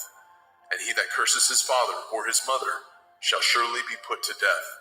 And if men strive together, and one smite another with a stone, or with his fist, and he die not, but keeps his bed, if he rise again, and walk abroad upon his staff, then shall he that smote him be innocent. Only he shall pay for the loss of his time, and shall cause him to be thoroughly healed. And if a man smite his servant, or his mate with a rod, and he die under his hand, he shall surely be punished. Notwithstanding, if he continue a day or two, he shall not be punished, for he is his money. If men strive and hurt a woman with a child, so that her fruit depart from her, and yet no mischief follow, he shall surely be punished, according as the woman's man will lay upon him. he shall pay as the judges determine. And if any mischief follow, then you shall give life for life, eye for eye, tooth for tooth, hand for hand, foot for foot, burning for burning, wound for wound, stripe for stripe. And if a man smite the eye of his servant, or the eye of his maid, that it perish, he shall let him go free for his eye's sake. If he smite out his manservant's tooth, or his maidservant's tooth, he shall let him go free for his tooth's sake. If an ox gore a man or a woman, that they die, then the ox shall be surely stoned, and his flesh shall not be eaten, but the owner of the ox shall be innocent. But if the ox were wont to push with his horn in the time past, and it has been testified to his owner, and he has not kept him in, but that he has killed a man or a woman, the ox shall be stoned, and his owner also shall be put to death. If there be laid on him a sum of money, then he shall give for the ransom of his life whatsoever is laid upon him. Whether he have gored a son or have gored a daughter, according to this judgment shall it be done unto him. If the ox shall push a manservant or a maidservant, he shall give unto their master 30 shekels of silver, and the ox shall be stoned. And if a man shall open a pit, or if a man shall dig a pit, and not cover it, and an ox or an ass fall therein, the owner of the pit shall make it good, and give up money unto the owner of them, and the dead beast shall be his. And if the ox of one man hurts the ox of another, that he die, then they shall sell the live ox, and divide the money of it, and the dead ox also they shall divide. Or if it be known that the ox has used to push in time past, and his owner has not kept him in, he shall surely pay ox for ox, and the dead shall be his own. Shemot, Exodus, chapter 22. If a man shall steal an ox or a sheep and kill it, or sell it, he shall restore 5 oxen for an ox, and 4 sheep for a sheep. If a thief be found breaking up, and be smitten that he die, there shall no blood be shed for him. If the sun be risen upon him, there shall be blood shed for him, for he should make full restitution. If he have nothing, then he shall be sold for his theft. If the theft be certainly found in his hand alive, whether it be ox or ass or sheep, he shall restore double. If a man shall cause a field or vineyard to be eaten, and shall put in his beast, and shall feed in another man's field, of the best of his own field, and of the best of his own vineyard, shall he make restitution. If fire break out and catch in thorns, so that the stacks of grain, or the standing grain, or the field be consumed therewith, he that kindled the fire shall surely make restitution. If a man shall deliver unto his neighbor money or stuff to guard, and it be stolen out of the man's house, if the thief be found, let him pay double. If the thief be not found, then the master of the house shall be brought unto the judges, to see whether he have put his hand unto his neighbor's goods. For all manner of transgression, whether it be for ox, for ass, for sheep, for raiment, or for any manner of lost thing, which another challenge to be his, the cause of both parties shall come before the judges, and whom the judges shall condemn, he shall pay double unto his neighbor. If a man deliver unto his neighbor an ass, or an ox, or a sheep, or any beast to guard, and it die, or be hurt, or driven away, no man seeing it, then shall an oath of Yahuwah be between them both, that he has not put his hand unto his neighbor's goods, and the owner of it shall accept thereof, and he shall not make it good. And if it be stolen from him, he shall make restitution unto the owner thereof. And if it be torn in pieces, then let him bring it for witness, and he shall not make good that which was torn. And if a man borrow aught of his neighbor, and it be hurt or die, the owner thereof being not with it, he shall surely make it good. But if the owner thereof be with it, he shall not make it good. If it be a hired thing, it came for his hire. And if a man entice a maid that is not betrothed, and lie with her, he shall surely endow her to be his woman. And if a father utterly refuse to give her unto him, he shall pay money according to the dowry of virgins. You shall not suffer a witch to live. Whosoever lies with a beast shall surely be put to death. He that sacrifices unto the Elohim, save unto Yahweh only, he shall be utterly destroyed. You shall neither vex a stranger nor oppress him, for ye were strangers in the land of Mizraim. Ye shall not afflict any widow or fatherless child.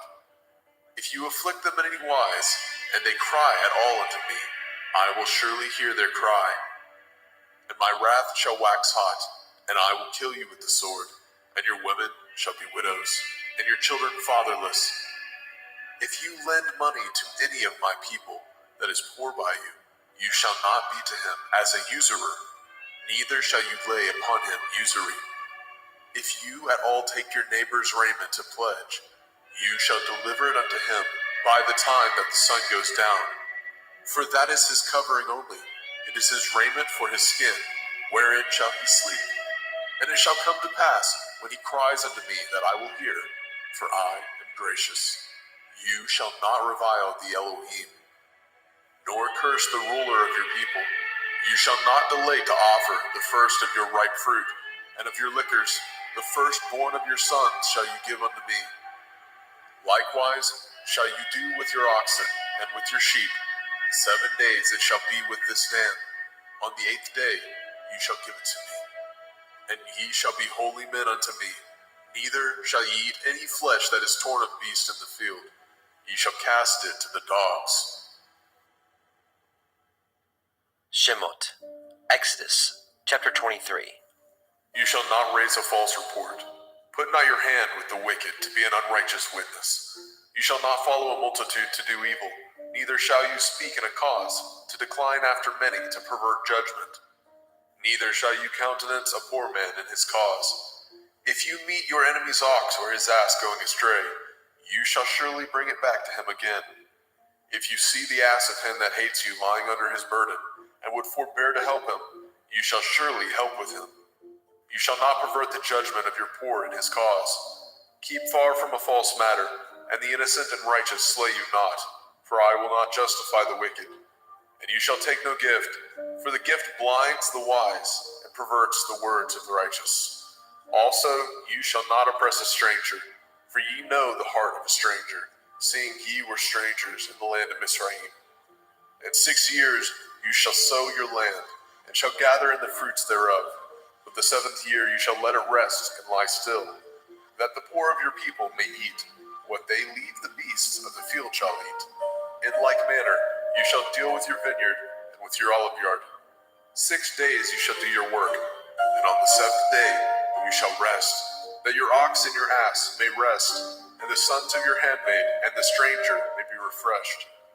And in all things that I have said unto you, be guarded, and make no mention of the name of other Elohim, neither let it be heard out of your mouth. 3 times you shall keep a feast unto me in the year. You shall guard the feast of matzah, unleavened bread. You shall eat matzah 7 days as I command you, in the time appointed of the month of Eve. For in it you came out from Mizraim, and none shall appear before me empty. And the feast of Katsir, harvest, the first fruits of your labors, which you have sown in the field, and the feast of Asif, in gathering, which is in the end of the year, when you have gathered your labors out of the field. 3 times in the year all your males shall appear before Adonai Yahuwah. You shall not offer the blood of my sacrifice with hametz, leavened bread. Neither shall the fat of my sacrifice remain until the morning. The first of the first fruits of your land you shall bring into the house of Yahuwah Elohika. You shall not seethe a kid in his mother's milk. Behold, I send an angel before you, to guard you in the way, and to bring you into the place which I have prepared.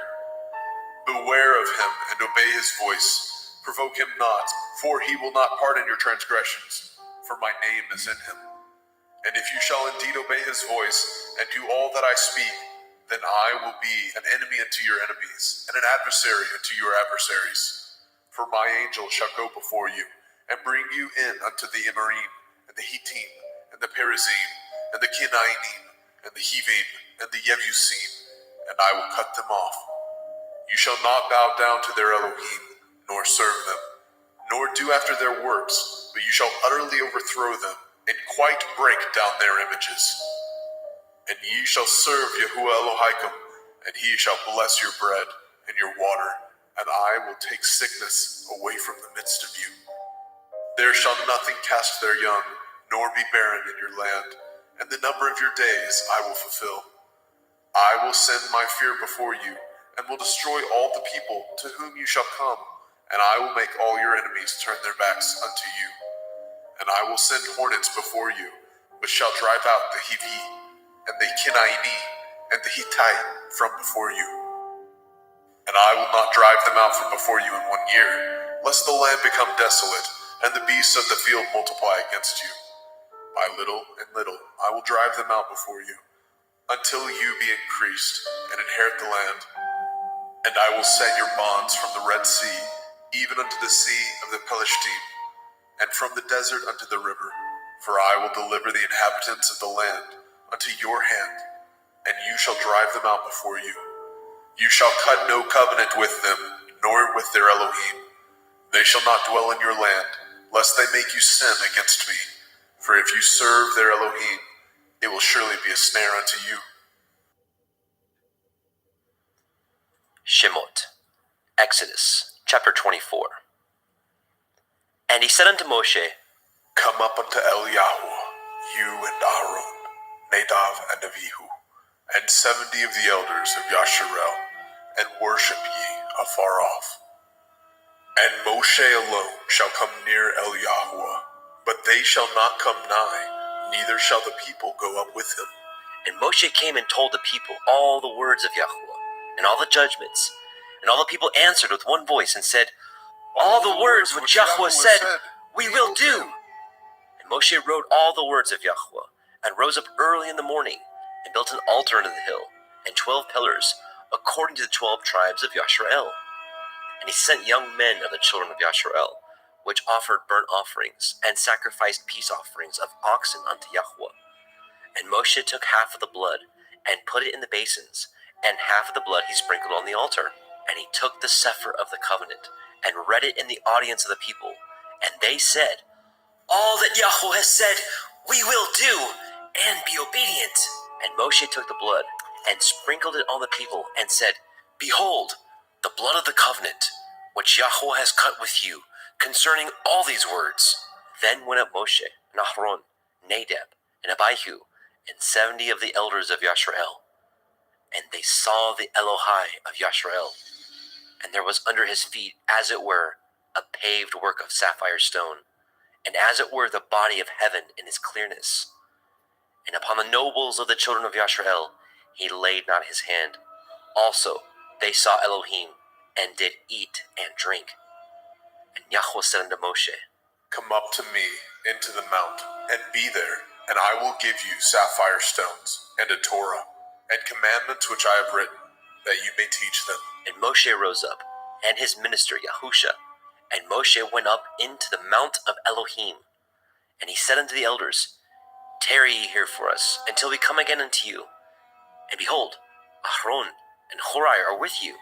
If any man have any matters to do, let him come unto them.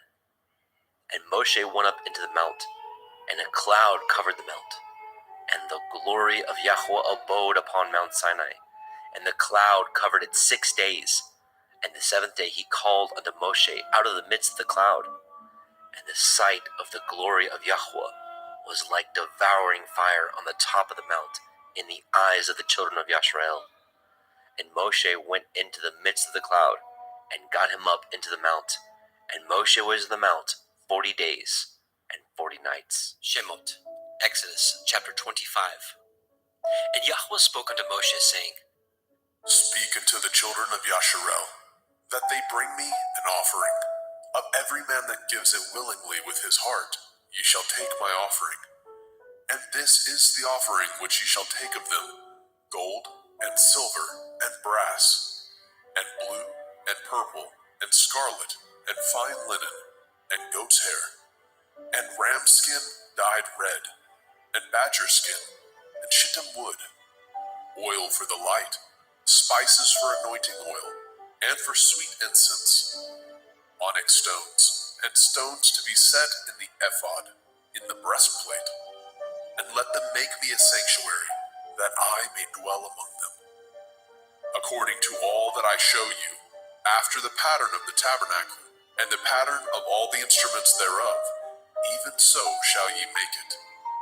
And they shall make an ark of shittim wood, 2 cubits and a half shall be the length thereof, and a cubit and a half the breadth thereof, and a cubit and a half the height thereof.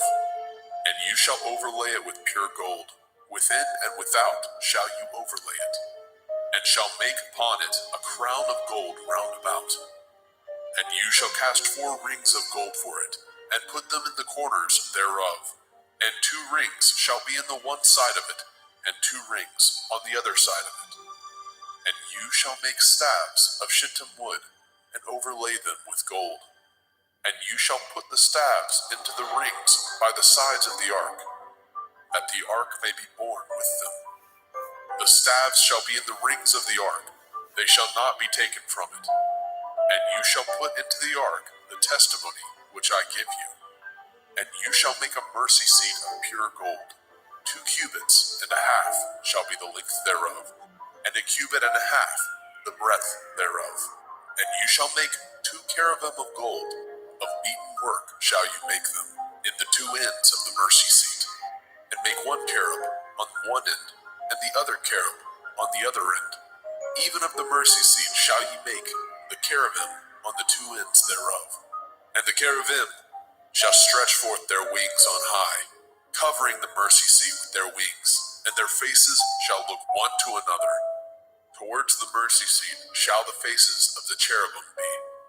And you shall put the mercy seat above upon the ark, and in the ark you shall put the testimony that I shall give you. And there I will meet with you, and I will commune with you from above the mercy seat, from between the 2 cherubim, which are upon the ark of the testimony, of all things which I give you in commandment unto the children of Yasharel. You shall also make a table of shittim wood. 2 cubits shall be the length thereof, and a cubit the breadth thereof, and a cubit and a half the height thereof. And you shall overlay it with pure gold, and make thereto a crown of gold round about. And you shall make unto it a border of a handbreadth round about. And you shall make a golden crown to the border thereof round about. And you shall make it 4 rings of gold, and put the rings in the 4 corners that are on the 4 feet thereof. Over against the border shall the rings be for places of the staves to bear the table. And you shall make the staves of shittim wood, and overlay them with gold, that the table may be borne with them. And you shall make dishes thereof, and spoons thereof, and covers thereof, and bowls thereof. To cover withal of pure gold shall you make them. And you shall set upon the table showbread before me always. And you shall make a menorah, 7-branched candlestick of pure gold. Of beaten work shall the menorah be made. His shaft and his branches, his bowls, his knops, and his flowers shall be of the same. And 6 branches shall come out of the sides of it. 3 branches of the menorah out of the one side, and 3 branches of the menorah out of the other side. 3 bowls made like unto almonds, with a knop and a flower in one branch, and 3 bowls made like almonds in the other branch, with a knop and a flower. So in the 6 branches that come out of the menorah.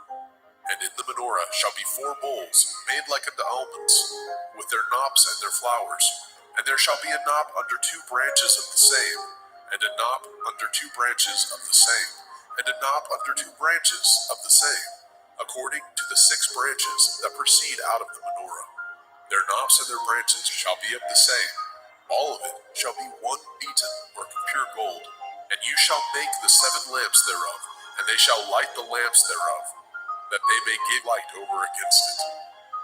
And the tongs thereof, and the snuff dishes thereof, shall be of pure gold. Of a talent of pure gold shall he make it, with all these vessels. And look that you make them after the pattern, which was showed you in the mount. Shemot, Exodus chapter 26. Moreover, you shall make the tabernacle with 10 curtains of fine twined linen, and blue and purple, and scarlet, with cherubim of cunning work shall you make them. The length of 1 curtain shall be 28 cubits, and the breadth of 1 curtain 4 cubits. Every one of the curtains shall have 1 measure. The 5 curtains shall be coupled together, one to another, and other 5 curtains shall be coupled one to another. And you shall make loops of blue upon the edge of the 1 curtain from the selvage in the coupling, and likewise shall you make in the uttermost edge of another curtain in the coupling of the second. 50 loops shall you make in the one curtain, and 50 loops shall you make in the edge of the curtain that is the coupling of the second, and the loops may take hold one of another. And you shall make 50 taches of gold, and couple the curtains together with the taches, and it shall be one tabernacle. And you shall make curtains of goat hair to be a covering upon the tabernacle. 11 curtains shall you make. The length of one curtain shall be 30 cubits, and the breadth of one curtain 4 cubits. And the 11 curtains shall be all of one measure. And you shall couple 5 curtains by themselves, and 6 curtains by themselves, and shall double the 6th curtain in the forefront of the tabernacle. And you shall make 50 loops on the edge of the one curtain that is utmost in the coupling, and 50 loops in the edge of the curtain, which couples the second. And you shall make 50 taches of brass, and put the taches into the loops, and couple the tent together, that it may be one. And the remnant that remains of the curtain of the tent, the half curtain that remains, shall hang over the backside of the tabernacle, and a cubit on the one side, and a cubit on the other side, of that which remains in the length of the curtains of the tent. It shall hang over the sides of the tabernacle, on this side and on that side, to cover it. And you shall make a covering for the tent of ram skin dyed red, and a covering above of badger skin. And you shall make the boards for the tabernacle of shittim wood, standing up. 10 cubits shall be the length of a board, and a cubit and a half shall be the breadth of one board. 2 tenons shall be in one board, set in order one against another. Thus shall you make for all the boards of the tabernacle. You shall make the boards for the tabernacle, 20 boards on the south side southward. And you shall make 40 sockets of silver under the 20 boards, 2 sockets under one board for his 2 tenons, and 2 sockets under another board for his 2 tenons. And for the second side of the tabernacle, on the north side, there shall be 20 boards, and there 40 sockets of silver, 2 sockets under one board, and 2 sockets under another board. And for the sides of the tabernacle westward, you shall make 6 boards. And 2 boards shall you make for the corners of the tabernacle in the 2 sides. And they shall be coupled together beneath, and they shall be coupled together above the head of it unto one ring. Thus shall it be for them both. They shall be for the 2 corners. And they shall be 8 boards, and their sockets of silver, 16 sockets, 2 sockets under one board, and 2 sockets under another board. And you shall make bars of shittim wood, 5 for the boards of the one side of the tabernacle, and 5 bars for the boards of the other side of the tabernacle, and 5 bars for the boards of the side of the tabernacle for the 2 sides westward. And the middle bar in the middle of the boards shall reach from end to end. And you shall overlay the boards with gold, and make their rings of gold for places for the bars. And you shall overlay the bars with gold. And you shall rear up the tabernacle according to the fashion thereof, which was showed you in the mount. And you shall make a veil of blue, and purple, and scarlet, and fine twined linen of cunning work, with cherubim shall it be made. And you shall hang it upon the 4 pillars of shittim wood, overlaid with gold. Their hooks shall be of gold, upon the 4 sockets of silver. And you shall hang up the veil under the taches, that you may bring in hither within the veil the ark of the testimony. And the veil shall divide unto you between the holy place and the most holy. And you shall put the mercy seat upon the ark of the testimony in the most holy place. And you shall set the table without the veil, and the menorah, 7-branched candlestick, over against the table, on the side of the tabernacle towards the south. And you shall put the table on the north side. And you shall make a hanging for the door of the tent of blue, and purple, and scarlet, and fine twined linen, wrought with needlework. And you shall make for the hanging 5 pillars of shittim wood, and overlay them with gold, and their hooks shall be of gold. And you shall cast 5 sockets of brass for them. Shemot, Exodus chapter 27. And you shall make an altar of shittim wood, 5 cubits long, and 5 cubits broad. And the altar shall be 4 square, and the height thereof shall be 3 cubits. And you shall make the horns of it upon the 4 corners thereof. His horns shall be of the same, and you shall overlay it with brass. And you shall make his pans to receive his ashes, and his shovels, and his basins, and his flesh hooks, and his fire pans. All the vessels thereof you shall make of brass, and you shall make it for a grate of network of brass, and upon the net shall you make 4 brazen rings in the 4 corners thereof. And you shall put it under the compass of the altar beneath, that the net may be even to the midst of the altar. And you shall make staves for the altar, staves of shittim wood, and overlay them with brass. And the staves shall be put into the rings, and the staves shall be upon the 2 sides of the altar, to bear it. Hollow with boards shall you make it, as it was showed you in the mount, so shall they make it. And you shall make the court of the tabernacle. For the south side southward, there shall be hangings for the court of fine twined linen, of 100 cubits long for one side. And the 20 pillars thereof and their 20 sockets shall be of brass. The hooks of the pillars and their fillets shall be of silver. And likewise for the north side in length there shall be hangings of 100 cubits long, and his 20 pillars and their 20 sockets of brass, the hooks of the pillars and their fillets of silver. And for the breadth of the court on the west side shall be hangings of 50 cubits, their pillars 10, and their sockets 10. And the breadth of the court on the east side eastward shall be 50 cubits. The hangings of one side of the gate shall be 15 cubits, their pillars 3, and their sockets 3. And on the other side shall be hangings 15 cubits, their pillars 3, and their sockets 3. And for the gate of the court shall be hangings of 20 cubits, of blue and purple and scarlet and fine twined linen, wrought with needlework. And their pillars shall be 4, and their sockets 4. All the pillars round about the court shall be filleted with silver. Their hooks shall be of silver, and their sockets of brass. The length of the court shall be 100 cubits, and the breadth 50 everywhere. And the height of 5 cubits of fine twined linen, and their sockets of brass. All the vessels of the tabernacle in the service thereof, and all the pins thereof, and all the pins of the court shall be of brass. And you shall command the children of Yasharel that they bring you pure olive oil, beaten for the light, to cause the lamp to burn always. In the tabernacle of the assembly, without the veil, which is before the testimony, Aaron and his sons shall order it from evening to morning before Yahuwah. It shall be a statute forever unto their generations, on the behalf of the children of Yasharel. Shemot, Exodus chapter 28. And take unto you Aaron your brother, and his sons with him, from among the children of Yasharel, that he may minister unto me in the priest's office, even Aaron, Nadav, and Abihu, Eleazar, and Itamar, Aaron's sons. And you shall make holy garments for Aaron your brother, for glory and for beauty. And you shall speak unto all that are wise-hearted, whom I have filled with the Ruach Hakmah, spirit of wisdom, that they may make Aaron's garments to consecrate him, that he may minister unto me in the priest's office. And these are the garments which they shall make: a breastplate, an ephod, and a robe, and a broidered coat, a turban, and a belt.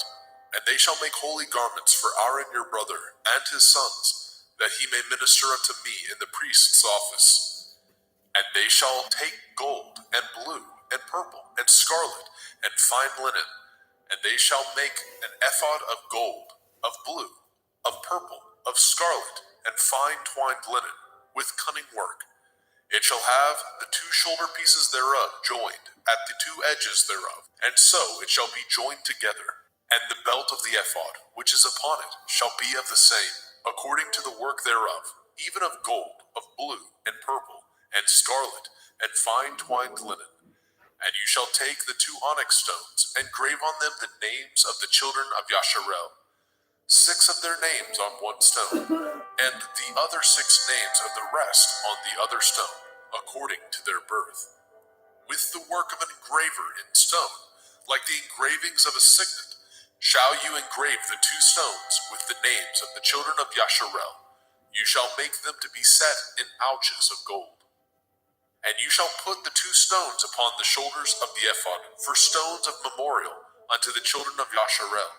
And Aaron shall bear their names before Yahuwah upon his 2 shoulders for a memorial. And you shall make ouches of gold, and 2 chains of pure gold at the ends of wreathen work shall you make them, and fasten the wreathen chains to the ouches. And you shall make the breastplate of judgment with cunning work. After the work of the ephod you shall make it, of gold, of blue, and of purple, and of scarlet, and of fine twined linen shall you make it. 4 square it shall be, being doubled. A span shall be the length thereof, and a span shall be the breadth thereof. And you shall set in it settings of stone, even 4 rows of stones. The first row shall be sardius, a topaz, a carbuncle. This shall be the first row. And the second row shall be an emerald, a sapphire, and a diamond. And the third row a ligure, an agate, and an amethyst. And the fourth row a beryl, and an onyx, and a jasper. They shall be set in gold in their enclosings. And the stones shall be with the names of the children of Yasharel, 12, according to their names, like the engravings of a signet. Every one with his name shall they be according to the 12 tribes. And you shall make upon the breastplate chains at the end of wreathen work of pure gold. And you shall make upon the breastplate 2 rings of gold, and shall put the 2 rings on the 2 ends of the breastplate. And you shall put the 2 wreathen chains of gold in the 2 rings which are on the ends of the breastplate. And the other 2 ends of the 2 wreathen chains you shall fasten in the 2 ouches, and put them on the shoulder pieces of the ephod before it. And you shall make 2 rings of gold, and you shall put them upon the 2 ends of the breastplate, and the order thereof, which is in the side of the ephod inward. And 2 other rings of gold you shall make, and shall put them on the 2 sides of the ephod underneath, towards the forepart thereof, over against the other coupling thereof, above the belt of the ephod. And they shall bind the breastplate by the rings thereof unto the rings of the ephod, with a lace of blue, that it may be above the belt of the ephod, and that the breastplate be not loosed from the ephod. And Aaron shall bear the names of the children of Yasharel in the breastplate of judgment upon his heart, when he goes in unto the holy place, for a memorial before Yahuwah continually. And you shall put in the breastplate of judgment the Urim and the Thummim, and they shall be upon Aaron's heart, when he goes in before Yahuwah. And Aaron shall bear the judgment of the children of Yasharel upon his heart before Yahuwah continually. And you shall make the robe of the ephod all of blue, and there shall be a hole in the top of it. In the midst thereof it shall have a binding of woven work round about the whole of it, as it were the whole of a habergeon, that it be not rent. And beneath upon the hem of it you shall make pomegranates of blue, of purple, and of scarlet, round about the hem thereof, and bells of gold between them round about, a golden bell and a pomegranate, a golden bell and a pomegranate, upon the hem of the robe round about. And it shall be upon Aaron to minister, and his sound shall be heard when he goes in unto the holy place before Yahuwah, and when he comes out, that he die not. And you shall make a plate of pure gold, grave upon it, like the engravings of a signet, Kodesh el Yahuwah, holiness unto Yahuwah. And you shall put it on a blue lace, that it may be upon the turban. Upon the forefront of the turban it shall be, and it shall be upon Aaron's forehead, that Aaron may bear the iniquity of the holy things, which the children of Yasharel shall hallow in all their holy gifts, and it shall be upon his forehead, that they may be accepted before Yahuwah. And you shall embroider the coat of fine linen, and you shall make the turban of fine linen, and you shall make the belt of needlework. And for Aaron's sons you shall make coats, and you shall make for them belts, and bonnets shall you make for them, for glory and for beauty. And you shall put them upon Aaron your brother, and his sons with him, and shall anoint them, and consecrate them, and sanctify them, that they may minister unto me in the priest's office. And you shall make them linen breeches to cover their nakedness, from the loins even unto the thighs they shall reach. And they shall be upon Aaron and upon his sons, when they come in unto the tabernacle of the assembly, or when they come near unto the altar to minister in the holy place, that they bear not iniquity and die. It shall be a statute forever unto him and his seed after him. Shemot, Exodus chapter 29. And this is the thing that you shall do unto them, to hallow them, to minister unto me in the priest's office. Take 1 young bullock, and 2 rams without blemish, and matzah cakes tempered with oil, and matzah wafers anointed with oil. Of wheaten flour shall you make them. And you shall put them into 1 basket, and bring them in the basket, with the bullock and the 2 rams.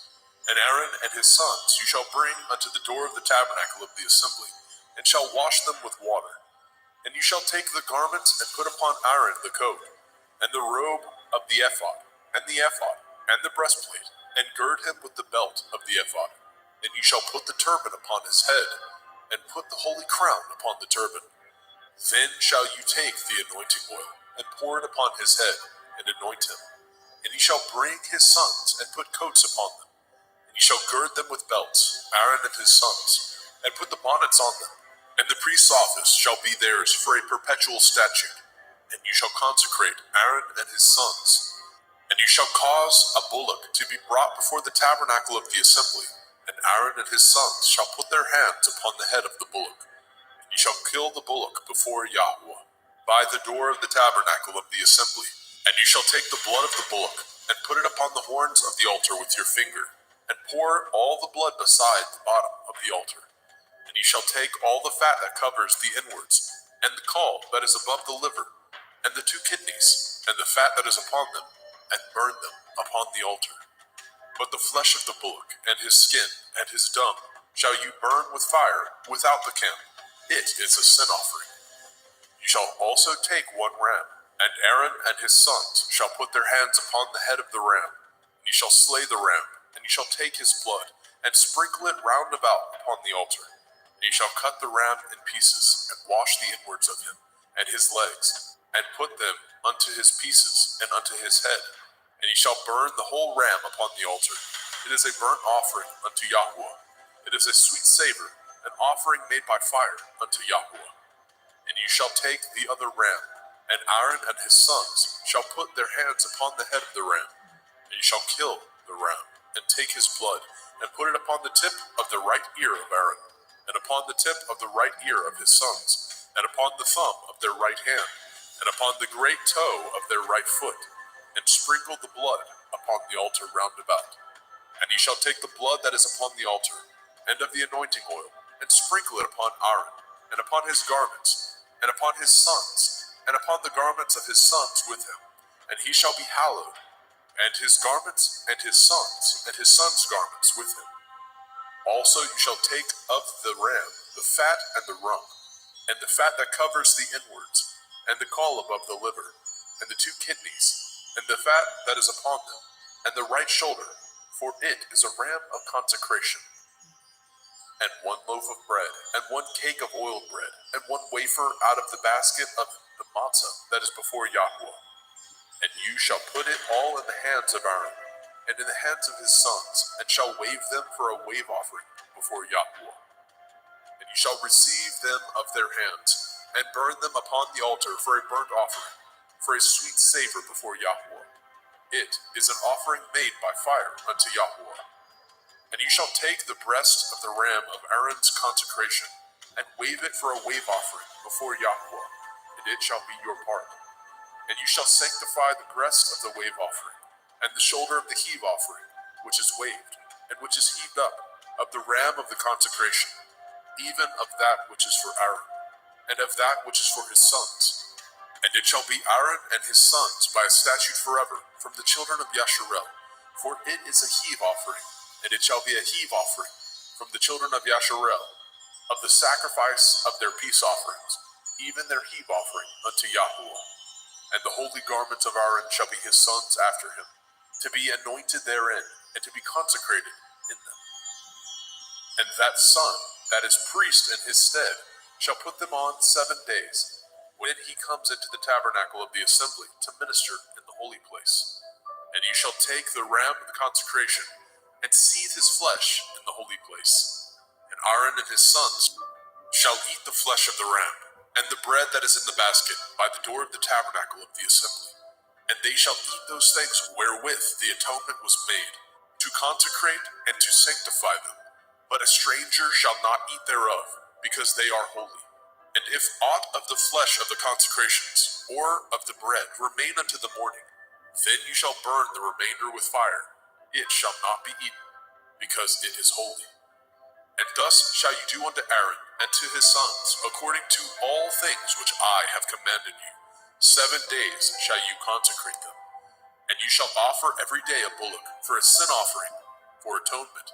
And you shall cleanse the altar when you have made an atonement for it, and you shall anoint it to sanctify it. 7 days you shall make an atonement for the altar, and sanctify it, and it shall be an altar most holy. Whatsoever touches the altar shall be holy. Now this is that which you shall offer upon the altar: 2 lambs of the first year, day by day, continually. The one lamb you shall offer in the morning, and the other lamb you shall offer at evening. And with the one lamb 1/10 deal of flour, mingled with the 4th part of a hin of beaten oil, and the 4th part of a hin of wine, for a drink offering.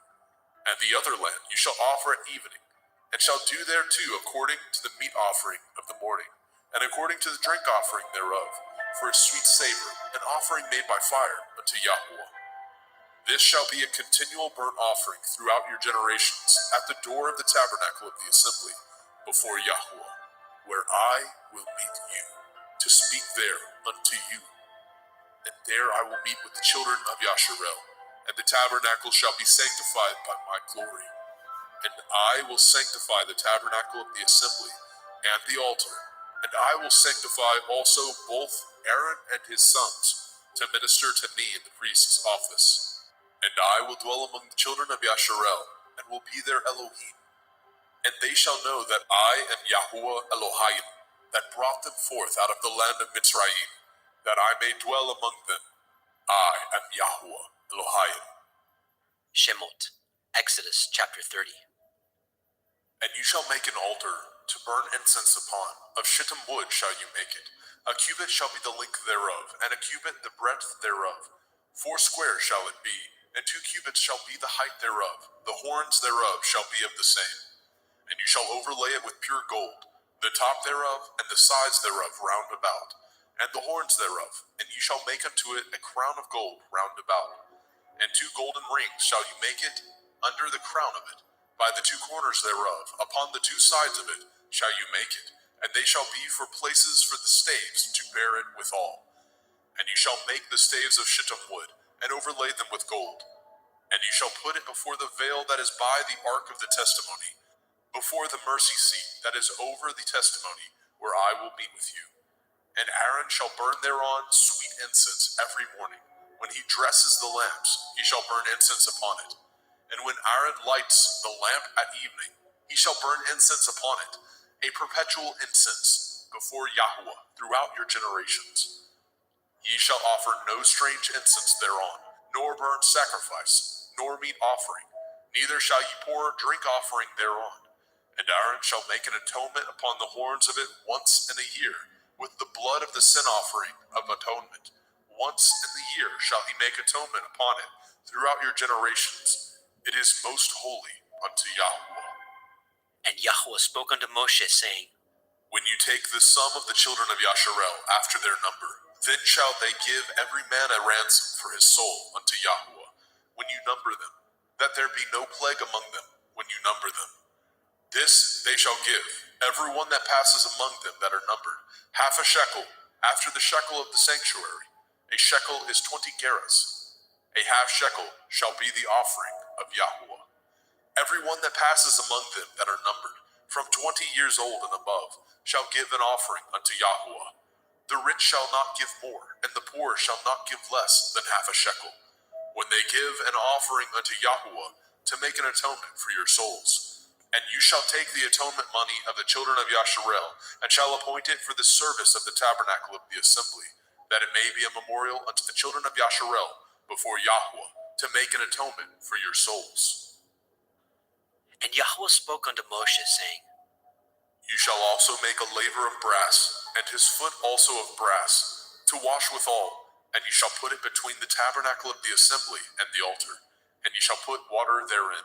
For Aaron and his sons shall wash their hands and their feet thereat. When they go into the tabernacle of the assembly, they shall wash with water, that they die not. Or when they come near to the altar to minister, to burn offering made by fire unto Yahweh. So they shall wash their hands and their feet, that they die not, and it shall be a statute forever to them, even to him and to his seed throughout their generations.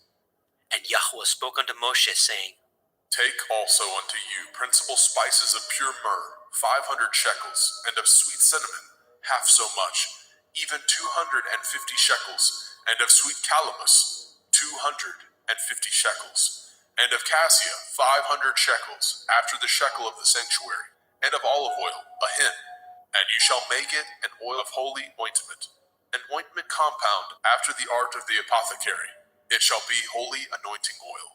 And ye shall anoint the tabernacle of the assembly therewith, and the ark of the testimony, and the table and all his vessels, and the menorah and his vessels, and the altar of incense, and the altar of burnt offering with all his vessels, and the laver and his foot. And ye shall sanctify them, that they may be most holy. Whatsoever touches them shall be holy. And ye shall anoint Aaron and his sons, and consecrate them, that they may minister unto me in the priest's office. And you shall speak unto the children of Yasharel, saying, This shall be a holy anointing oil unto me throughout your generations. Upon man's flesh shall it not be poured, neither shall ye make any other like it. After the composition of it, it is holy, and it shall be holy unto you. Whosoever compounds any like it, or whosoever puts any of it upon a stranger, shall even be cut off from his people. And Yahweh spoke unto Moshe, saying, Take unto you sweet spices, stacte, and onycha, and galbanum. These sweet spices and pure frankincense, of each shall be a like weight. And you shall make it a perfume, a confection after the art of the apothecary, tempered together, pure and holy. And you shall beat some of it very small, and put of it before the testimony in the tabernacle of the assembly, where I will meet with you. It shall be unto you most holy. And as for the perfume which you shall make, ye shall not make to yourselves according to the composition thereof. It shall be unto you holy for Yahweh. Whosoever shall make like unto that, to smell thereto, shall even be cut off from his people.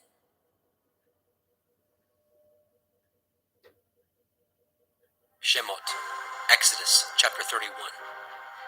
And Yahweh spoke unto Moshe, saying, See, I have called by name Bezalel, the son of Uri, the son of Hori, of the tribe of Yehudah, and I have filled him with the Ruach Elohim, in wisdom and in understanding, and in knowledge, and in all manner of workmanship, to devise cunning works, to work in gold, and in silver, and in brass, and in cutting of stones, to set them, and in carving of timber, to work in all manner of workmanship. And I, behold, I have given with him Aholiab, the son of Ahisamach, of the tribe of Dan, and in the hearts of all that are wise-hearted I have put wisdom, that they may make all that I have commanded you. The tabernacle of the assembly, the ark of the testimony, the mercy seat that is thereupon, and all the furniture of the tabernacle, and the table and his furniture, and the pure menorah with all his furniture, and the altar of incense, and the altar of burnt offering, with all his furniture, and the laver and his foot, and the cloths of service for Aaron the priest, and the garments of his sons, to minister in the priest's office, and the anointing oil, and the sweet incense for the holy place. According to all that I have commanded you, shall they do. And Yahweh spoke unto Moshe, saying, Speak also unto the children of Yasharel, saying, Truly my Shabbathot ye shall guard, for it is a sign between me and you throughout your generations, that ye may know that I am Yahuwah Mekodeshim, Yahuwah who sanctifies you. Ye shall guard the Sabbath, therefore, for it is holy unto you. Every one that defiles it shall surely be put to death, for whosoever does any work thereon, that soul shall be cut off from among his people. 6 days may work be done, but in the seventh is the Sabbath of rest, holy unto Yahuwah. Whosoever does any work in the Sabbath, he shall surely be put to death. Wherefore the children of Yasharel shall guard the Sabbath, to keep the Sabbath throughout their generations, for a perpetual covenant. It is a sign between me and the children of Yasharel forever. For in 6 days Yahuwah made the heavens and the earth, and on the seventh day he rested, and was refreshed. And he gave unto Moshe, when he had made an end of communion with him upon Mount Sinai, 2 sapphires of testimony, sapphire stones, written with the finger of Elohim. Shemot, Exodus chapter 32. And when the people saw that Moshe delayed to come down out of the mount, the people gathered themselves together unto Aaron, and said unto him, Up, make us Elohim, which shall go before us. As for this Moshe, the man that brought us up out of the land of Mitzrayim, we know not what is become of him. And Aaron said unto them, Break off the golden earrings, which are in the ears of your women, of your sons and of your daughters, and bring them unto me. And the people broke off the golden earrings which were in the ears, and brought them unto Aaron. And he received them at their hand, and fashioned it with a graving tool, after he had made it a molten calf. And they said, These be your Elohim, O Yasharel, which brought you up out of the land of Mitzrayim. And when Aaron saw it, he built an altar before it. And Aaron made proclamation, and said, Tomorrow is a feast to Yahuwah. And they rose up early on the morrow, and offered burnt offerings, and brought peace offerings. And the people sat down to eat and to drink, and rose up to play. And Yahuwah said unto Moshe, Go, get you down, for your people, which you brought out of the land of Mitzrayim, have corrupted themselves. They have turned aside quickly out of the way which I commanded them. They have made them a molten calf, and have worshipped it, and have sacrificed thereunto, and said, These be your Elohim, O Yasharel, which have brought you up out of the land of Mitzrayim. And Yahuwah said unto Moshe, I have seen this people, and behold, it is a stiff-necked people. Now therefore let me alone, that my wrath may wax hot against them, and that I may consume them, and I will make of you a great nation. And Moshe besought Yahuwah Eloheinu, and said, Yahuwah, why does your wrath wax hot against your people, which you have brought forth out of the land of Mitzrayim with great power, and with a mighty hand? Wherefore should the Mitzrayim speak and say, For mischief did he bring them out, to slay them in the mountains, and to consume them from the face of the earth? Turn from your fierce wrath, and repent of this evil against your people. Remember Avraham, Yitzchak, and Yasharel, your servants, to whom you swore by your own self, and said unto them, I will multiply your seed as the stars of heaven. And all this land that I have spoken of will I give unto your seed, and they shall inherit it forever. And Yahuwah repented of the evil which he thought to do unto his people.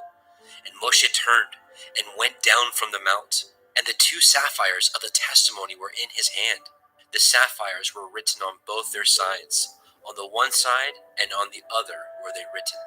And the sapphires were the work of Elohim, and their writing was the writing of Elohim, graven upon the sapphires. And when Yahusha heard the noise of the people as they shouted, he said unto Moshe, There is noise of war in the camp.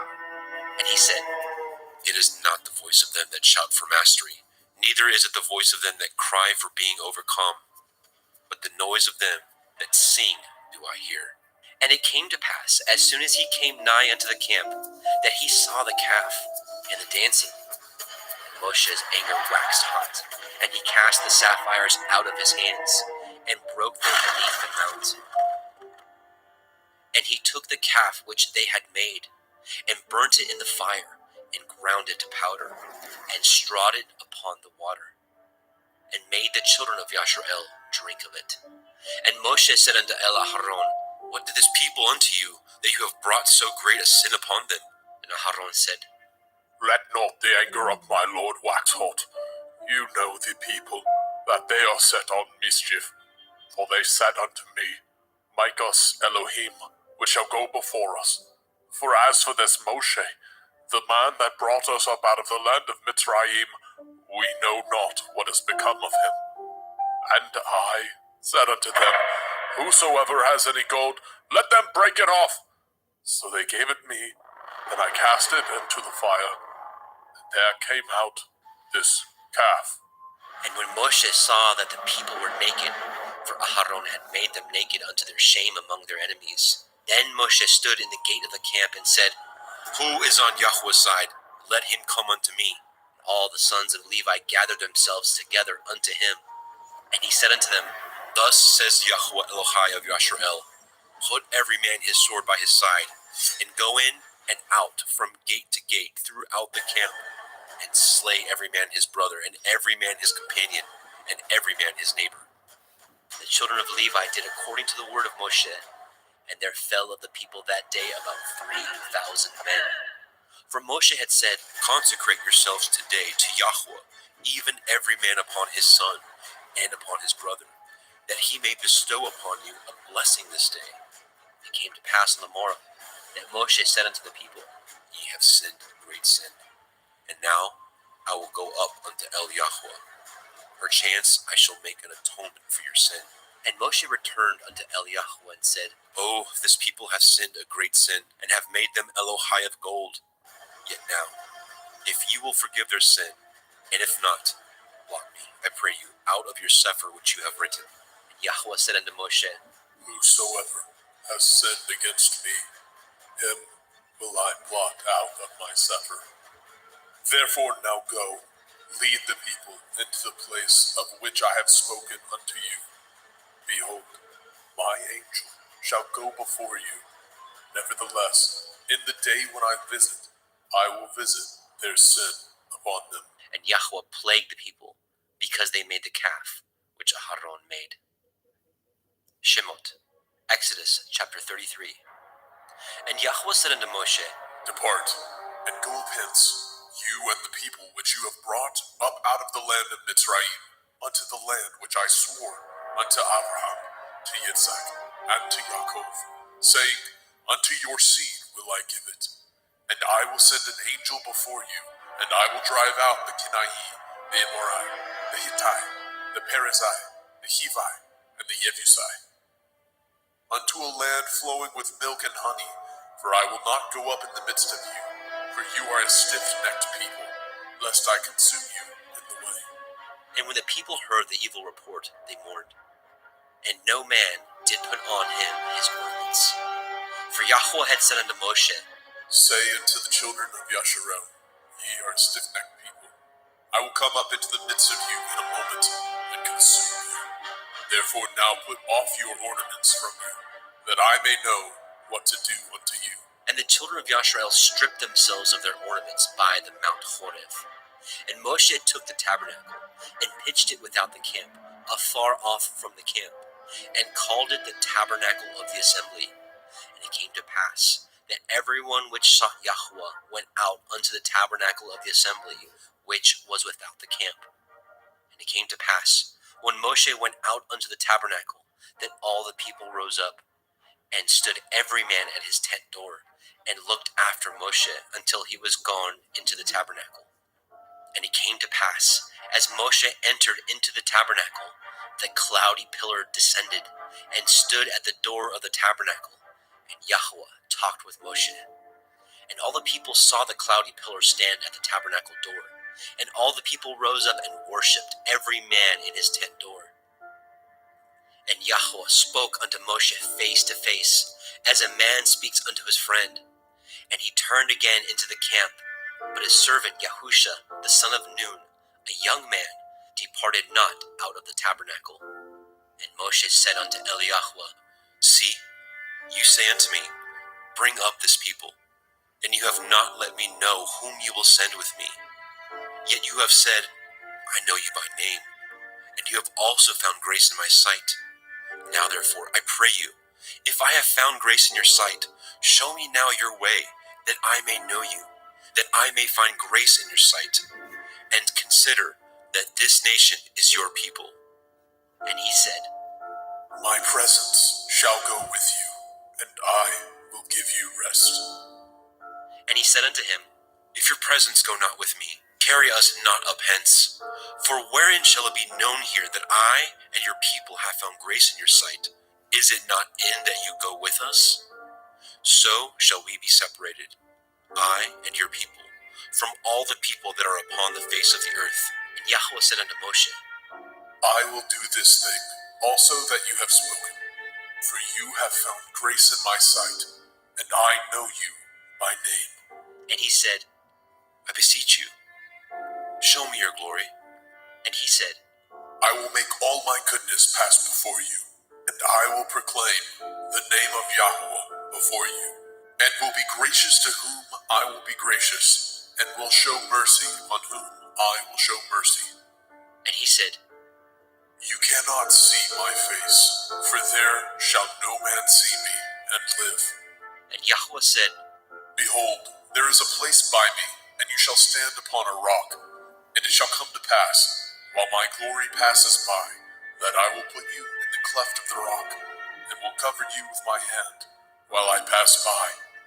And I will take away my hand, and you shall see my back parts, but my face shall not be seen.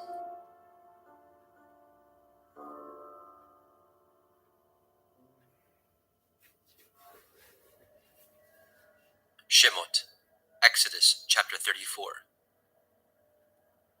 And Yahweh said unto Moshe, Hew you 2 sapphire stones like unto the first, and I will write upon these sapphires the words that were in the first sapphires, which you broke. And be ready in the morning, and come up in the morning unto Mount Sinai, and present yourself there to me in the top of the mount. And no man shall come up with you, neither let any man be seen throughout all the mount, neither let the flocks nor herds feed before that mount. And he hewed 2 sapphire stones like unto the first. And Moshe rose up early in the morning, and went up unto Mount Sinai as Yahweh had commanded him, and took in his hand the 2 sapphire stones. And Yahweh descended in the cloud, and stood with him there, and proclaimed the name of Yahweh. And Yahweh passed by before him, and proclaimed, Yahweh, Yahweh El, merciful and gracious, long-suffering and abundant in goodness and truth, keeping mercy for thousands, forgiving iniquity and transgression and sin, and that will by no means clear the guilty, visiting the iniquity of the fathers upon the children, and upon the children's children, unto the 3rd and 4th generation. And Moshe made haste, and bowed his head toward the earth, and worshipped. And he said, If now I have found grace in your sight, O Adonai, let my Adonai, I pray you, go among us, for it is a stiff-necked people, and pardon our iniquity and our sin, and take us for your inheritance. And he said, Behold, I cut a covenant before all your people. I will do wonders, such as have not been done in all the earth, nor in any nation, and all the people among which you are shall see the work of Yahweh. For it is a terrible thing that I will do with you. Guard that which I command you this day. Behold, I drive out before you the Emori, the Kenani, the Hittite, and the Perizzai, and the Hivi, and the Yebusai. Take heed to yourselves, lest you cut a covenant with the inhabitants of the land whither you go, lest it be for a snare in the midst of you. But ye shall destroy their altars, break their images, and cut down their Asherah poles. For you shall worship no other El, for Yahweh Kana. Yahweh is jealous, is my name. He is a jealous El. Lest you cut a covenant with the inhabitants of the land, and they go a-whoring after their Elohim, and do sacrifice unto their Elohim, and one call you, and you eat of his sacrifice, and take of their daughters unto your sons, and their daughters go a-whoring after their Elohim, and make your sons go a-whoring after their Elohim. You shall make no molten Elohai. The feast of matzah, unleavened bread, shall you guard. 7 days you shall eat matzah, unleavened bread, as I commanded you, in the time of the month Aviv. For in the month Aviv you came out from Mitzrayim. All that opens the womb is mine, and every firstling among your cattle, whether ox or sheep, that is male. But the firstling of an ass you shall redeem with a lamb, and if you redeem him not, then shall you break his neck. All the firstborn of your sons you shall redeem, and none shall appear before me empty. 6 days you shall work, but on the 7th day you shall rest. In earing time and in harvest you shall rest. And you shall observe the feast of Katsir, harvest, of the first fruits of wheat harvest, and the feast of Asif, ingathering, at the year's end. Thrice in the year shall all your men children appear before Adonai Yahuwah, the Elohai of Yasharel. For I will cast out the nations before you, and enlarge your borders. Neither shall any man desire your land, when you shall go up to appear before Yahuwah Elohika thrice in the year. You shall not offer the blood of my sacrifice with leaven, neither shall the sacrifice of the feast of the Pesach be left unto the morning.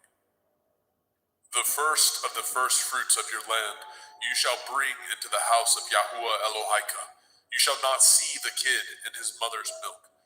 And Yahweh said unto Moshe, Write these words, for after the tenor of these words I have cut a covenant with you and with Yasharel.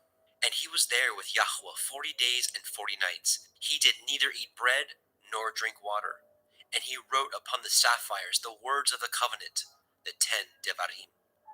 And it came to pass, when Moshe came down from Mount Sinai with the 2 sapphires of testimony in Moshe's hand, when he came down from the mount, that Moshe knew not that the skin of his face shone while he talked with them.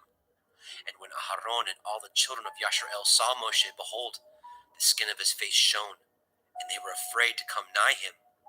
And Moshe called unto them, and Aharon and all the rulers of the assembly returned unto him, and Moshe talked with them. And afterward all the children of Yasharel came nigh, and he gave them in commandment all that Yahweh had spoken with him in Mount Sinai. And till Moshe had done speaking with them, he put a veil on his face. But when Moshe went in before Yahweh to speak with him, he took the veil off until he came out. And he came out and spoke unto the children of Yasharel, which he was commanded. And the children of Yasharel saw the face of Moshe, that the skin of Moshe's face shone. And Moshe put the veil upon his face again until he went in to speak with him. Shemot, Exodus chapter 35. And Moshe gathered all the assembly of the children of Yasharel together, and said unto them, These are the words which Yahweh has commanded, that ye should do them. 6 days shall work be done, but on the 7th day there shall be to you a holy day, a Shabbat of rest to Yahweh. Whosoever does work thereon shall be put to death. Ye shall kindle no fire throughout your habitations upon the Sabbath. And Moshe spoke unto all the assembly of the children of Yasharel, saying, This is the thing which Yahweh commanded, saying, Take ye from among you an offering unto Yahweh. Whosoever is of a willing heart, let him bring it, an offering of Yahweh, gold and silver and brass, and blue and purple and scarlet and fine linen and goat's hair, and ram skins dyed red, and badger skins, and shittim wood, and oil for the light, and spices for anointing oil, and for the sweet incense, and onyx stones, and stones to be set for the ephod, and for the breastplate. And every wise-hearted among you shall come, and make all that Yahweh has commanded.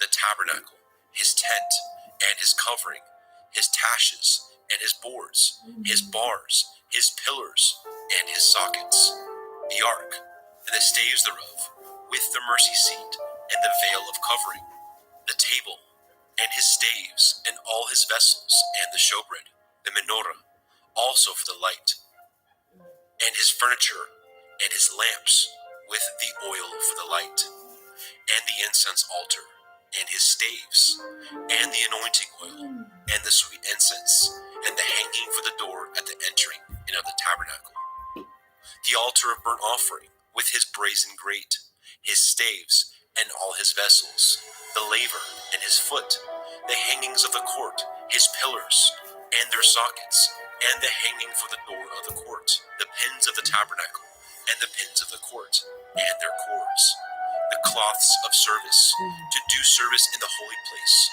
the holy garments for Aharon the priest, and the garments of his sons, to minister in the priest's office. And all the assembly of the children of Yasharel departed from the presence of Moshe.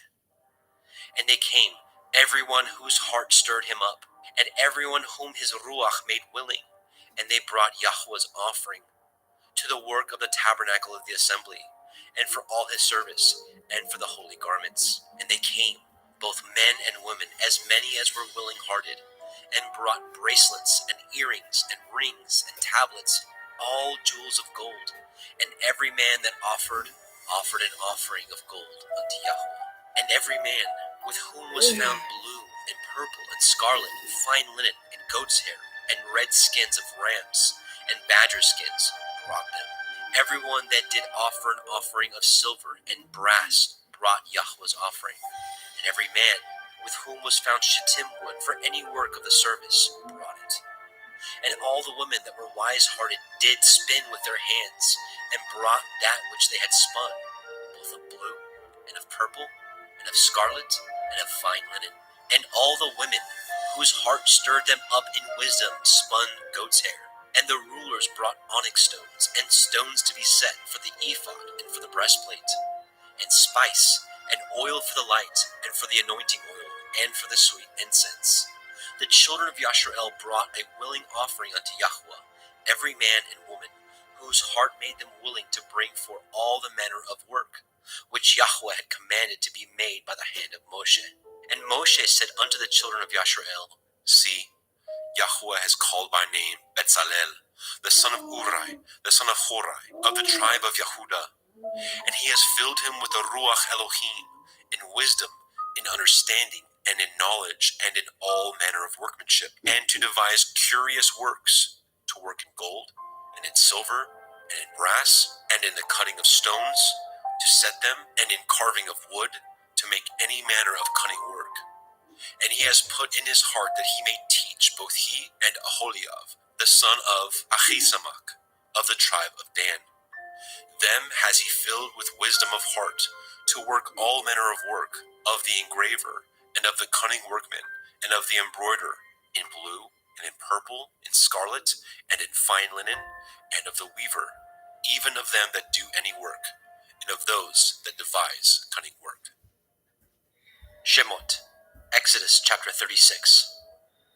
Then wrought Betzalel and Aholiab, and every wise-hearted man, in whom Yahweh put wisdom and understanding, to know how to work all manner of work for the service of the sanctuary, according to all that Yahweh had commanded. And Moshe called Betzalel and Aholiab, and every wise-hearted man, in whose heart Yahweh had put wisdom, even everyone whose heart stirred him up to come unto the work to do it. And they received of Moshe all the offering, which the children of Yasharel had wrought for the work of the service of the sanctuary, to make it withal. And they brought yet unto him free offerings every morning. And all the wise men that wrought all the work of the sanctuary came every man from his work which they had made.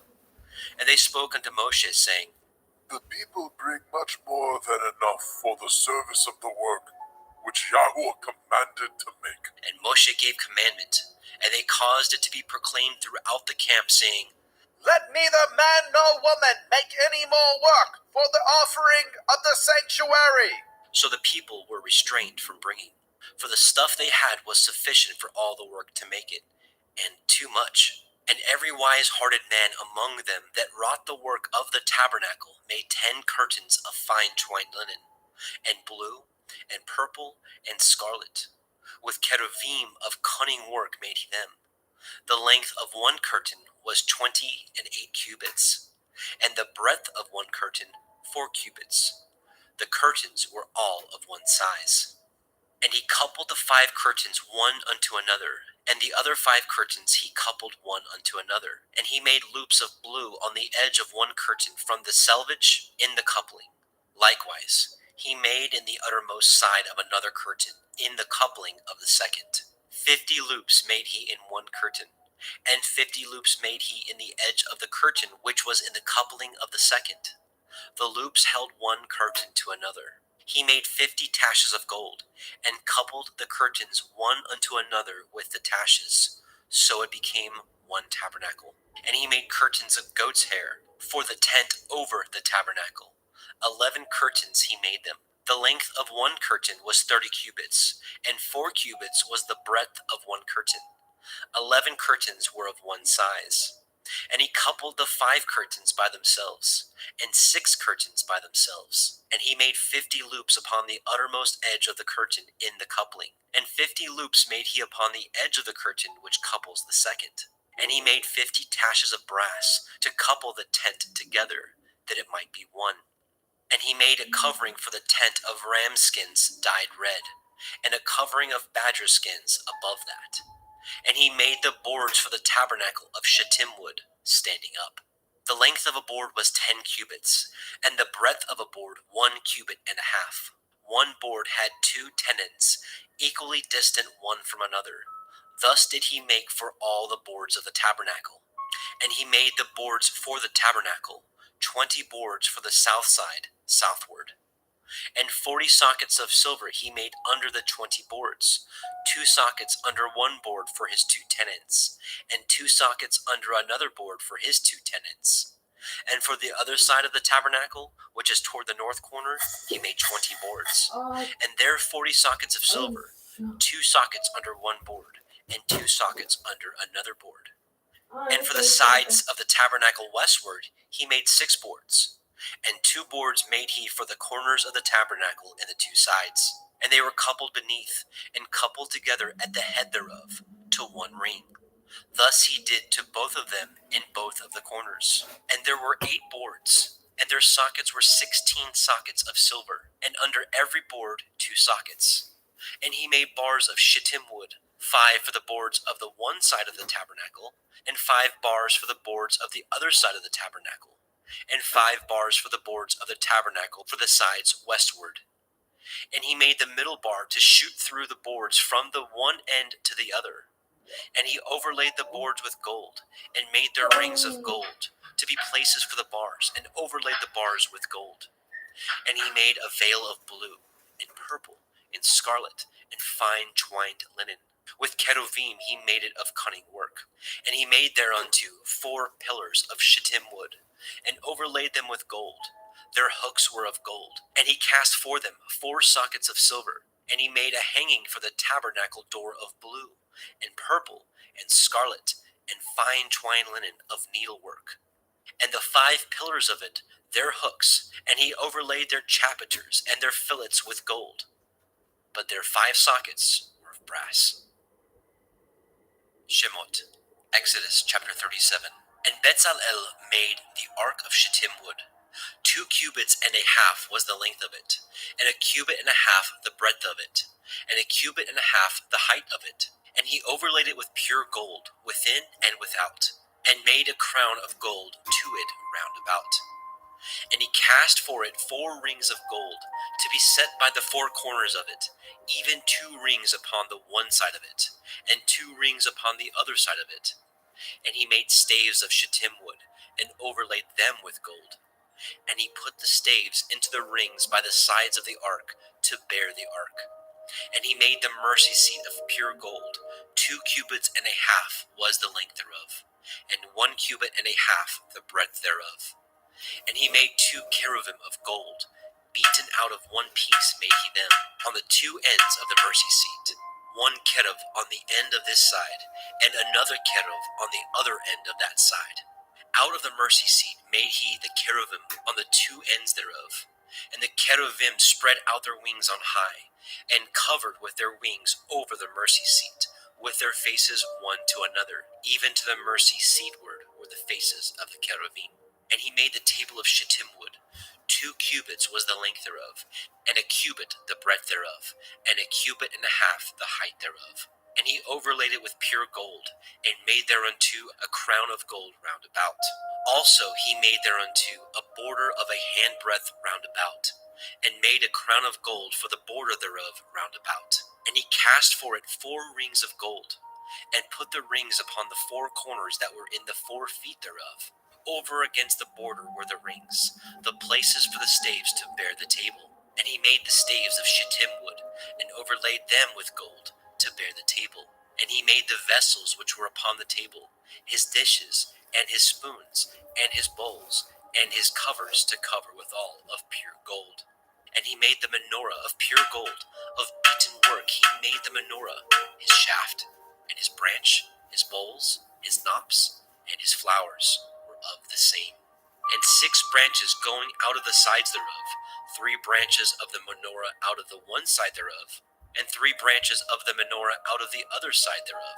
3 bowls made after the fashion of almonds in one branch, a knop and a flower, and 3 bowls made like almonds in another branch, a knop and a flower. So throughout the 6 branches going out of the menorah.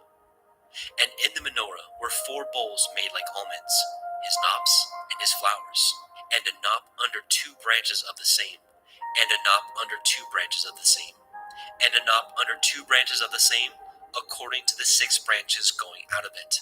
Their knops and their branches were of the same. All of it was one beaten work of pure gold. And he made his 7 lamps, and his snuffers, and his snuff dishes of pure gold. Of a talent of pure gold made he it, and all the vessels thereof. And he made the incense altar of shittim wood. The length of it was a cubit, and the breadth of it a cubit. It was 4 square. 2 cubits was the height of it. The horns thereof were of the same. And he overlaid it with pure gold, both the top of it and the sides thereof round about. And the horns of it also he made unto it a crown of gold round about. And he made 2 rings of gold for it under the crown thereof, by the 2 corners of it, upon the 2 sides thereof, to be places for the staves to bear it withal. And he made the staves of shittim wood, and overlaid them with gold. And he made the holy anointing oil, and the pure incense of sweet spices, according to the work of the apothecary. Shemot, Exodus chapter 38. And he made the altar of burnt offering of shittim wood. 5 cubits was the length thereof, and 5 cubits the breadth thereof. It was 4 square, and 3 cubits the height thereof. And he made the horns thereof on the 4 corners of it. The horns thereof were of the same, and he overlaid it with brass. And he made all the vessels of the altar, the pots, the shovels, and the basins, and the flesh hooks, and the fire pans. All the vessels thereof he made of brass. And he made for the altar a brazen grate of network under the compass thereof, beneath unto the midst of it. And he cast 4 rings for the 4 ends of the grate of brass, to be places for the staves. And he made the staves of shittim wood, and overlaid them with brass. And he put the staves into the rings on the sides of the altar, to bear it withal. He made the altar hollow with boards. And he made the laver of brass, and the foot of it brass, of the looking glasses of the women assembling, which assembled at the door of the tabernacle of the assembly. And he made the court on the south side southward. The hangings of the court were of fine twined linen, 100 cubits. Their pillars were 20, and their brazen sockets 20. The hooks of the pillars and their fillets were of silver. And for the north side the hangings were 100 cubits. Their pillars were 20, and their sockets of brass 20. The hooks of the pillars and their fillets of silver. And for the west side were hangings of 50 cubits, their pillars 10, and their sockets 10. The hooks of the pillars and their fillets of silver. And for the east side, eastward, 50 cubits. The hangings of the one side of the gate were 15 cubits, their pillars 3, and their sockets 3. And for the other side of the court gate, on this hand and on that hand, were hangings of 15 cubits, their pillars 3, and their sockets 3. All the hangings of the court round about were of fine twined linen, and the sockets for the pillars were of brass, the hooks of the pillars and their fillets of silver, and the overlaying of their chapiters of silver, and all the pillars of the court were filleted with silver. And the hanging for the gate of the court was needlework of blue, and purple, and scarlet, and fine twined linen, and 20 cubits was the length, and the height in the breadth was 5 cubits, answerable to the hangings of the court. And their pillars were 4, and their sockets of brass 4, their hooks of silver, and the overlaying of their chapiters and their fillets of silver. And all the pins of the tabernacle and of the court round about were of brass. This is the sum of the tabernacle, even of the tabernacle of the assembly, as it was counted according to the commandment of Moshe, for the service of the Leviim, by the hand of Ithamar, son to Aaron the priest. And Bezalel, the son of Uri, the son of Horai, of the tribe of Yehudah, made all that Yahweh commanded Moshe. And with him was Aholibah, son of Ahisamach, of the tribe of Dan, an engraver, and a cunning workman, and an embroiderer in blue, and in purple, and in scarlet, and fine linen. All the gold that was occupied for the work in all the work of the holy place, even the gold of the offering, was 29 talents, and 730 shekels, after the shekel of the sanctuary. And the silver of them that were numbered of the assembly was 100 talents, and 100,703 score and 15 shekels, after the shekel of the sanctuary. A beka for every man, that is, half a shekel, after the shekel of the sanctuary, for every one that went to be numbered from 20 years old and upward, for 600,000 and 3,550 men. And of the 100 talents of silver were cast the sockets of the sanctuary, and the sockets of the veil, 100 sockets of 100 talents, a talent for a socket. And of the 1,770 and 5 shekels he made hooks for the pillars, and overlaid their chapiters, and filleted them. And the brass of the offering was 70 talents, and 2,400 shekels. And therewith he made the sockets to the door of the tabernacle of the assembly, and the brazen altar, and the brazen grate for it, and all the vessels of the altar, and the sockets of the court round about, and the sockets of the court gate, and all the pins of the tabernacle, and all the pins of the court round about. Shemot, Exodus chapter 39. And of the blue, and purple, and scarlet, they made cloths of service, to do service in the holy place, and made the holy garments for Aharon, as Yahweh commanded Moshe. And he made the ephod of gold, blue, and purple, and scarlet, and fine twined linen. And they did beat the gold into thin plates, and cut it into wires, to work it in the blue, and in the purple, and in the scarlet, and in the fine linen, with cunning work. They made shoulder pieces for it, to couple it together. By the two edges was it coupled together. And the belt of his ephod, that was upon it, was of the same, according to the work thereof, of gold, blue, and purple, and scarlet, and fine twined linen, as Yahweh commanded Moshe.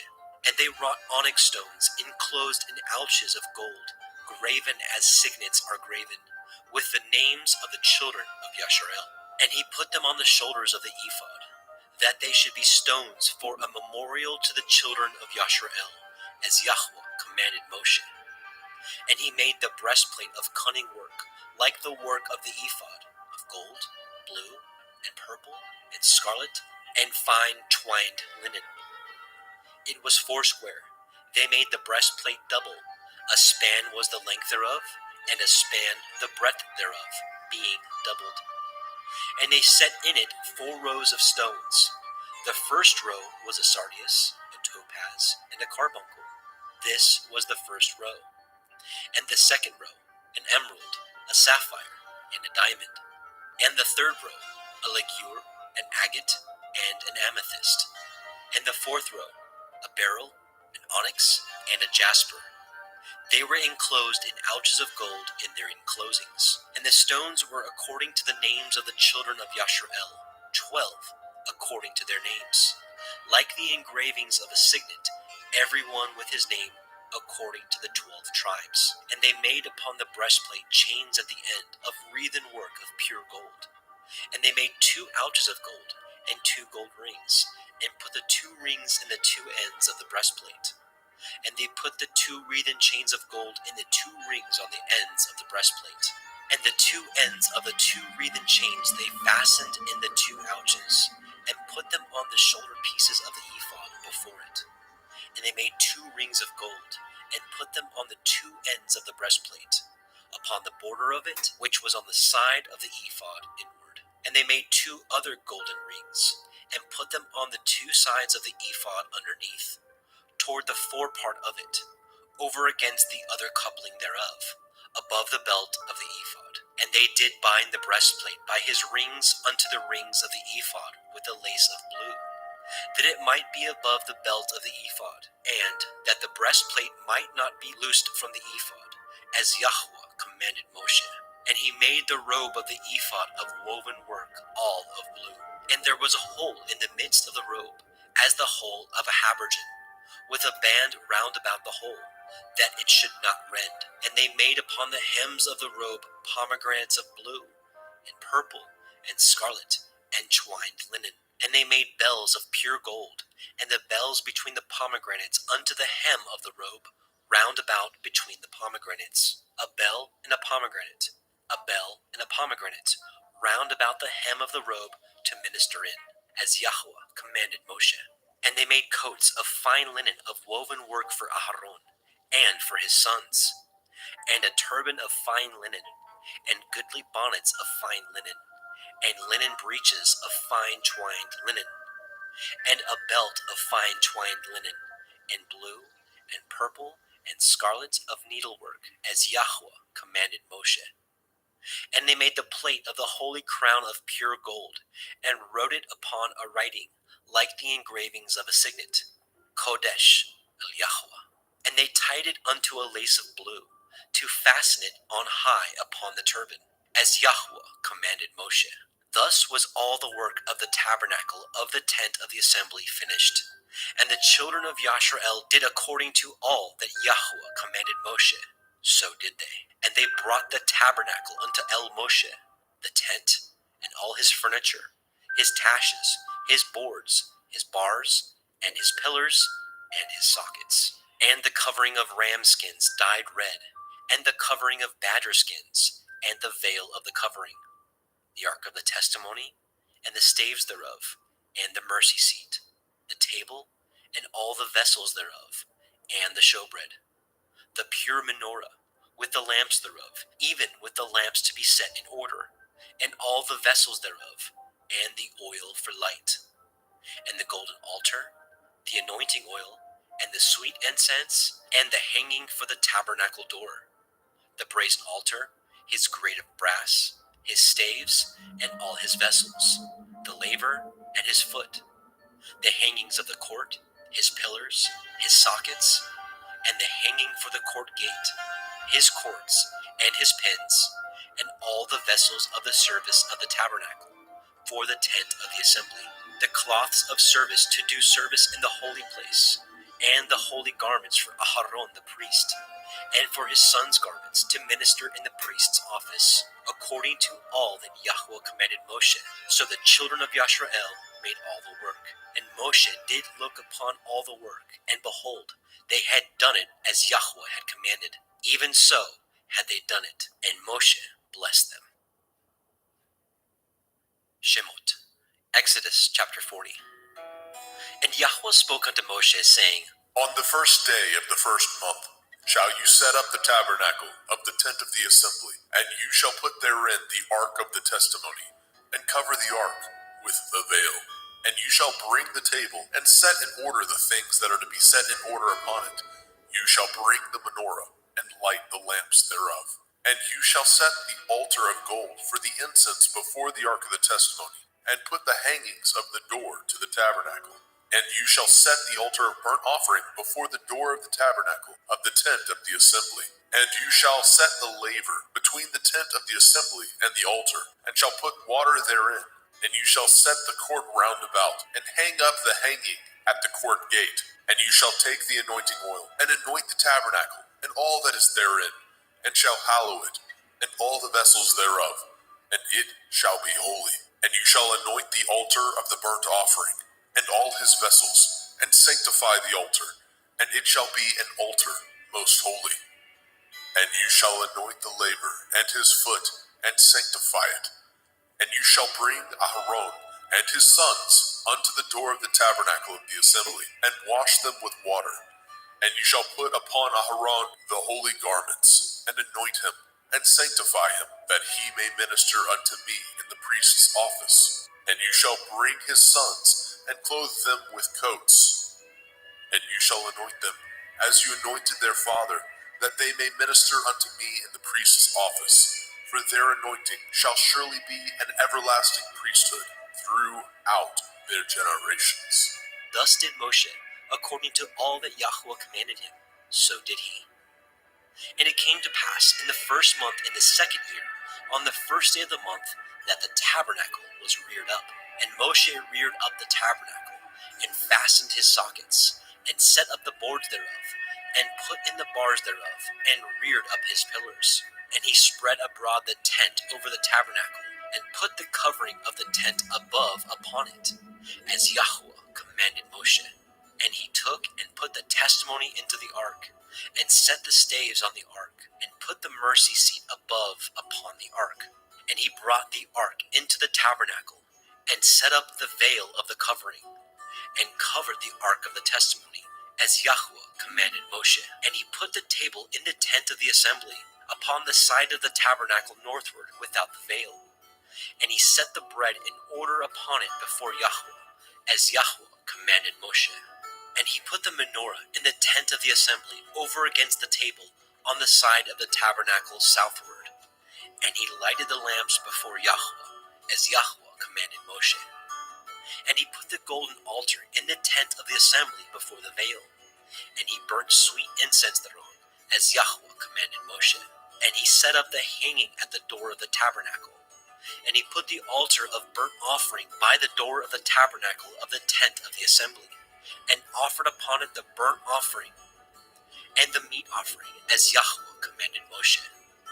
And he set the laver between the tent of the assembly and the altar, and put water therein to wash withal. And Moshe and Aharon and his sons washed their hands and their feet thereat, when they went into the tent of the assembly, and when they came near unto the altar, they washed, as Yahweh commanded Moshe. And he reared up the court round about the tabernacle and the altar, and set up the hanging of the court gate. So Moshe finished the work.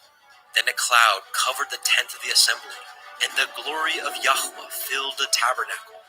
And Moshe was not able to enter into the tent of the assembly, because the cloud abode thereon, and the glory of Yahweh filled the tabernacle.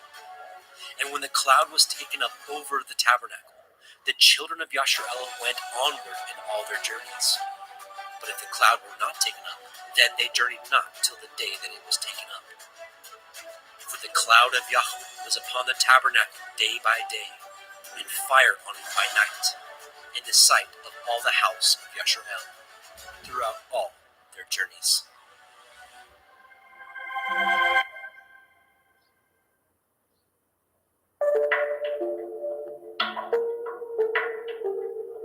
We could have been born at any time in history, and the Most High Yahweh chose for us to be here and now, a time when knowledge has increased and many go to and fro. We find ourselves in the time of the end, according to the book of Daniel, and as we have seen, comes with both blessings and spiritual trials like no other.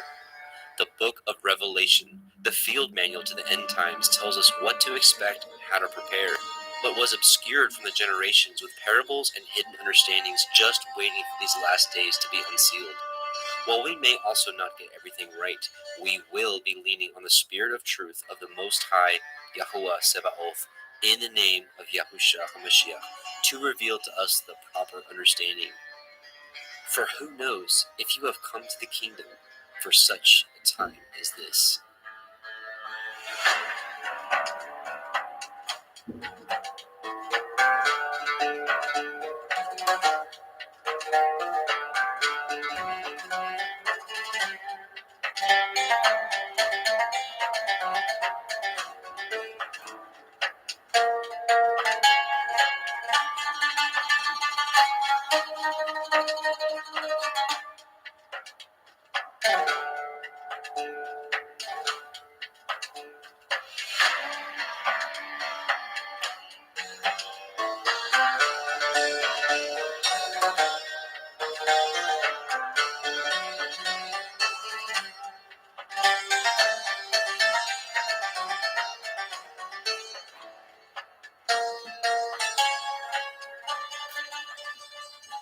And sisters, welcome to the Parable of the Vineyard YouTube live stream.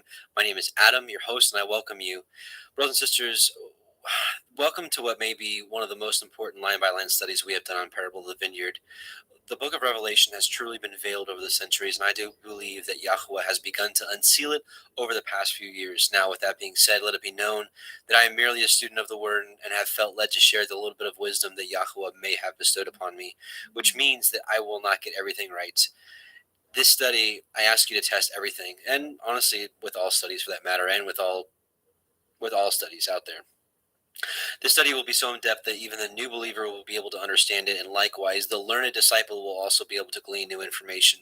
Some concepts shared during the study may give you confirmations to understandings you may already have, and some may be new to you. Either way, take all matters to Yahweh in prayer, and he will guide you, as it must be known that 1 John 2:27 says, "The anointing which you have received of him abides in you, and you need not that any man teach you, but as the same anointing teaches you of all things, and is truth, and is no lie, and even as it has taught you, you shall abide in him." Again, 1 John 2:27. And one more verse to start this out. Matthew 23:8 says, "But be ye not called rabbi," which means teacher, right, or master, "for one is your master, even Mashiach, and all you are brethren." So let that be known that Messiah is the teacher, the Ruach HaKodesh is the teacher. We're just study partners together. So before we get started, let's do a quick prayer and supplicate to Yahweh. Let's bow our hearts. Heavenly Father, Yahweh, in Yahusha's name, we come before you. We thank you first and foremost for Messiah Yahusha, because we know, as the scripture says, that no one can come to you but by belief in Messiah. So we thank you for his blood that has washed us from our sins. We ask you to continue to cultivate in our heart fruit that you've always been looking for from us, obedience to your ways. We just pray that you open our eyes and ears to the understanding tonight, to understanding of your word tonight. And we just pray that you continue to strengthen us as the world gets darker and darker. We pray that your light shines through us, that we can be a witness of your majesty. We bless you in Yahusha's name. Amen.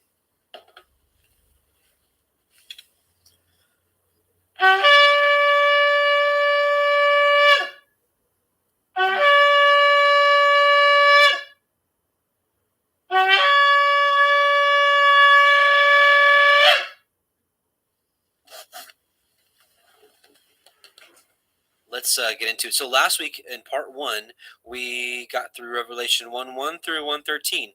Hopefully it was beneficial to you. If you're just watching this and you haven't seen part 1, I would recommend watching part 1 first, but definitely not needed because you can pick back up at any time. So I want to address a few things. Many of you actually had questions regarding the two witnesses, and please keep the questions and rebuttals coming, because when we get to Revelation chapter 11, we're going to do an even deeper study on the two witnesses, and I'm going to do my best to answer every question, as I know that this is a sensitive topic to many, just like the 144,000. These are studies that people really dig their heels in once they kind of make their mind up. So, which I don't blame you. I don't. We all kind of tend to do that. But I definitely want to keep this study as open and transparent and as close to scriptures as possible, without reaching, without making assumptions, those type of things. But I do want to answer a few quick questions that came up. Now, a lot of you are really sticking to it's two physical men coming here, breathing fire on everybody like a dragon, and that kind of stuff. And that may be the case. I will address the Enoch Elijah or Moses Elijah theory real quick. Think about this. What if it's like kind of a dual understanding? And by the way, I am addressing what we talked about last week. For those of you that may just be stumbling upon this live or as recording, we talked a lot about the two witnesses. But what if it's not just two physical men? What if it's the spirit of Elijah and the spirit of Enoch, or the spirit of Moses and the spirit of Elijah, whatever you kind of hold to? Because it's kind of reminds me a little bit of what we saw with John the Baptist. And let me pull up a little scripture if you don't mind, and let's get this study started. So in Malachi 4:4-6, it says, "Remember ye the Torah of Moshe, my servant, which I commend." The Hebrew word here for law is Torah. "Remember ye the Torah of Moshe, my servant, which I commanded unto him in Horeb," which is Mount Sinai, "for all Israel, with the statutes and judgments. Behold, I will send you Elijah the prophet before the coming of the great and dreadful day of Yahuwah, and he shall turn the heart of the fathers to the children, and the heart of the children to their fathers, lest I come and smite the earth with a curse." Right? So this is what was kind of left out there, hanging out there before Messiah Yahusha came. So let's see what Messiah said about this. Matthew 17:10-13 says, and his disciples asked him, saying, why then say the scribes that Elias, which is Elijah, must first come? And Yahusha answered and said unto him, Elias truly shall first come and restore all things. But I say unto you that Elias is come already, and they knew him not, but have done unto him whatsoever they listed. Likewise shall also the Son of Man suffer of them. Then the disciples understood that he spake unto them of John the Baptist, Yahuchanan the Baptist, the immerser. So what we're seeing here is it wasn't physically Elijah coming back, the first fulfillment of it. It was his spirit. The spirit of Elijah was in John the Baptist. And so I say to you, we know that history repeats itself.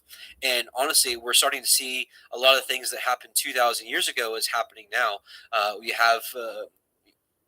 you had Messiah come on the scene 2,000 years ago, rebuking at that time modern day traditions of men that made of no effect the commandments of Yahuwah, and he came to teach. I think he's sending that spirit again, and we're learning, we're coming back to Torah, we're coming back to his covenant, and people are rejecting it. People are still clinging to their doctrines of men and whatnot. And I think that a lot of us, which my conclusion last week was that Israel, his two houses, the house of Ephraim and the house of Judah, are his two witnesses. It's the two candlesticks, as we saw in Zechariah 4. We had the two olive branches pouring out oil into the candlestick, which it's interesting that that came up in last week's Torah portion and this week. Specifically, this week it talks about in Exodus 28 talks about how the children of Israel are to bring oil for the lamp, for the light to burn continually. And we know through Solomon, in the wisdom of Solomon in Proverbs, it's Proverbs 6:23. It says that the Torah is light, right? The commandment is a lamp, and the Torah is light. And we know that the commandment was for the light to burn continually. So my point being is, I really do believe that he's raising up his remnant. He's raising up his witnesses, and we're starting to share what he's given to us, and so I think he may be endowing us with the spirit of Enoch, the spirit of Elijah. Let's talk about the spirit of Elijah really quickly and kind of what that may look like. We saw with John the Baptist, right? I mean, he was reproving the people. He's like, turn them back, repent, bring forth fruits worthy of repentance. What's the fruit has always been? The fruit has always been, if you don't mind here, those of you that are familiar with this or are regulars here, you're very familiar with Psalm 1:1-3. Blessed is the man that walketh not in the counsel of the ungodly, nor standeth in the way of sinners, nor sitteth in the seat of the scornful, but his delight is in the Torah of Yahuwah, and in his Torah doth he meditate day and night. And so the person that delights in the Torah and meditates on it, he shall be like a tree planted by the rivers of water that bringeth forth his fruit in his season. His leaf also shall not wither, and whatsoever he doeth shall prosper. That's the fruit that Yahweh's always been seeking from us. We're his planting, we're his creation. Just like when he creates a tomato plant, he expects that tomato plant to bring forth a tomato. He plants the olive tree, he expects the olive tree to bring forth its olives. What is man supposed to bring forth? This, obedience to his ways. That's what it's always been about. So let's talk about the spirit of Elijah really quickly. We're going to turn to Jubilees chapter 23, Yovelim chapter 23. For those of you that may be unfamiliar with this was found in the Dead Sea Scroll finding. They found 15 copies of this book in Hebrew intact that was preserved. All right, so I want to read verses 16, 19, and 26, and I think this explains the spirit of Elijah. And in that generation, this is the end time generation, which I believe we are in, and in that generation, the sons shall convict their fathers and their elders of sin and unrighteousness, and of the words of their mouth, and the great wickedness which they perpetrate, and concerning their forsaking the covenant which Yahweh made between them and him, that they should observe and do all his commandments and his ordinances and his laws without departing either to the right hand or to the left. Okay, this is part 1. Part 2, and they shall strive one with another. Now, I will say that Paul has given us a better way of doing this, to be patient, to be meek, to be kind, to be humble, to be long-suffering, to be apt to teach. That's 2 Timothy 2, I think 19-24 or something like that. And they shall strive one with another, the young with the old, and the old with the young, the poor with the rich, the lowly with the great, the beggar with the prince, on account of the Torah and of the covenant For they have forgotten commandment and covenant and feasts and months and Sabbaths and jubilees and all judgments, right? And this is what's happening this generation. It's coming back. And I believe the spirit of Elijah is doing the very same thing that we saw in Malachi, right? Let me bring that up again real quick. And I'll send you Elijah, right? And he shall turn the heart of the fathers to the children, and the heart of the children to their fathers, lest I come and smite the earth with a curse. And again, what does that come back to right here? Remembering the Torah of Moshe. That's what it's been all about. But last but not least, verse 26 of Jubilees 23, it says, and in those days the children shall begin to study the laws, the Torah, and to seek the commandments, and to return to the path of righteousness, this is the straight and narrow path that Messiah Yahusha talked about, not deviating to the left or to the right of. So, in short, my conclusion is, and again, and here in a few weeks, it might even be a month at the rate we're going here. It might even be a few months. When we get to Revelation 11, we're going to do probably an entire night on just the two witnesses. So keep the questions coming, keep the rebukes coming. I'm looking for sharpening here. Remember, the book of Proverbs says a wise man loves correction and invites reproof.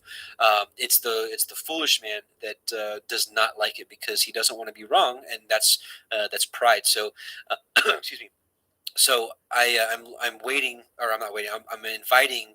I'm inviting your comments, concerns, questions, that kind of stuff. So, but yeah, and again, in short, what I'm saying here is I believe that we are the two witnesses, the house of Israel, the house of Judah, and that we may be operating in the spirit of Elijah and Enoch, or Elijah and Moses, whatever you hold to. So, the spirit of Enoch.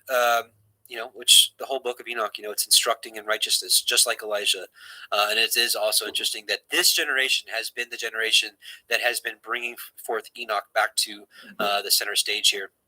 And I know most of mainstream Christianity rejects it and whatnot, but for this called out assembly, this set apart people that he is raising up, for many of us, the book of Enoch has become really a big part of our understanding. So that's my belief on that. So maybe that may answer some questions already, but again, don't worry, we're going to be going over the two witnesses in great deal and the 144,000 in great deal when we get to Revelation 7 and 14 as well. So let's get to the study at hand tonight. And so where we're at now is we are at Revelation 1:14. And, for Revelation 1:14 and 1:15, these two verses bring about some pretty radical teachings out there. And, here, I ended up preparing a huge study for this, but I really felt that going through this actually just praying over the last day or two,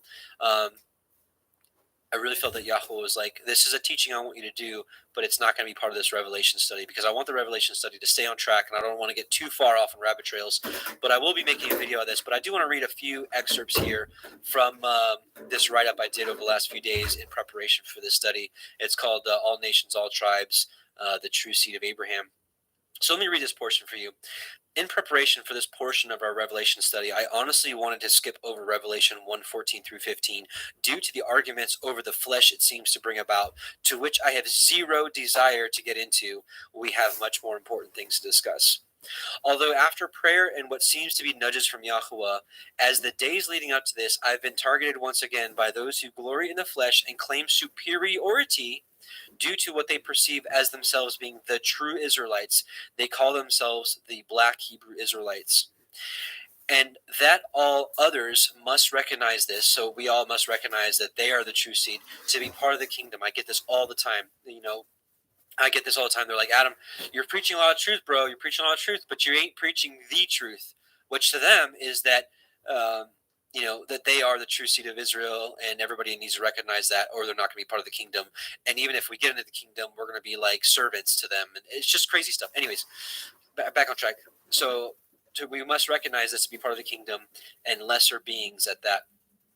For the 3.5 years this ministry has been on YouTube, I have constantly been called a white Edomite devil who has no right to read or discern the scriptures, as they are not for me, but for them alone. Or alongside this, being accused of not preaching the full truth, as they say, for not teaching who the true seed of Yahuwah are. After so many of these types of comments, I decided to research the matter for myself. For after all, I'm in pursuit of all truth, regardless of what that looks like. embracing Sirach 4:28, which says, "Strive for the truth unto death, and Yahweh will fight for you." So I'm going to stop there for a second. So this is a really long study, and basically it's debunking their movement. But so what I am going to do is I am going to do a separate study on this, separate video on this. But I am going to leave a link for this for anybody that wants to study this out, because once again, I'll be looking for reproof. I'll be looking for rebukes. I'll be looking for confirmations, whatever it may be, because when I put this video out, I want to address all angles, and I wanted to, answer every single question out there regarding this this doctrine that they have out there. And I would have never touched this, but it seems to touch every corner. I mean, I see it all over Facebook. I mean, this gets brought up all the time, and it's all over YouTube and comment. You guys have seen it, and it's just such a fruitless movement. It's pure racism, and I get it. The black people have been horribly treated. They absolutely have. The Atlantic slave trade was horrible. Even in this country, just up until the 50s, 60s, they didn't have the same rights as white people. Like, that's crazy to me. That's horrible. That is not Christ-like. That is not Messiah-like. And so I get it. I get that they have been, trampled on by society. But just that fact doesn't prove that that the true Israelites. But we're not gonna get into that right now. But so I get why they're upset. But for those out there that believe this and that hate people, hate white people, like, I didn't do this to you. We didn't do this to you. It was generations beforehand. But don't turn around and make the same mistakes that they did. We're supposed to be ambassadors for Messiah. How can we be ambassadors for Messiah if you're going around and telling people that they're inferior to you because of skin color? So you're making the same mistakes that other generations have. So we know that Messiah said, no longer is it eye for an eye, tooth for a tooth. But do good to them, right? Even do good. If you think that we're your enemies, you're still supposed to love us, right? So anyways, so I'm not going to go through this whole study. I am going to leave a link for this if you want to study it for yourself. But I am going to be making a video on this in the coming weeks. But I am going to at least go through the part here that talks about Revelation 1:14 and 1:15 that brings about so much strife. So first, it should be made clear that it does not matter to me what skin color we are. We are the true seed by faith in Messiah Yahusha. Beware of anyone who teaches superiority based off skin color or being the true seed because of their race. My goal for this study is not to glory in the flesh, but to free those who are held captive by this belief. Yes, they are held captive by this belief because it's a glory in the flesh. This is not from the Ruach. That there is something to boast about in our racial genealogy. Let's review the scriptures, as with these three short passages I'll include will clearly state that the grace and salvation of Yahweh through Yahusha is free to all men and women who believe, and that this shouldn't even be a topic of discussion. Nevertheless, here we are. And this is not even complete. There's probably 40 verses I could include here, but I'm just including three sections. Galatians 3:28 through 29 says, there is neither Jew nor Greek, which I would interpret as Gentile. There is neither bond nor free. There is neither male nor female, for you are all one in Messiah Yahusha. And if you be messiahs, then are you Abraham's seed and heirs according to the promise. This right here is the true seed of Israel. Don't let anybody fool you. This is Revelation 7:9. This is a picture of the multitudes saved out of tribulation. After this, I beheld, and lo, a great multitude, which no man could number, of all nations and kindreds and peoples and tongues, stood before the throne and before the Lamb, clothed with white robes and palms in their hands. Here it is right here, right? All nations, kindreds, peoples, tongues. This is all races, all of them. White, black, red, yellow, whatever. Acts 10:34 through 36. Then Peter opened his mouth and said, of a truth, I perceive that Elohim is no respecter of persons, but in every nation he that feareth him and worketh righteousness is accepted with him. The word which Elohim sent unto the children of Israel, preaching peace by Yahushua HaMashiach, for he is Adonai of all. Amen and hallelujah for the real truth of the real seed, which are those by faith in Messiah and keep his commandments. That's it. That's it. So I'm going to skip all this here. We're going to do another study on that at another time.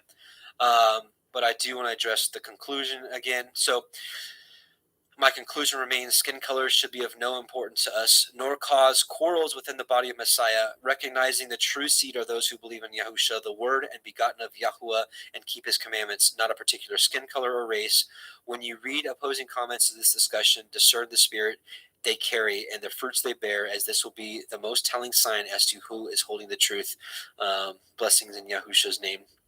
And I look forward to seeing you all in the great gathering in marriage supper of the Lamb. And actually, excuse me, I forgot to actually go over.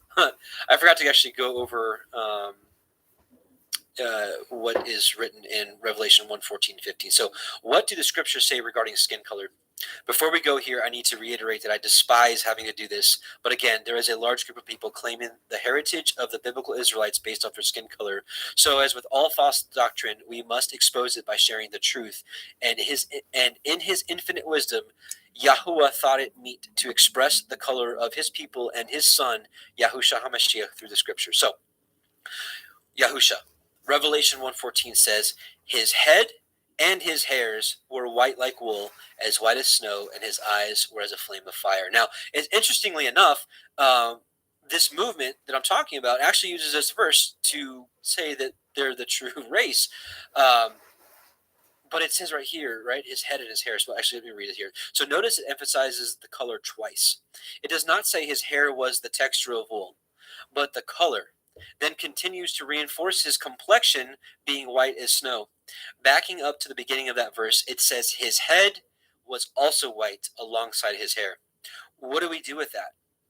Other than take it at face value, have we not learned our lesson with biblical earth, i.e. pillars, immovable or unmovable, the compass upon the face of the deep, etc., etc.?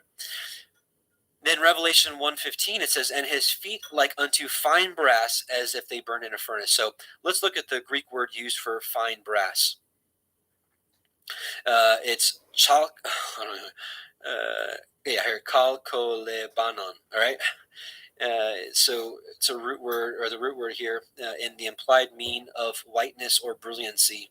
The KJV translated as fine brass twice, and it says some metal like of gold, if not more precious. So let's just read this here. Neuter of a compound of G, such and such and such and such, in the implied mean of whiteness or brilliancy, burnished copper, an alloy of copper or gold, and silver having a brilliant luster, fine brass. Okay? So that's the best description of what he was actually looking at. So again, this is here. This is what we just read. So skipping here, let's look at what fine brass looks like.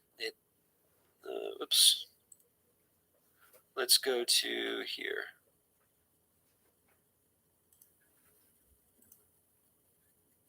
Oh, that's weird. So this is what fine brass looks like. Okay. Let's look at what brass in a furnace looks like. I'm not going to have any sound here, but so this is brass. Yes, most gun shells are or bullet shells are made out of brass. So, anyways, he pours into this little furnace here, right? So this is what brass looks like in a furnace. We'll just skip ahead here. Anyways, and then this is when it's refined. So just to give you an idea of what Yehochanan was saying, and then here's another witness for Yahusha. This is Enoch 46:1, and there I saw one who had head of days, and his head was white like wool, and with him was another being whose countenance had the appearance of a man, and his face was full of graciousness like one of the holy angels. So just a second witness, and also it's in Daniel as well. But what they say is that his hair had the texture of wool, but that's not what it says. It says his hair was white like wool, and anyways, I really hate even talking about this, but like I said, Abba put it on my heart that we have to address this because it was written. I can't just skip over what he found was meet to write in his scripture. So that's enough for now. Like I said, I'm going to put this link in the description box for those that want to read up on this and maybe even rebuke me before I put out that video to sharpen me in any way I can. But that movement needs to be addressed, and Yah put it on my heart that I've got to address it. So I don't know what to do with that. So other than obey. All right, so moving on now. Revelation 1:16 And he had in his right hand 7 stars, and out of his mouth went a sharp 2-edged sword, which we're going to read that here in Yeshayah here in a second. And his countenance was white as the sun shines in his strength. Yeah, his countenance was as the sun shines in his strength. Amen. So let's, actually, my goodness, I'm all over the place here. I forgot to address the second part of Revelation 1:15, and his voice as the sound of many waters. There's actually lots of different scriptures we can pull up about this, but I actually want to pull up